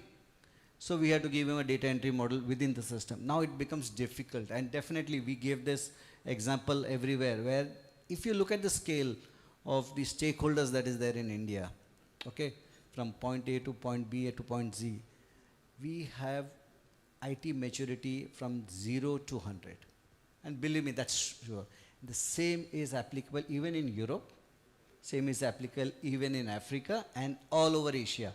All those big claims where they say, oh, we have this digital maturity and we have the system, we have seen everyone. And believe me, we need to pat our backs in India that World Bank has ranked us as one of the best PCS and the IT directives in port sector. So that's something which you're... The AIs, yes, definitely. We are building something. We are building for one of our customer in the Middle East and in a big way. But again, what they are doing is the nascent stage of it, while they say, what they are having it as a manual, they want it to be an AI based for a predictive, that's it. But I would go by what my friend the SIDAC said. It's a lot you can do from process to business to operations to others. What we need in India or what we need here is to go back to the drawing board, look at it of where we are on each of the stakeholder wise. Giving an example, we have Maitri integration going on right now. The 5 of the services which we had to integrate, we could do it in a Ziffy and we waited for the counterpart to come back to us and say, yes, we are ready with it. And they are the ones who have been ranked in the world as, you know, better than India in not only EUDP but also in LPI. But on the systems maturity, we were there, we were ready. And today also, as rightly said, we have tested from our end, but we are waiting for the counterpart to come and say, okay, we also tested, now you can at least go live with one of these services or one of the messages. That's where we stand. Having said that, it's not only the IT maturity or it is not what Portal puts in or the port, the MOPSW or the CDAC team puts in. It's collectively where we come from the thought perspective, and that's something which I always appreciate. While there are ups and downs, that's brick buckets which comes to you, there are, you know, stone pelted, ye nahi chalta, that is happening, doesn't matter. At the end of the day, you are there, you are keeping the systems up, you know what's required in the world. Today we bring in new functions. Example, PHO which came in. Believe me, PHO was totally non-digitalized. Today 100% they are digitalized. Look at MSW, Maritime Single Window, sir, which was rightly 1st January 2024, we were up and running. none of the port could say that yes, or the agents say that we could not file it. No, we helped everybody to be on board. And it was recognized by the World Bank. It was recognized by even the IMO, the Fall Convention, that yes, you all were there. And today, it's 88 ports overall who is submitting this data, who is making it convenient for India to be there at that podium. And believe me, with the next level of what we said of MSW 2.0 and PHO 2.0 and even, you know, a revamp of the systems, you will see that we will be way ahead of everyone in IT. But then it's not only the systems that will help you. It's also the processes. When we say one nation, one port, or one nation, one document, it's also one nation, one system, right? So all the port sector, all the stakeholders who are at least on the regulatory compliance side of it should have the same processes in place, should have the same documentation. In NLP, we tried our best. I have my friend Bose Saab here sitting there, and he was the head of IPA when we were doing it. And he will agree what difficulties we face to get those minimum documentation to be the same throughout all the ports, and saying that, yeah, this is what is to be done. Same was the processes today. And if I go by the last part of it, what it's required, okay, for all the, I think I will agree with my colleague from PwC's. Let's assess back of where we stand. Do we need it? Do we need it? It's not that we cannot do it. Do we need it? If we need it, we go for it. If we don't need it, it's better to step back, reassess, and give out those blocks. Like blockchain, till date in India, we do not have an blockchain for BL. It's been resisted all along, right? For various reasons. There was a POC done 4 years back. I was a part of it, and aggressively it was done between 3 banks, MOPSW and all. Went very well, but it's not signed off, not adopted. Now those are the things we have to look at, and that's where the others are basically, the other countries are basically getting a heads up, and they are saying that, okay, we are there because they are adopting it. But if you see for digital maturity, we are much ahead and much ahead of them, even from terms of PCS, NLP, or any other sector that you would say. Yeah. Thank you so much. Thanks for your insight. I think paucity of time, I just have one question for all of you, which is going on in my mind. I think everybody has a point of view which is eventually pointing to there are going to be a lot of systems at play. AI in its different form and shape. There are different national scale platforms that are solving different parts of the problem. For the community which is eventually going to consume all of this, it will come in different shapes and forms. So one, how do we really bring it all together? Second, is it time that we should talk about unbundling strategy? The reason is, you know, when we're talking about let's do it one at a time, one monolith, one port doing everything into one structure, and one of the block failing, everything comes crumbling down, or the operations get hampered. So maybe just 1 minute from everyone, is it time that we think about ports as unbundled piece of technologies, where you can plug in and plug out at different timelines and still be able to run on rails? I think is that a credible strategy to really look at? Because my personal feeling is the road ahead is not going to be easy.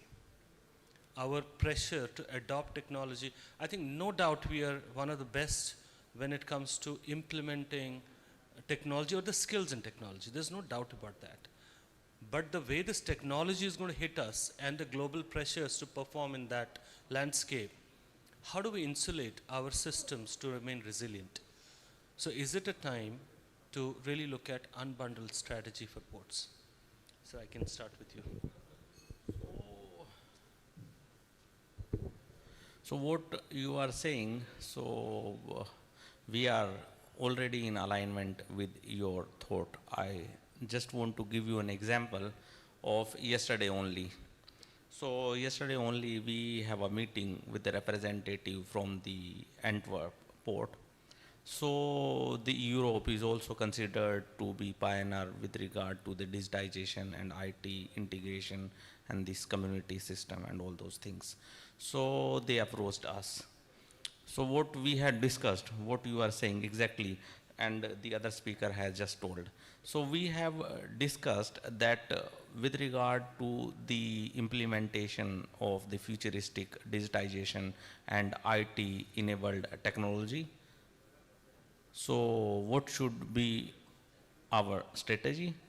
So now we look back, what are the ports which are able to imbibe those solutions, cater to their requirement, and take some kind of steps to implement or initiate certain kind of action in alignment with the solutions. So what we have suggested that we can have a scan of digital maturity assessment, and we were in discussion. Then first we can pick 3 ports, for example the PPA, Kandla or the JNPT. They have been chosen because of their unique specialties in terms of the goods they are handling and the capability over time they have attained. So what we were discussing is ki you go, and they were also saying the same thing, ki you go there, you assess their preparedness, their requirement with regard to the adaptability of the digital or the IT platform. What is the level of cyber security they are having? What is the level of community integration they are having?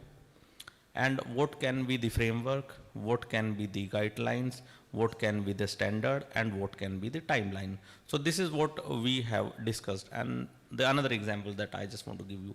So with regard to taking up of the financial maturity, because that port community system that you are saying, this is the ultimate thing, that the question you have raised some time back, that the maritime data fabric, because let me complete first thing that so we come up with a financial digital maturity matrix, because we want to implement the EBS solutions or various financial modules across the port. So first of all, we have tracked the level of the maturity and the adaptation with regard to all the ports. So we have come up, some of the ports are clearly front runners, some of the port they are yet to start those processes. So accordingly, we have first scale them on the digital financial maturity matrix. Then we have devised a plan how we will onboard all the ports across the financial platform. And the third example, because that is how we are able to enroll our system and processes.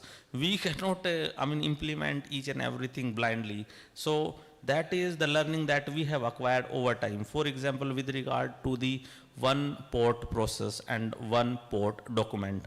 So first of all, we have seen that ports are different in terms of their capability, in terms of cargo handlings, in terms of their organic build and the culture of doing their business.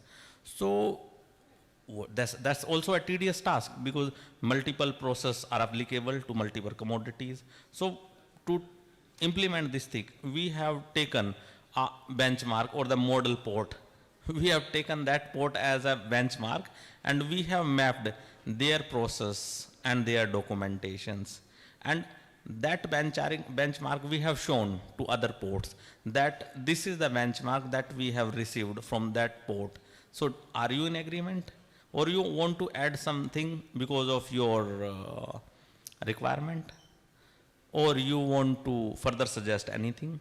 So that's how we have got various suggestions and multiple permutation combinations then carried out, and after all then we can implement one thing. And after that also, because one thing that I just want to highlight, that reform is a continuous process. So as the IT evaluation, digitizations, adaptability is also a continuous process. That thing you have addressed, that there is a timeline overlapping, then because the Schumpeter has once told that the creative destruction, if a better technology come, then the technology which is obsolete goes out of the market. So that is the case. So we have started using lot of initiatives, and few of the other initiatives that my speaker has told. So we we are working on that. Just you have told about that we need to incubate the system of startups. So we have come up with a scheme, Sagarmala Startup Innovation Initiatives. So there we have already, that we were talking that we have an innovation hub. So we have set up 3 IITs and IMU as an innovation hub. And we are giving them grants, and proper monitoring execution level is there. So S2 I2 is a policy. So we have already taken up that initiatives. But what you are saying, like the economy or the ministry, the wants are unlimited, but resources are limited. We will implement each and everything, but in a phased manner. So, but I can speak on all the areas and the aspects. So we have our plan. We have taken a lot of actions in that direction. And one thing that just want to highlight your perspective, that with regard to the port, that you told that maritime data fabric. So from the ministry point of view, so now we have come up with a dedicated that IT and that data division as well, that is looking after the data, and they are coming up with the publication as well. But from the perspective of the holistic point of view, so in that IP Act 2025, so we have come up with a kind of solution that we will establish maritime MSDC. So in MSDC, so center level participants will be there, state level participants are there, then the other relevant stakeholder can also be there. So MSDC has been given the task of making the perspective plan by taking into account the requirement of all the major as well as other than major ports and other relevant stakeholders. And it also has been given the mandate to collect data, digitize data. So for example, what maritime data fabric. So if some statutory backing is there, so some kind of thing can happen. And apart from that, what you are saying, that digital community system can play, pivotal role in that regard, because now we have established a community system to a certain level. Then onward we can have a integration with regard to the custom and ice gate on a same platform. Going forward, we can have a multimodal connectivity and interface with other logistics players, partners, their systems, all those things. And so if this will be unified, and we have a track and trace end-to-end value supply chains in terms of quantity, quality, value, time, each and everything. So that can, but that will work not only as a e-marketplace, but these things will happen, but we have taken steps in that direction. Thank you so much. Unfortunately, we have run out of time. I will have to thank you, all of you, for your time spent and fabulous insights. If there are any questions, we can take quickly 1 or 2, otherwise we'll have to close this discussion.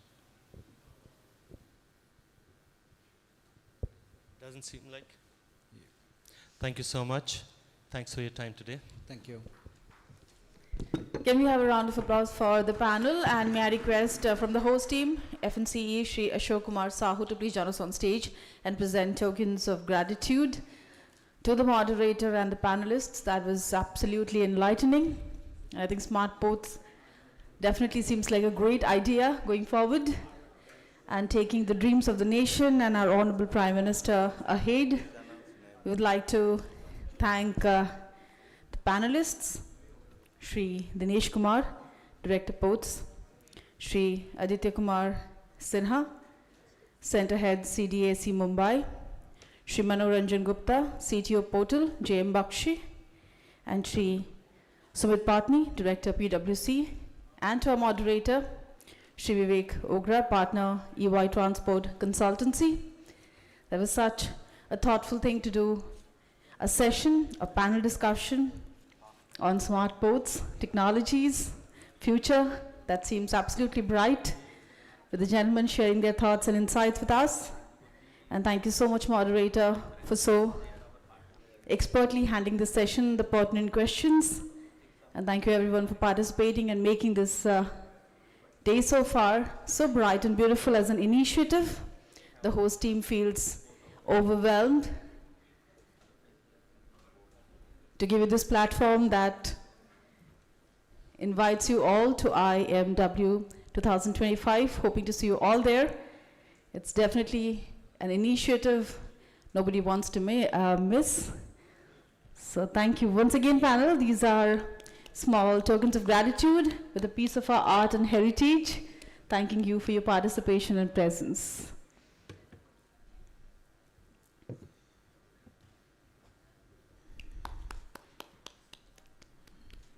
Thank you, esteemed moderator. Thank you, panelists. That indeed was a great session.